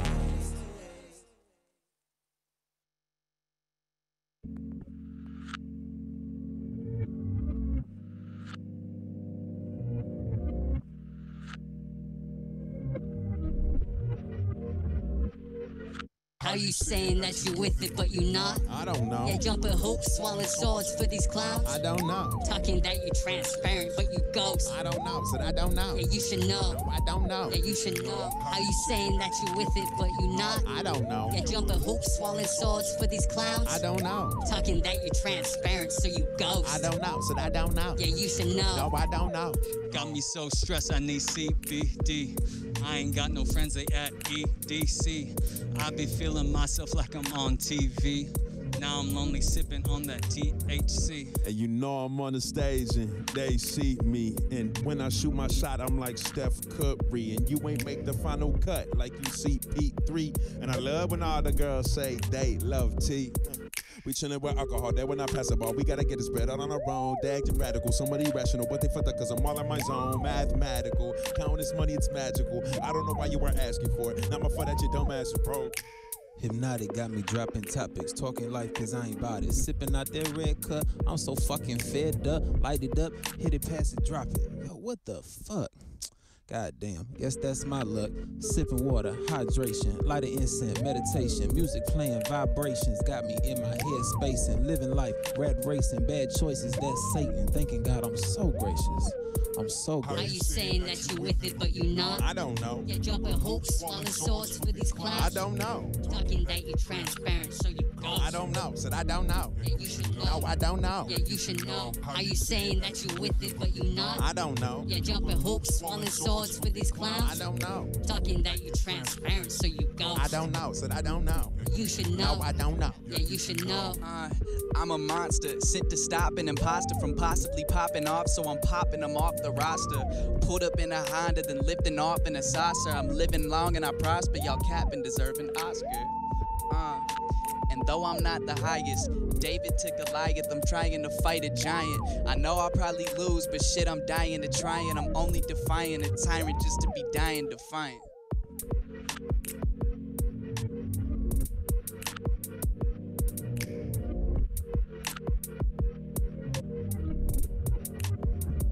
Fucking 2020, October.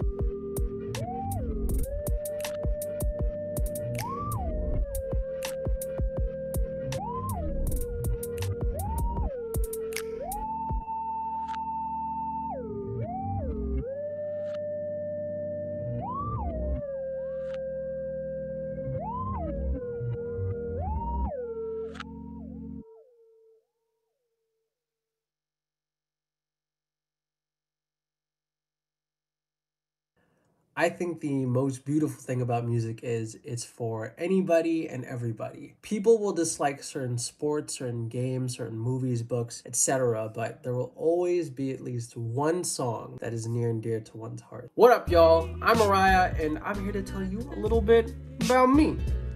Little old me. I'm a Filipino artist from the Bay Area, originally from South San Francisco, 6'5" baby, and I consider myself to be an artist in R&B, neo-soul, and hip-hop. I got the name Iraya fairly recently, actually. I used to go through a few names before, the one previous being J. Anthony. Iraya is derived from the ancient Tagalog word iraya, which can mean a few things. I was told it roughly translates to fruit of one's hopes and dreams. Other translations say, may your dreams come true, or reach your dreams. I've also seen it to be a popular girl's name in the Philippines, but I'm probably gonna ignore that part. My friend Jamie was the one to actually give that name to me. One of my goals is to tell my story and let it be known that people that look like me can do the same exact thing. Where I grew up, I've seen so many talented Asian musicians who are too scared of the thought to be in music, especially the culture to go into something more practical, like a doctor or lawyer, computer engineer, or specifically Filipino culture to go into nursing. This is me trying to defy those expectations and stereotypes, but I definitely do check off the stereotype of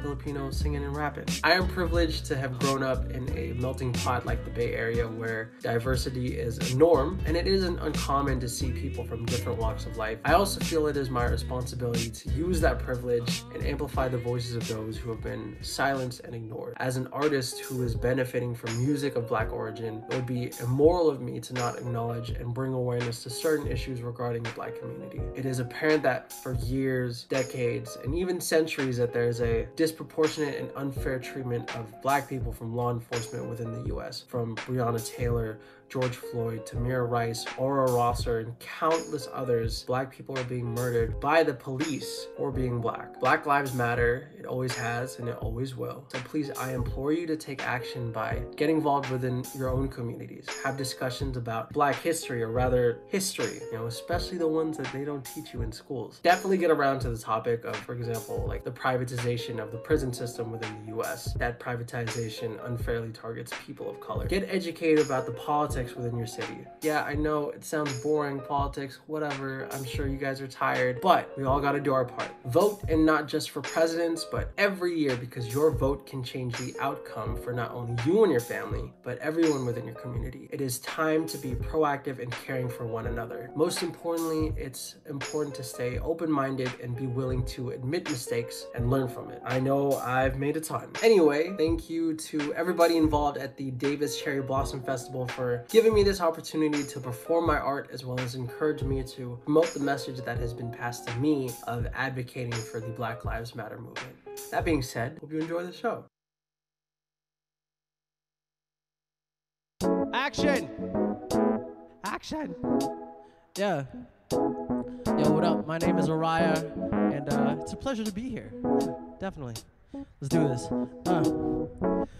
Been chasing all of the money.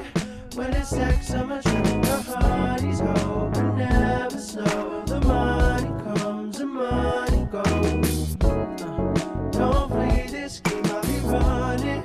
Your bitch can't tell me nothing. Feel my pockets grow. The money comes and money goes. Loose sips are a nuisance, especially if you're hanging by a thread with the nooses.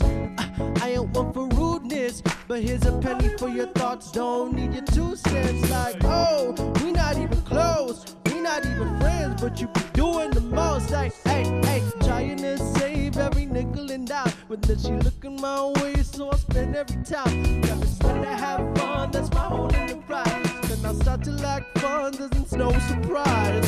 Hold up, got your hater when the money slow up. Grow up, begging on the chance you finna blow up. Ooh, you got me, baby, the truth. I'm not that rich, but you try to tell the world. It really is, it's so important though. I'm still chasing the bag, chasing all of the money. When it's sex, I'm a trap. Your honey's hope and never slow. The money comes and money goes. Don't play this game, I'll be wrong.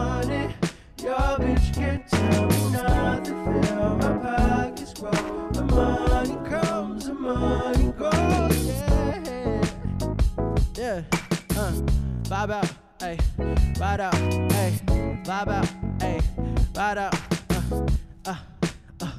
It's so cold, it's so cold, it's really cold. Did I mention it was cold?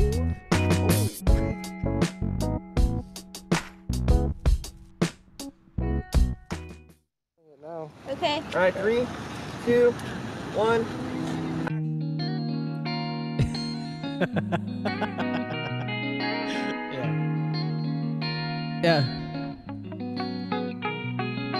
Yeah.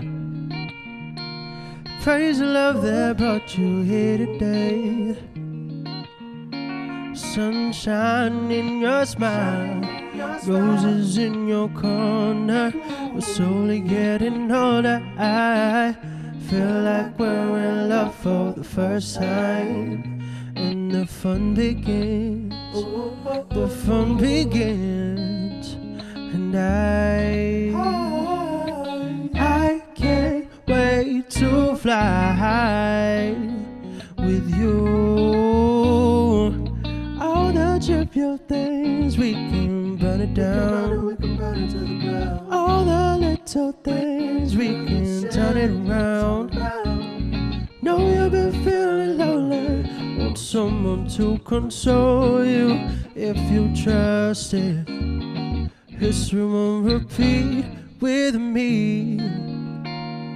With me, with me, with me. I need to tell you, I've been waiting for you a long time. How can I comfort you is what I'm asking in my mind. And I play your message on repeat, and I'm stepping to the beat. Oh, the fun begins. Oh, the fun begins. And I can't wait to fly with you. All the trivial things, we can burn it down. All the little things, we can turn it around. Know you've been feeling lonely, want someone to console you. If you trust it, history won't repeat. I can guarantee there won't be pain on this road that we paved. Know your past was cloudy, but if you would allow it, the sun will always shine, the sun will always rise, yes. Yeah. All the little things, we can burn it down. All the little things, we can turn it around. Know you've been feeling lonely, want someone to console you. If you trust it, history won't repeat with me. With me. With me. With me.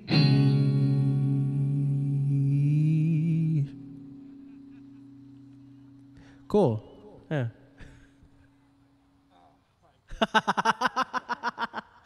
Hey, pause.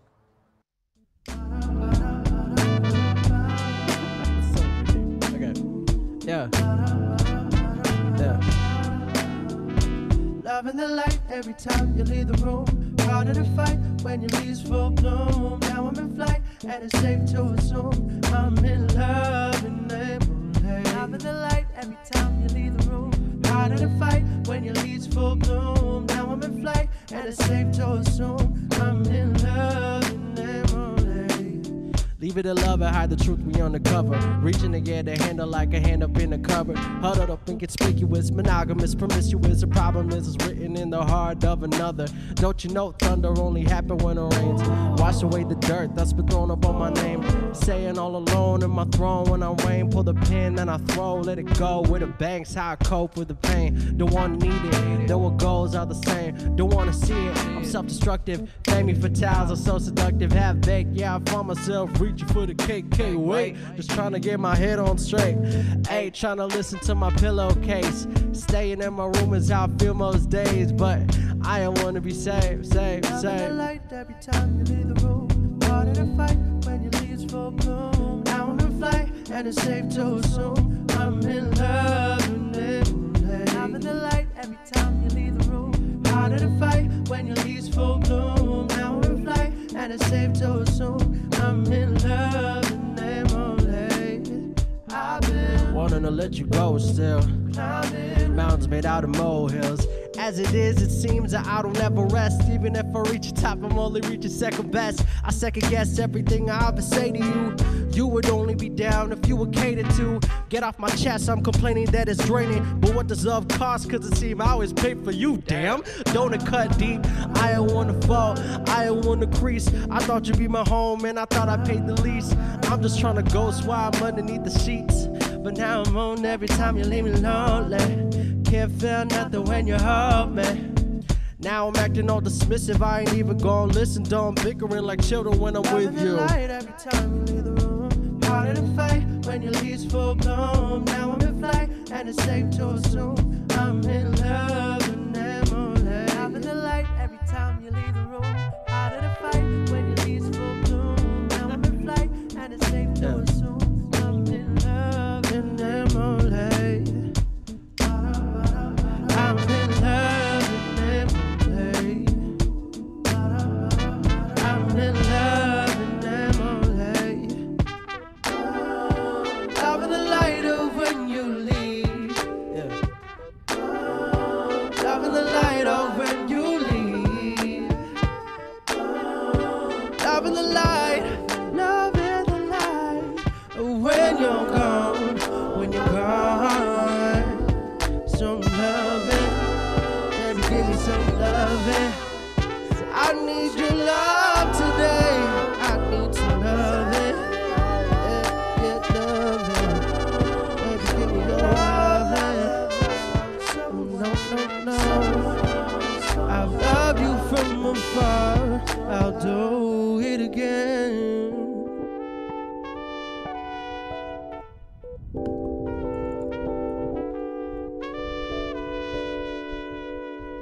Thank you. Thanks for being here. Appreciate it.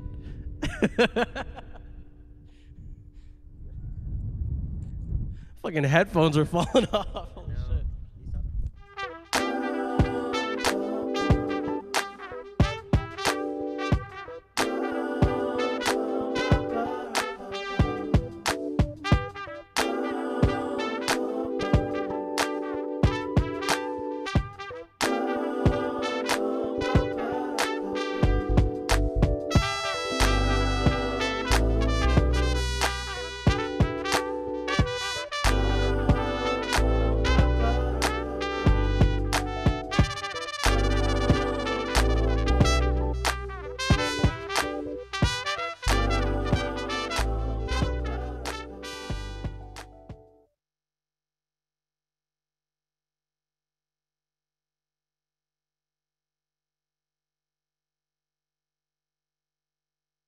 My style of music is R&B and hip hop, but like smooth R&B and hip hop.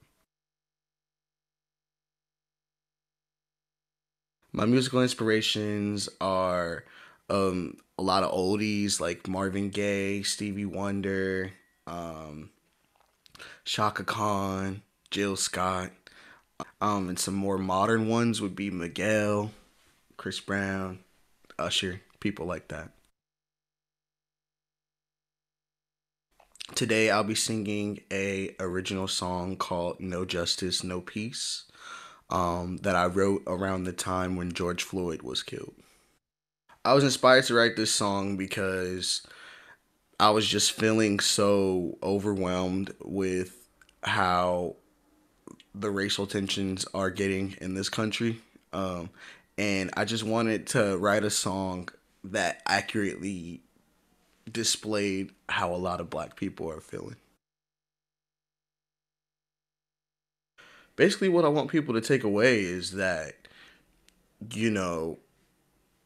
saying Black Lives Matter or no justice, no peace doesn't mean that I want to take something away from you or that I'm being radical. It's just to literally hear the words that are being said. Like, without justice, how can there be peace? And just think about that and apply it to yourself.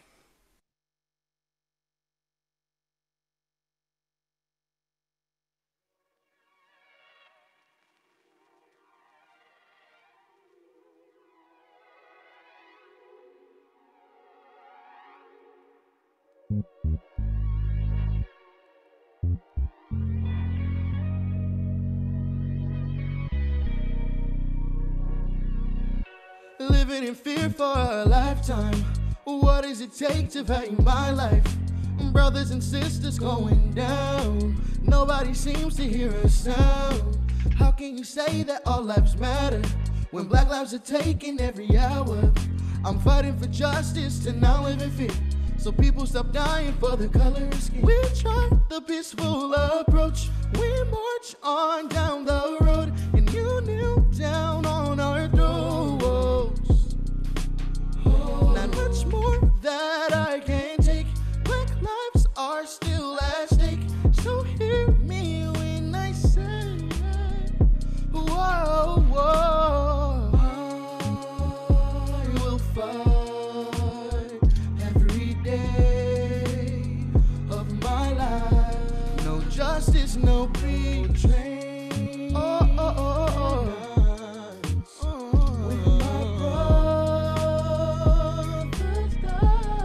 Justice, no. Feeling peace on the horizon. No injustice on my time. A lot of y'all be so hateful. We don't want no more trouble. Willing to risk it all if that's what it takes. Given a circumstance, way too much is at stake. It's not we don't have a voice, it's that we ain't heard. I'ma do my part to get what we deserve.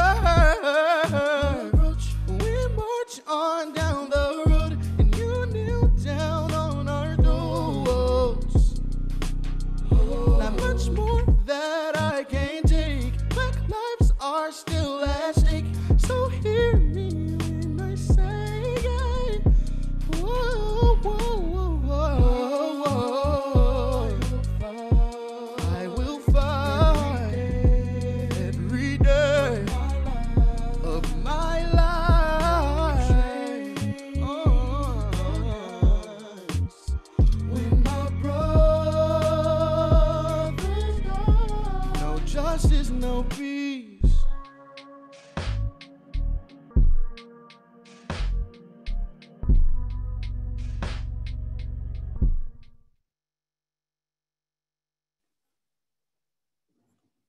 Thank you to the Hive Mind, Arya, and Davon for those powerful performances. As expressed by these artists, the injustices against the Black community are real, systemic, and have been ignored for too long. Although we may feel tired after the long election season, we can't stop the fight for justice for the Black community, and we must remember there is still work to be done. It is still important to recognize that we play a part in the failure to address the systemic racism, discrimination, and unlawful treatment of people of color. We need to continue to listen to and support Black organizers to challenge systems of oppression in place. As we remember George Floyd, Ahmaud Arbery, Breonna Taylor, and countless others, we must be resolved to end systemic racism and violence and affirm that Black lives matter.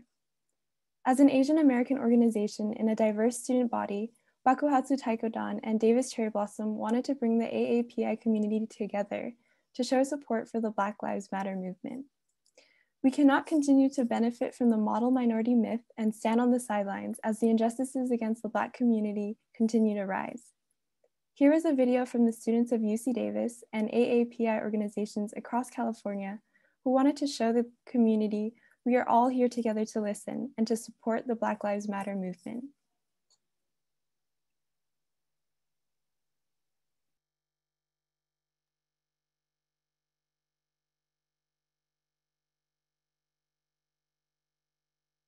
We, the students of NSU at San Francisco State, Mixed Student Unions, Nikkei Student Union at UC Riverside, the Intercollegiate Nikkei Council, Asian American Association, Filipinx Association for Health Careers, Japanese American Student Society celebrates diversity within our community.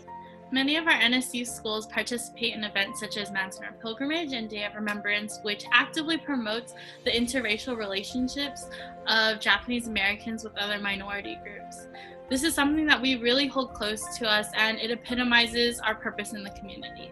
We're proud of our club's close ties to Nikkei progressives in Little Tokyo, and our members have been collaborating with Japanese Americans across the country to fold 125,000 paper cranes to send to the White House in solidarity and peaceful protest against unlawful and cruel incarceration. But it's time to turn our focus to the Black community because they have been stripped of their rights for way too long, and we need everyone to use their voice to fight for the justice and recognition that they so deserve. We strongly believe that the API community can become better advocates for POC. We realize that it is important to recognize the injustices the Black community faces and has faced for centuries. We all need to come together as a community to rebuild the system to ensure that Black folks are treated with equality and respect. Black Lives Matter is not just a short-term movement from time to time, but more so a daily reminder that the Black community is constantly disadvantaged and discriminated against. We must try to empathize with our Black brothers and sisters on a daily basis and not let the deaths of innocent Black lives be in vain. I support Black Lives Matter because the discrimination and the violence against the Black community has been ongoing and unacknowledged for far too long. We demand reforms such as the defunding of police departments nationally, as well as reparations in any form. America was founded on the principle of a social contract, one that states if we do not feel protected by our tyrannous government, we may resist it. It is important to acknowledge and fight against the police brutality, systemic racism, and injustices towards the Black community. We strive to continue raising awareness of historical discrimination against minorities by standing with Black communities across America, and in calling for an end to police brutality and racial ignorance. No one should have to feel unsafe or mistreated because of the color of their skin. America's legal system is built around a system of unfairness and racism, and that needs to change. INC realizes that we have a lot of work to do in becoming an ally with the Black community and educating ourselves in anti-racism. It is important for us to not only educate ourselves, but also advocate for those who are oppressed and marginalized in our societies. We would like to see a world where people are celebrated for their differences, not persecuted for them. Until Black Lives Matter, we live unprotected, and we must revolt against these different forces of oppression. We must bring an end to these injustices and come together as one to make amends and to bring equality for all. INC stands in solidarity with the Black community. FACT stands in solidarity with the Black Lives Matter movement. Japanese American Student Society stands in solidarity and affirms that Black Lives Matter. Black Lives Matter. Black Lives Matter. Black Lives Matter. All Black Lives Matter. Today, tomorrow, and every day. In solidarity, I stand. In solidarity.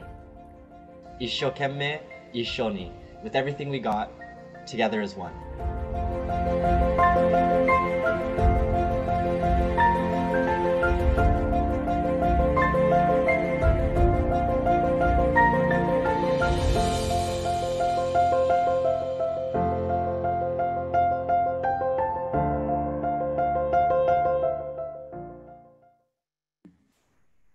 Hey everyone. Hey, what a great day this has been. Thank you all for joining us.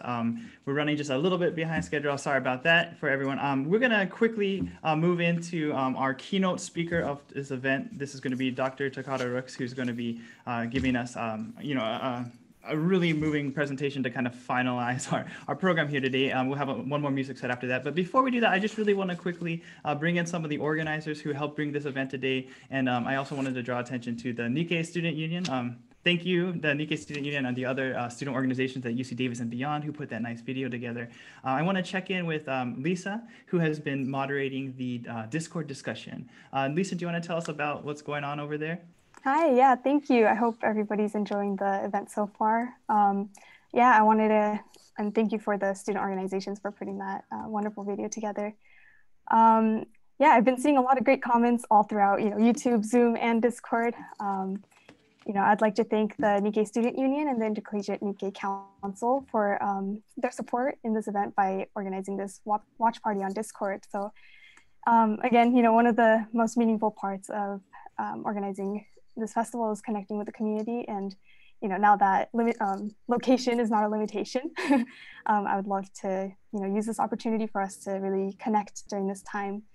So if you're not already part of the Discord channel, I would love for you to be able to meet the other viewers and to have some discussions there.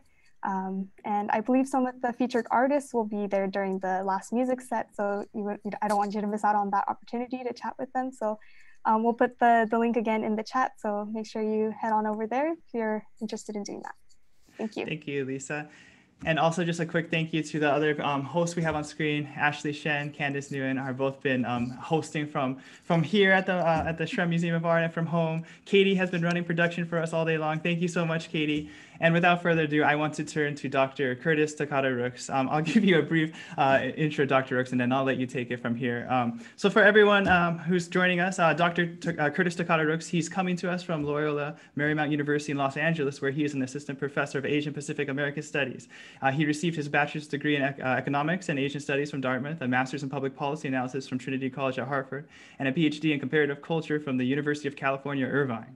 Dr. Rooks is an expert in critical mixed race theory, and his works brings to light experiences that intersect and transcend simple racial categorization. With his background, his policy background too, and he also looks at ways in which interdisciplinary studies remain relevant in academia, industry, health equity, and more. And we're just so honored that you could be our keynote speaker today, Dr. Rooks. I'll give it to you. Okay. Well, hello, everyone, and I'm really excited to be here. I want to thank the Davis Cherry Blossom organizers, Greg, Candice, Ashley, Katie, Lisa, in particular. I also want to acknowledge my ability to do this, to give honor to my parents, Curtis and Kikuyo Rooks, to my brother Tommy, my wife Miki, my daughter Mariko, to my students at LMU, and I know at least one is on this particular webinar, and that's Jenica Rose Garcia, that they provide me the energy and desire to keep doing what I do. Today, I'm going to focus most of my comments on the Japanese American community, but it can certainly be broadened out to the entire Asian American community. But I figure if I'm going to spank anyone, I should probably spank my own family first. So let me begin. I'd like to begin my remarks with an excerpt from the novel Southland by Nina Rivera, a woman of mixed race Japanese ancestry. This novel was set in what was then known as the Angeles Mesa and is now the Crenshaw District or South Los Angeles. I use this particular excerpt because shared peoplehood begins with shared place.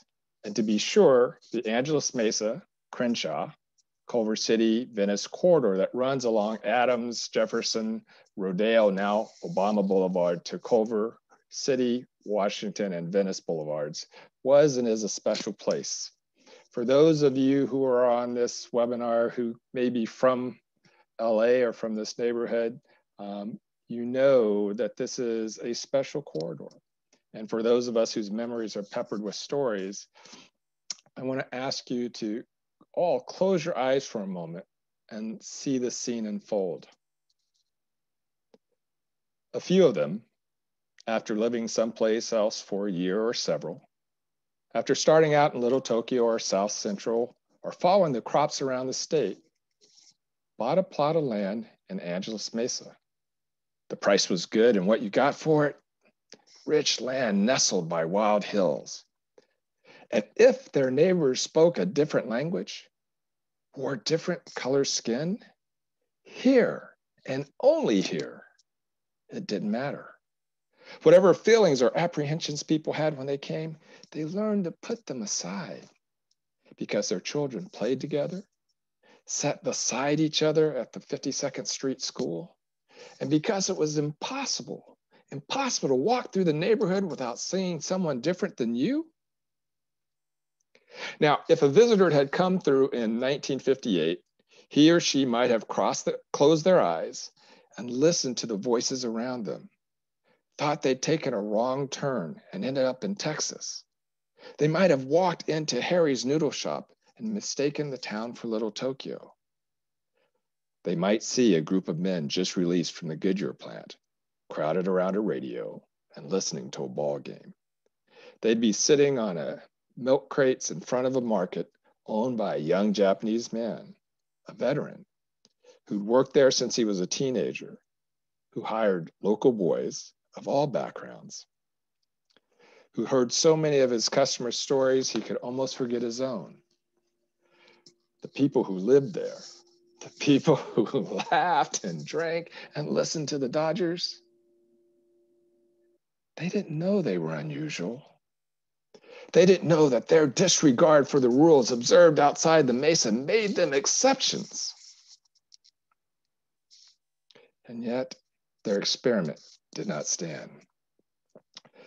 Now, Revere's novel, you can open your eyes, Revere's novel about place, community, and peoplehood, particularly Japanese and African-American communities, center around three major stories. And so I can share this without sort of giving the novel away.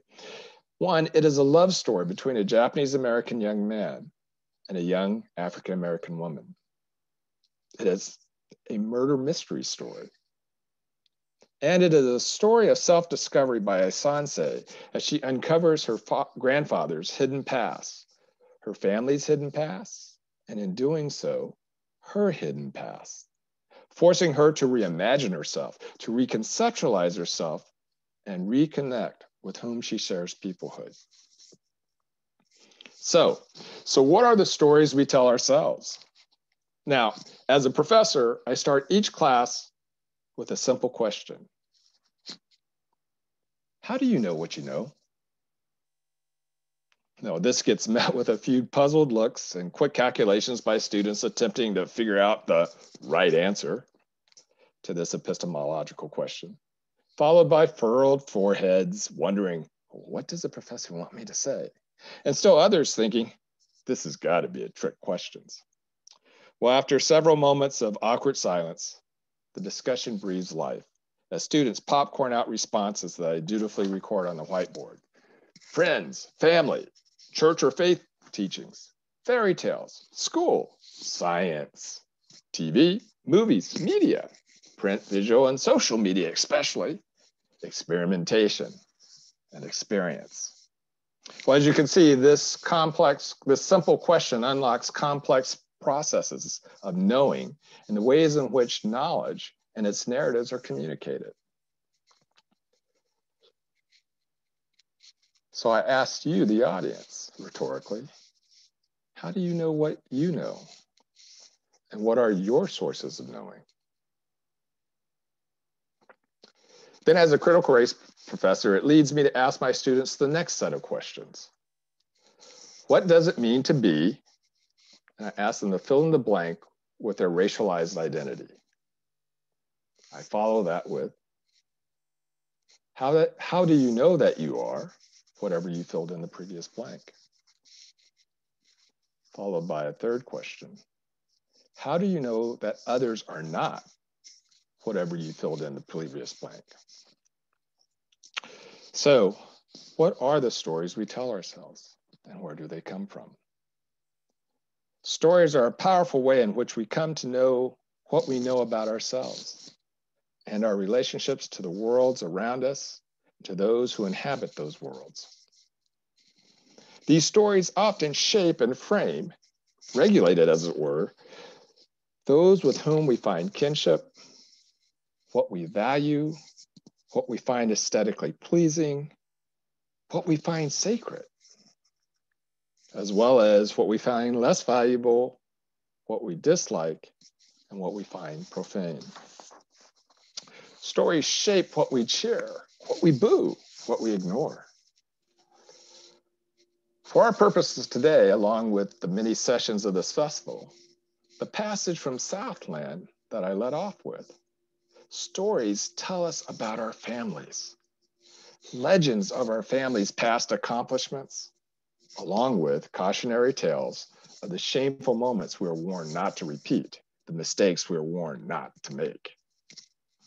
Our family stories tell us how it is we belong to the family and who comprises our family members in all their glory and with their stumbles, tells us with whom we are kin. And yet within those tales of family deeds and misdeeds, there are also secrets, the stories left untold, hidden, silenced. For the Japanese American communities, particularly on the West Coast, we know all too well the cost of silence. As Janice Mirikitani reminded us, they said that silence was better, golden like our skin, quieter like don't make waves, expedient like horse stalls and deserts. While the redress and reparations movement sought to kill this silence, to tell the untold hidden stories that lives in our bodies, infecting us with intergenerational trauma that we continue to unwind. And perhaps it was that silence, born of feared judgments and wrongful incarceration, that contributed to the other silences of our past, leading to the silences of our present, threatening our future.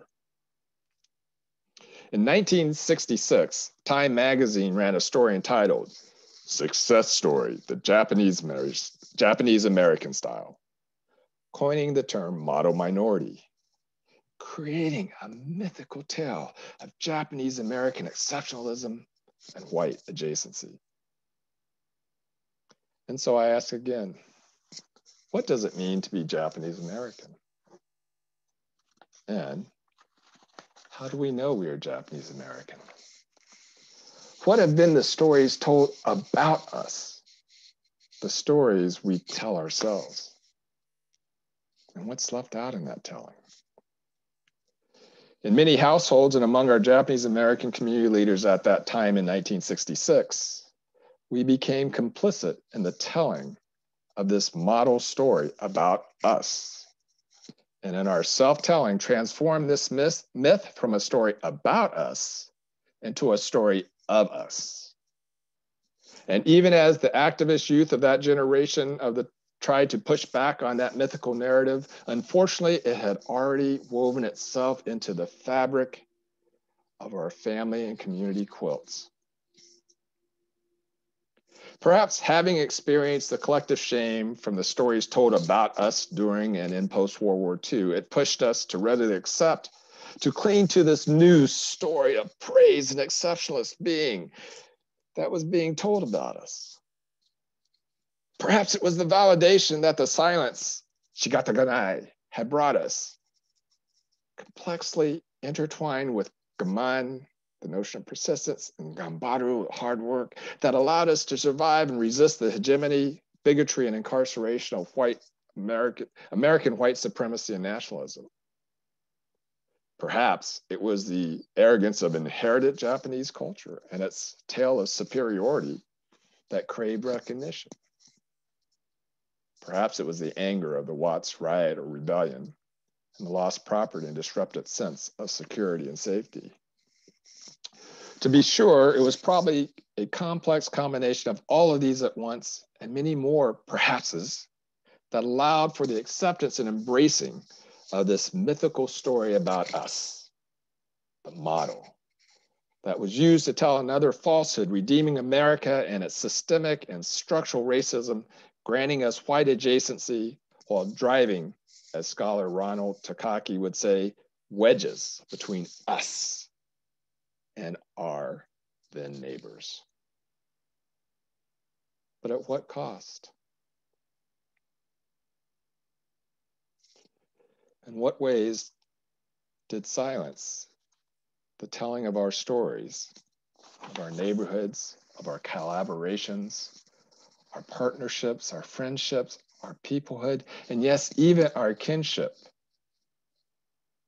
with our BIPOC neighbors? This mythology of the model minority, built on the stilts of economic, occupational, educational, and social success, fails to tell the full story of the bedrock on which these stilts are embedded. Blackness and how to deal with blackness is an ongoing story of America, and the pendulum of fairness, of being created equal, that permeates America laid the foundation for Asian American, thus Japanese American, rights in the United States. The 14th Amendment to the US Constitution established a means to give citizenship to the newly freed, formerly enslaved African Americans. And along with it in this particular amendment, The legal principles of due process and equal protections created pathways to Japanese American settlement in the United States. For example, the right of birth citizenship ensured that Japanese American immigrant families, through their children, could rightfully claim as their country, US as their country, using their children's citizenship as a means to circumvent alien land laws.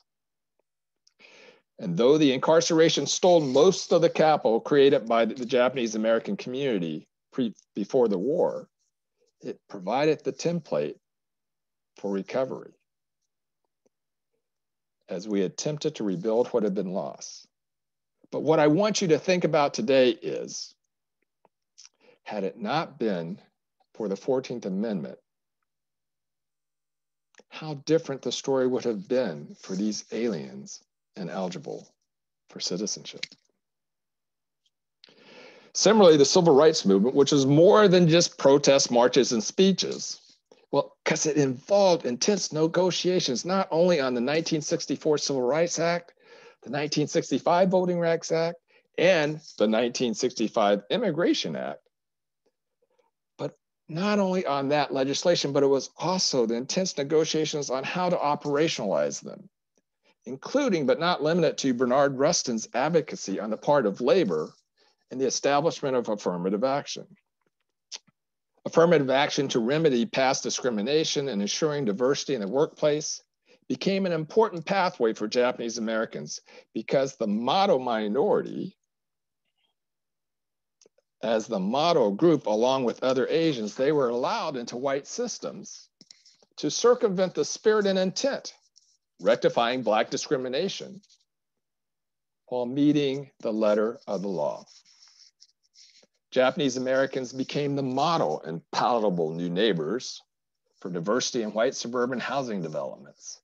Again, providing the patina of progressiveness, resulting in non-redline housing, allowing for the accumulation of wealth, providing their children access to better schools, hence improved college admissions and later professional schools, and with it the potentials for wealth accumulation. Now, don't get me wrong. I'm not saying that every Japanese American who studied hard, who worked hard, who saved and invested in a home did not do the hard work to succeed. But what I am saying, and this is a story that isn't told, that in large part, the opportunity for that success was bought part and parcel from a deep anti-Blackness within our society writ large. And in the telling of the story of ourselves, we rarely, if ever, recognize that our use as a wedge against Blackness by systemic anti-Black racism gave us the chance to use our cultural toolkits of Gaman and Gambaru to build back better. By not including and incorporating the stories of the Black community's fight for civil and human rights into our stories, we distance ourselves from ourselves, choosing silence over voice.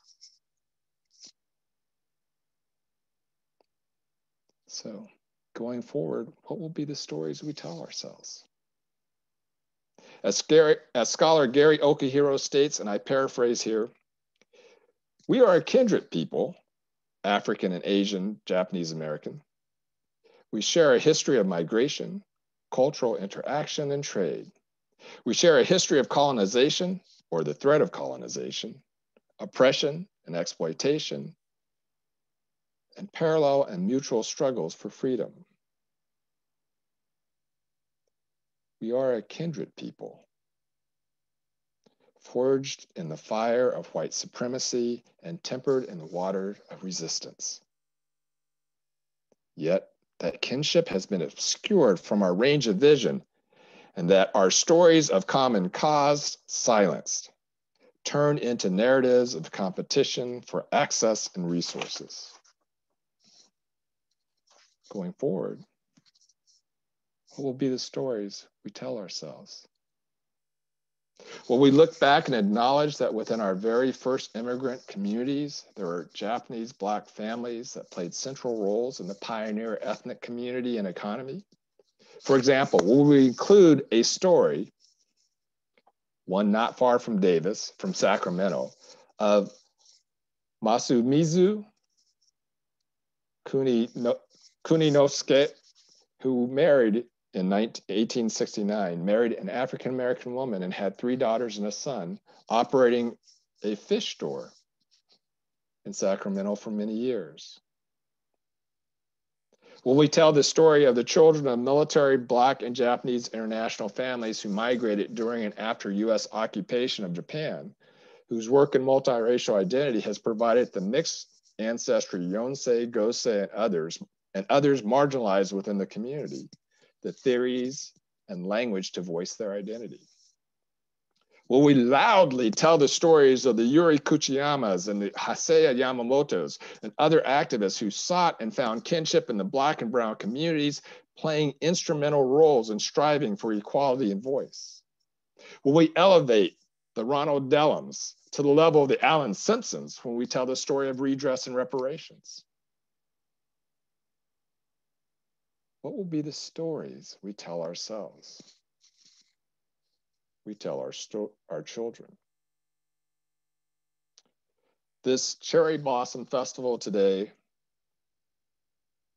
has been a good step in reclaiming our kinship and expanding our story as we seek to turn our passion into purpose, as we seek to return to our mesas and kill this silence. Thank you.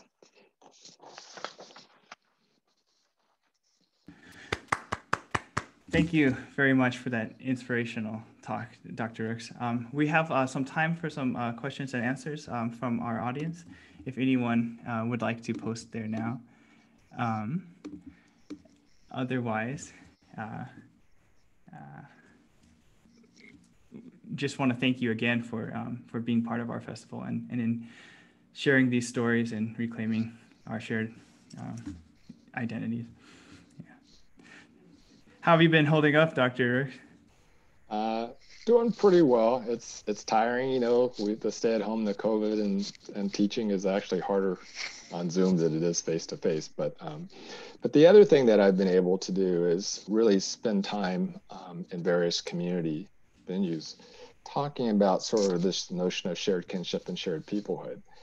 And, you know, for me, it's with this particular issue of Black Lives Matter, you know, I can't divorce it. It is in my body. That is me. I am Black. I am Japanese. I'm Black, right? Yeah. And so, and it impacts my family because with all that goes on, my wife, who's Sansei, she has to worry when I leave the house. You know, my daughter, who is also part Black, you know, challenges the places that she's in about sort of the issues that you guys have raised today, as well as worried about me coming home, right? Yeah. So you know, I think what's always interesting, because I do a lot of work in the Japanese American community, and I would say that most people in the Japanese American community pretty much see me as Japanese American to a degree, right? So a few years ago, I was doing a general thing on diversity training for the United Methodist Church. And I focused on sort of particularly Black and brown issues within that. And a woman from the Japanese American community who had seen me mostly in those spaces came up, and she was sort of shocked that I was talking about the way in which I was talking about diversity at that point. And I had to say to her, you know, I'm never not Black. Yeah. Because America doesn't give me that opportunity, right? And that's okay, because there's a richness there, right? So, you know, I asked that story, you know, the third question I ask is, how do you know those who are not you? Yeah. Right? Yeah. And often at times I think when people think about the Black community who are not a part of the Black community, they think about culture, music, athleticism, I mean, just lay out the positive stereotypes or the negative stereotypes and the victimization, right? Yeah. But what, as Gary Okihiro was saying, if we really investigate, or what I've said before, if we really investigate, we both share this abiding belief in family, this abiding belief in our people groups, abiding belief in wisdom and education. I mean, Black people wanted education so badly, they had to make it illegal for them to learn it, and they beat and killed people for trying to learn or trying to teach them, right? But the stereotype is we don't appreciate education. That's not to say there aren't antipathies, that there aren't challenges in the Black community around education and other things. But when you've been denied an opportunity for education for over 400 years, and you've been given the worst opportunities, I think it's hard for a 6-year-old to say, they want me to learn. Yeah. Right? So understanding those things, right? But yet, in the community itself, wisdom is valued, learning is valued, right? Yeah. And you know, so I think there's so much that gets ignored when we only look at headlines. Yeah. And stories, and you know, that came through, that's come through a lot in the past 6 months, right? It's mostly about our victimhood, not about sort of the richness of our resistance, the richness of our persistence, the richness of our, right? Yeah. Belief in America. So yeah, I guess, you know, a lot of the people who are watching this today, thank you for joining us from other institutions, from UC Davis as well. A lot of young people who are looking to tell better stories about ourselves too. And I don't want to just make you answer the same question you said before, but what are some of these the little steps you see people doing, or ways that we can maybe take your message to heart as we try to organize ourselves? Well, I certainly, you know, think that you need to push yourself to learn your own family stories. Yeah. Right. The novel I used is a tremendous one. I mean, it's fiction, but it really talks about, right? There's probably more to the connection your family has, particularly if you've been here more than 3 generations, with other communities of color. Just is, right? Yeah, it has to.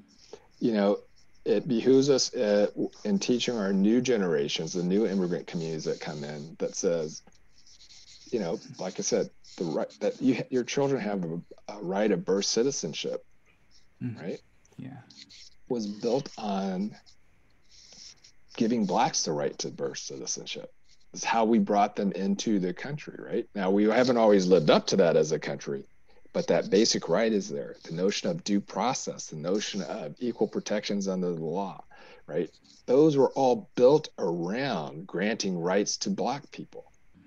The 15th Amendment that gave us the right to vote. I mean, it didn't give women the right to vote, but it gave somebody other than white people the right to vote, that you couldn't be denied vote because of race or religion or any of those other things. Unfortunately, it didn't say gender, and we rectified that with the 19th, right? Those things that even the 1965 Immigration Act was a larger part of the civil rights movement that said, you know, because we were in the middle of the Cold War. And so we were fighting with the world about whether or not our democracy was real. And the Soviet Union was saying to other countries of color, saying, why would you want to go to America? Look what they've done to your people in America, right? Yeah. And so part of the changing of the Immigration Act had to do with this larger piece that was going on, right? Which allowed immigration from Asia again, which had been cut off virtually since 1924. Right? Yeah. So it's about, because I'm talking to college students, I'm going to call on you and university students, or I'd rather say young scholars, because students learn for a test, scholars learn to learn, right? To use that for something other than that. So to own it so that they understand themselves. Do what you do, read. Right. I love the young man, the Filipino-American artist, and his things. Iraya, yeah. He was dropping citations and things that educate yourself, right? Educate yourself. Don't rely on your professors to educate you. Right? Yeah. Because there's professors out there who are invested in the lie, Mm. are invested in science, right? There are some professors who aren't. Find those professors, or find the students of those professors, young scholars of those professors, trade syllabi, trade conversations. Don't be afraid to have those conversations. Thank you. I want to get to a couple of more people writing some questions in the Q&A. We have Izumi Sakamoto asks, do you think that more JAs are challenging the silence and seeking the shared kinship with other BIPOC folks? And do you think that increasingly mixed heritage that Yonsei and Gosei JA people have is challenging that complacency? She also asks, how can we change community narratives to expand that shared kinship and kill the silence? Right. So one is going back to the history. That's the easy part. Yeah. I think what's going on in the contemporary is we really have to sort of know that when we walk into someone else's space, right, that it's their space. We've sort of inherited, and our white adjacency has given us an arrogance that allows us to think we're going to go save somebody. Yeah. Right? So first we got to lose that. We ain't saving nobody. Right? Now, we may be able to bring resources and other things that aren't there, but it's for them to use and engage in and partnership with you in meeting or sort of challenging the things that those resources aren't allowing them to have. But we have to sort of really take a good look at ourselves to say, understand why we're doing it. And then as we do it, right, to do it in partnership, right, which means we might have to check ourselves, right? And say, how can I help? Not here's how I'm going to help you. Right? Thank you. For example, with the the incarceration of immigrant children and things like that, right? We need to really learn the histories of the countries that they're coming from. Right? We can't just go and lick the icing off the top of the cake. We have to get down into the ingredients. Thank you. I think I lost it, but we had a question about decolonizing our as young scholars, and not just students. And I think there's been a lot of talk in some departments about decolonizing kind of the narratives we use in education itself. Do you have any thoughts on that for students? Well, certainly in this emotional moment, a lot of universities are talking that. We'll see if they walk the talk. But what we do see clearly is that young faculty of color in particular are carrying the burden of labor on this in large part, as well as some of our accomplices, usually young women faculty. I think as students, the way that you support it and can work on it is take the classes. I know you want to be a mechanical engineer, but take an ethnic studies class. Take more than one ethnic studies class, right? Don't be afraid to take one outside of your group, but take some in your group too. Whether you do it through art or literature, through something, but don't just be a bystander of critical race, right? Engage in those courses, because that will tell, and then do these sort of organizing. Each one bring one. Interesting. Yeah. Right. Each one bring one. Don't you just come. You grab your friend, your suite mate, the person across the hall, right? And bring other bodies, people that you know who think it's stupid or silly or whatever, or they don't have time for it. Bring them to those courses. I mean, there's a practical thing. If you have enrollments, then those enrollments are hardy, then the university will actually keep offering the courses. Right? Yeah. Oh, yeah. Because if there's no enrollment, the classes are going to go away. So they aren't, they'll pay fire insurance for a while, but not forever. So everyone listening at home, I hope you take that to heart. Where let's take some more classes. Let's. I think we have actually Jeremiah, who Iraya, the artist you mentioned, is in our chat saying, "Let's push for more ethnic studies participation. Let's organize. Let's do this." And then organize things where you can tell your voice. I love spoken word. I wish I could do it, but I love spoken word. Right? Yeah. Do those things where your voice comes out. Get, you know, all those different things. Write stories for children, right?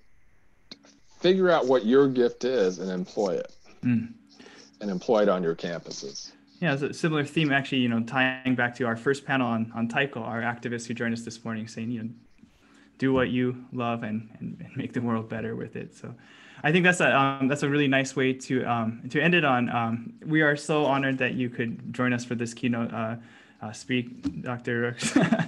Thank you so much for joining us here at our festival. Well, I am truly honored to be able to share this day with you. And for those of you who are out there in the audience, I'll just leave you with, let's see if I can get it right. Let's bring Wakanda to America. Thank you very much. Bye-bye. Bye, Dr. Rooks. All right, we're gonna have one more artist set, everybody. So stick around if you're hanging out with us. Before we do that, though, I'm gonna get all these artists on a call. We're gonna have a little kind of discussion about being a performing artist during this time. We're gonna queue up a quick video though we have a special presentation from one of our friends on campus, Keiki O Hawaii, our Polynesian, Hawaiian, Tahitian dance group. So let's have that first.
thank you, Keiki O Hawaii. So all my artists who are on the call, go ahead and hide your videos, and let's have a little bit of a discussion here. So we're reaching the very end of our program. Thank you for everyone who's joined us throughout today, through our many wonderful musical guests, through our panels and our speakers and everything. So we're gonna close it out with one more big bang of a artist performance, and we're lucky to actually be joined by many of these artists live right now. I hope you can see them. They're all coming in now. We're gonna keep this a bit kind of informal, kind of have just a fun conversation here. But I wanted to ask you if you wanted to introduce yourself, guys. We could kind of popcorn around. Let's do it in the Busy Lighthouse crew. Could you say hello to our audience? Hello, my name is Jesus. I'm the singer and guitarist for Busy Lighthouse. Thank you. It's an honor to be here. This is Isaiah. I play bass. Yeah, I'm glad to be here again. I think it's the third time we've done this festival. So yeah, happy to be here. Hey guys, I'm Josh. I play drums for Busy Lighthouse. And again, this is our third year, and glad to be doing it virtually rather than not at all. So thanks for having us. Yeah, a little bit different this time, but it's nice to have you back. Busy Lighthouse has been a staple of our festival for a couple of years now. I also, let's pass it off to, I think we have Eli from Sun Bobby and Here in Color, or Sun Baby, sorry. Yo, hi, Eli, Sun Baby and Here in Color. How's it going? Good, nice to see you. Oh, I think we have Geraldo just called in too from his car. Hey. What's up, everybody? This is Gerardo from Busy Lighthouse and Here in Color. I'm going home right now from work. I'm so happy to be here. So glad to see all my friends perform, and just like, man, you guys are awesome. Thank you for having us. Thank you. And can we get a shout out from the Güero crew? How are we doing? What's up? This is Russ, Mike, and Shay from Wedo. Happy to be here on this lovely Sunday afternoon. Well, thank you all for joining us. I was thinking we could just maybe have a conversation about how are you doing making music during this time? What has it been like?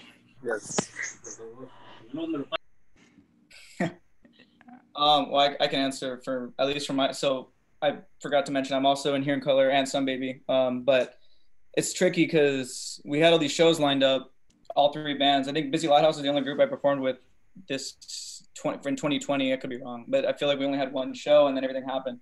So like we've just been trying to write, but it's also hard to do that remotely. So like everything's still happening, but it's just taking longer.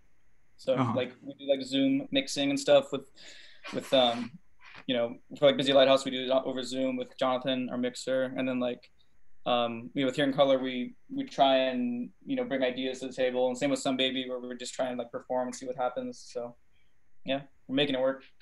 How about Güero crew? What's it been like for you? It's been it's actually been pretty nice. You know, we just released our second album on Dutch Records, and we were set to, you know, start to go on tour and do all these things. But what's been nice is it's kind of brought us back to where we're now just writing and recording. We've been in the studio pretty much all year, working on our follow-up album. It's been pretty nice to just kind of sit back and just really focus on our music again, you know, and just really being together and just kind of seeing where we can take it. Yeah, different kind of opportunity, huh? Yeah. Anyone else kind of thoughts on this matter? Right. Like it seems like for us, the band, a lot of people are real busy, so this has made them less busier, so that they can just focus on the band. Yeah. Do anything else, you know? Our drummer can go play with his other band and on tour and stuff, so he's got to play with us. Yeah. Well, I'm so excited for some of your sets coming up too. I'm really impressed with your ability to make music either, you know, socially distanced. And, you know, it's difficult, you know, getting even a film crew out, right? Like Güero's got some really awesome footage on theirs, right? You know, the way you like track layering and stuff. I was telling the Busy Lighthouse crew, the little Easter egg coming up in their video. One of my favorite parts is Isaiah trying to open the door. I think while Jesus is like laying down a bass solo and stuff. It's just you see these little parts of people's lives that maybe you don't always see on stage too, that, you know, this really kind of a human experience to playing music as well. Yeah. I also want to take a little special time to shout out to Isaiah. Isaiah has been part of our festival for a long time, and he's also really good at finding really great artists. He is my unofficial scout for a couple of years too, and he finds a lot of the talent that we bring to our festival. Can I just thank you for that, Isaiah, and have you tell us maybe what are you looking for? How do you do it, man? No problem. I mean, well, I don't know.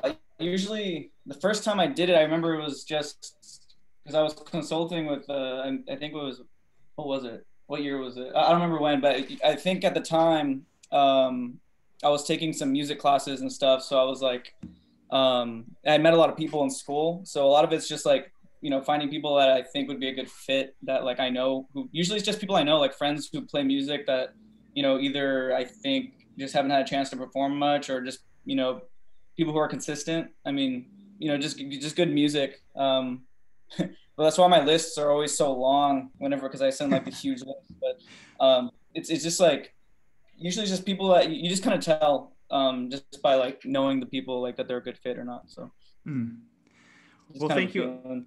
Yeah, and you do send great lists, long great lists. So I'm appreciative of that all the time. Hey, so I want to invite audience at home to have this conversation, hang out with our artists. I think some of our team members are going to be dropping the Discord link into the chats. And we've had, you know, one of the kind of problems of doing stuff remotely is we've had chats on YouTube, chats on Zoom, chats on Discord, kind of spread out. We're going to try to bring that together just for a chance for us to hang out with the artists and you know, psych out about music. I've really appreciated seeing some of the artists being just present all day and commenting in the chat. So for our artists here now in this next set, as well as our artists earlier who are sticking around, thank you so much for making this event you know, so much fun every year, whether it's in person or online here.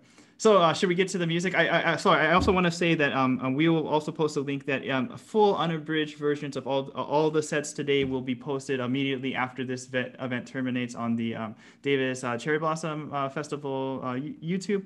You know, sometimes there's maybe audio issues just with this live streaming environment. You will get the nice quality sounds as well as some additional content from our artists who are here now as well. If you want to check those out after. How does that sound? Should we get to the set? Let's do it. All right, let's do it. Let's head on over to Discord if you want to chat with our artists, and let's maybe have a copy of YouTube run in and Discord open, and we can have a nice conversation there. So thank you, everyone. This is we'll sign off at the very end, but this is our last set of the night. So let's do it. Let's go.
Hello, everybody. Hello, everyone. We are here in color. I am Faith. I'm gonna be singing tonight, and we are ecstatic. We are thrilled to be here, to be a part of this event that Davis Cherry Blossom is putting on, to be part of this festival. And yeah, we're gonna sing some songs for you guys, perform some songs. It's gonna be a good time, okay?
say that I love you when these words just get caught in my throat.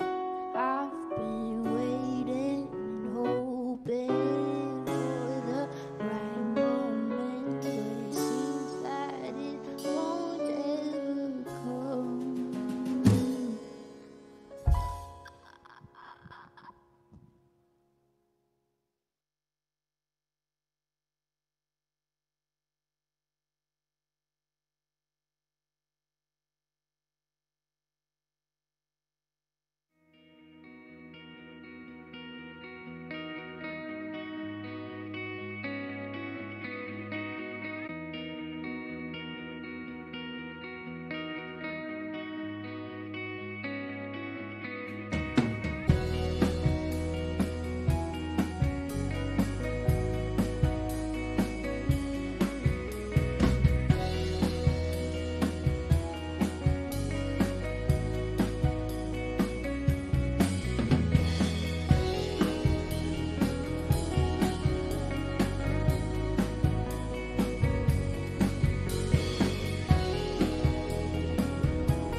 I can't believe it's still going. It feels like it never ends. What if one day we woke up and all the world we loved again? I can't believe it's still going. It feels like it never ends.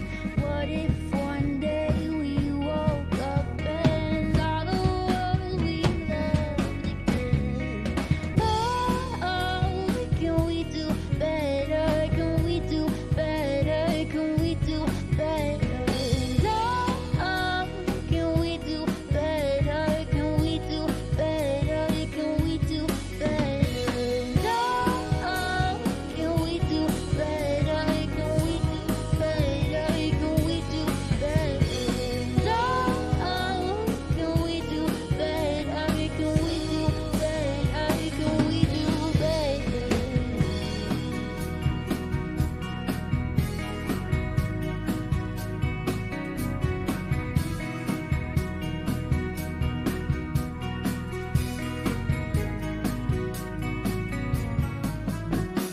What if all the voices stopped and we could hear our thoughts again? What if we just sit in silence? I might see you better then. What if all the voices stopped and we could hear our thoughts again? What if we just sit in silence? I might see you better then. Oh, can we do better? Can we do better? Can we do better? No, can we do better? Can we do better? Can we do better? No, can we do better? Can we do better? Can we do better?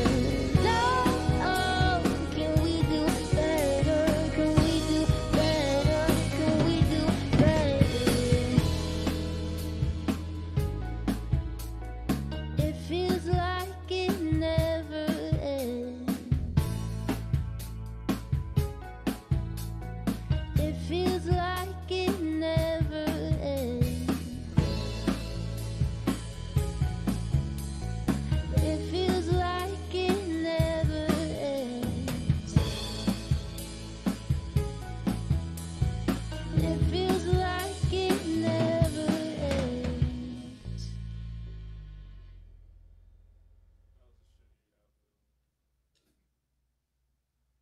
Hello, everybody. Thank you guys for tuning in, and shout out to Davis Cherry Blossom Festival for putting this on and allowing us to have an opportunity to speak and share our hearts with you.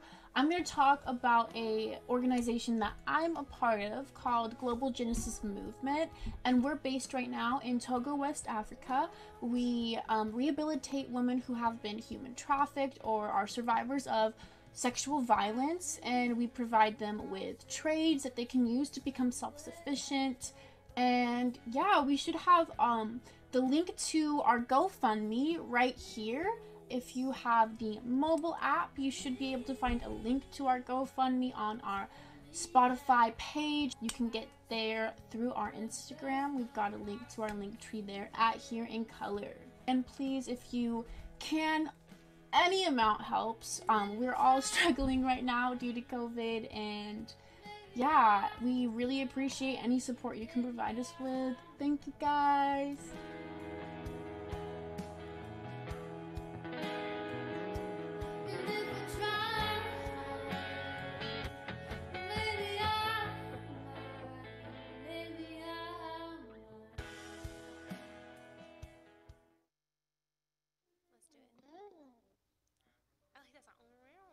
Wait, is that recording? Oh. Hey. Some baby.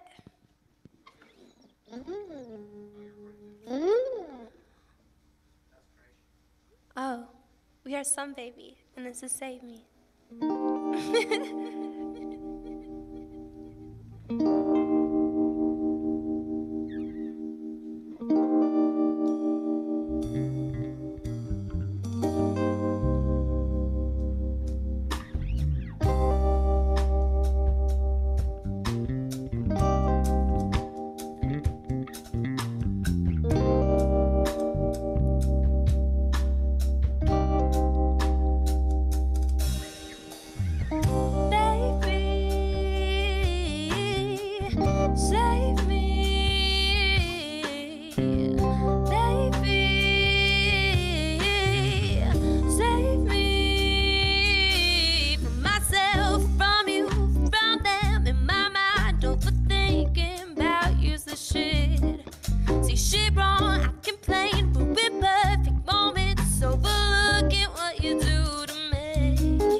Oh my god. All right. After that sexy part, you had enough.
I'm riding solo, no, you can't disturb me.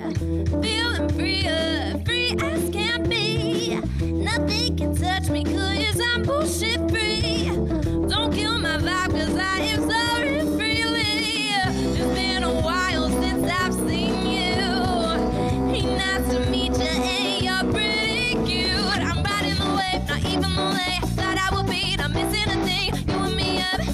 what's up, and I'm like, fuck, you even want? I'm riding the wave, not even lonely. Thought I would be, not missing a thing. You with me up, see what's up, and I'm like, fuck, you even want?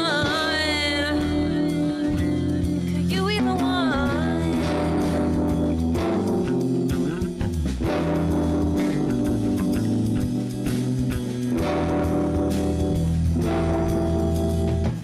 I'm on some new shit, don't you dare disturb me. Don't ruin my peace with your games, excuse me. I'm out this hoe to get some money. I'm too cute to be stressing for you. Wasting my time, I don't even like you. Wasting my time, I don't even like you. It's been a while since I've seen you. Hey, nice to meet you, and you're pretty cute. I'm riding the wave, not even lonely. Thought I would be, not missing a thing. You with me up to see what's up, and I'm like, the fuck, you even want? I'm riding the wave, not even lonely. Thought I would be, not missing a thing. You with me up to see what's up, and I'm like, the fuck, you even want? Oh, do you even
fuck you want?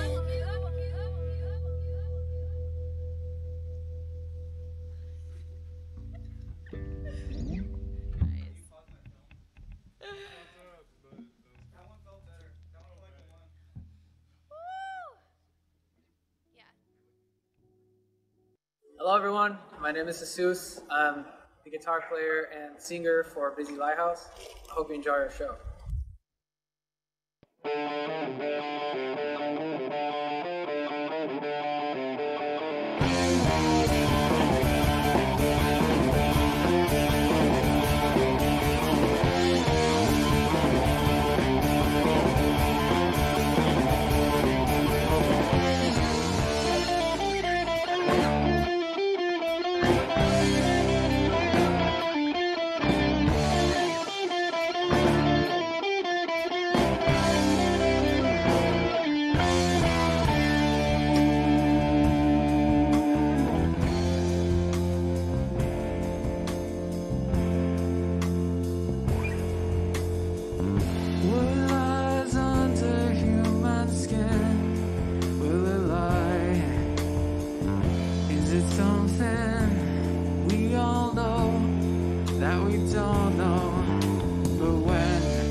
That's why we run away.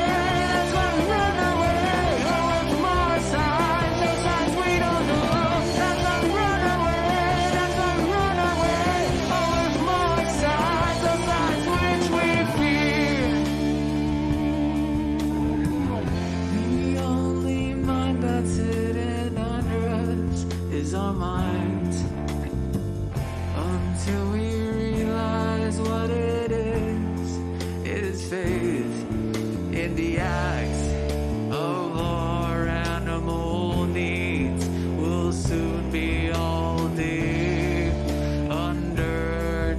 the ground.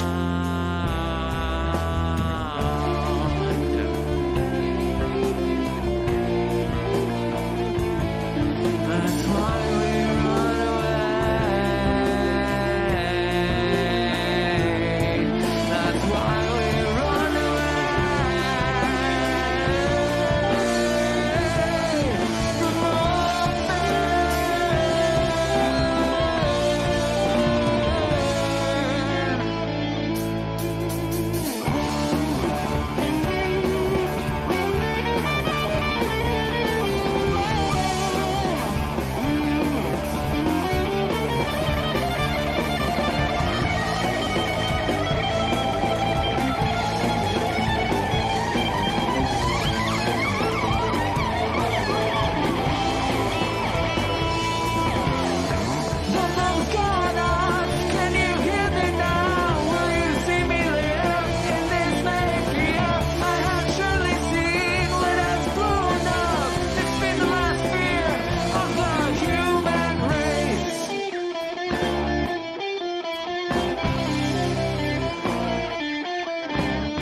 What was the next one? Scholar.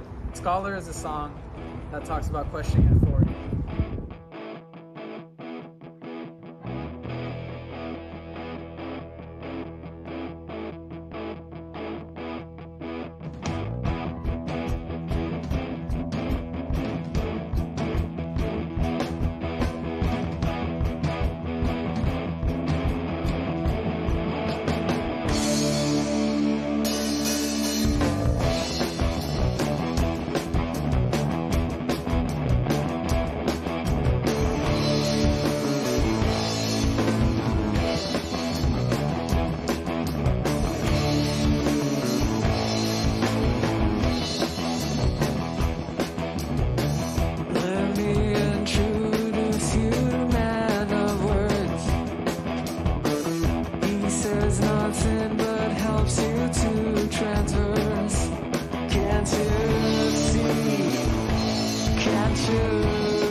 think The Age of the Devil talks about how we as humanity tend to blame other people based on color, race, religion, or anything that we can put our hands on. And it talks about how we need to, as a race, as humans, learn to improve ourselves for the better of humanity, rather than just blaming and pointing fingers on other people.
Hey everyone who's still with us. Thank you so much for joining us today. This is going to conclude our 2020 A Change is Going to Come Davis Cherry Blossom Festival. I really enjoyed that last music set. I had a great time talking with people in the Discord. I love seeing all the artist comments on YouTube, on what are we even doing this on Zoom, right? So just a quick kind of let's wrap some stuff up. If you missed any of these sets, I'm posting a link to a playlist right now. This playlist has the unedited, kind of the full audio cuts of some of these songs. So if you want to just jam out to them, they're there and available to you. We had a little bit of a mishap with our YouTube earlier today. If you were on our YouTube live stream at the very beginning of the day, you might have missed Natasha, Greer, and part of Sage's performance. You can definitely check them out there. You can also, for any of the panels or things that happened live during today's event, those will be still here. You can find them back on this this YouTube section. Well, the sunset here. We've been at it all day. I'm just incredibly grateful for all the artists who contributed, for all our speakers, the students, organizers who put this together. I want to one more time a thank you to our sponsors. We're here at the Manetti Shrem Museum of Art in Davis. We would also like to thank the City of Davis Arts and Cultural Affairs Program. We'd like to thank the Davis Food Co-op and UC Davis Global Affairs. Thank you for making this possible. Thank you for sharing the support with artists so that we can continue to do this kind of work even when times aren't the best. So I hope we can see you soon in another event live, hopefully, or maybe not, but you know where to find us. We're the Davis Cherry Blossom Festival. You can look us up on whatever, social media. We got a website and stuff too. Thank you for our chat moderators for facilitating that today. I got nothing left to say. I felt like we just went on a road trip. I love that ending from Güero. Thank you, all the artists who came on with me ahead of this that set too. Well, what am I talking about? Let's get out of here. Thank you, everybody, and hope to see you next time. Oh, yes, come on, if you're still here, panelists or hosts. Thank you, Candace. Thank you. Ashley and Katie had to leave to a meeting, but we're gonna sign off. I don't know how to end this Zoom stream. Thank you, everybody. It's so nice just spending this time with you. I really enjoyed kind of that community talking in the chats and stuff. All right. Well, I'm going to close it up here. And once again, thanks, everybody.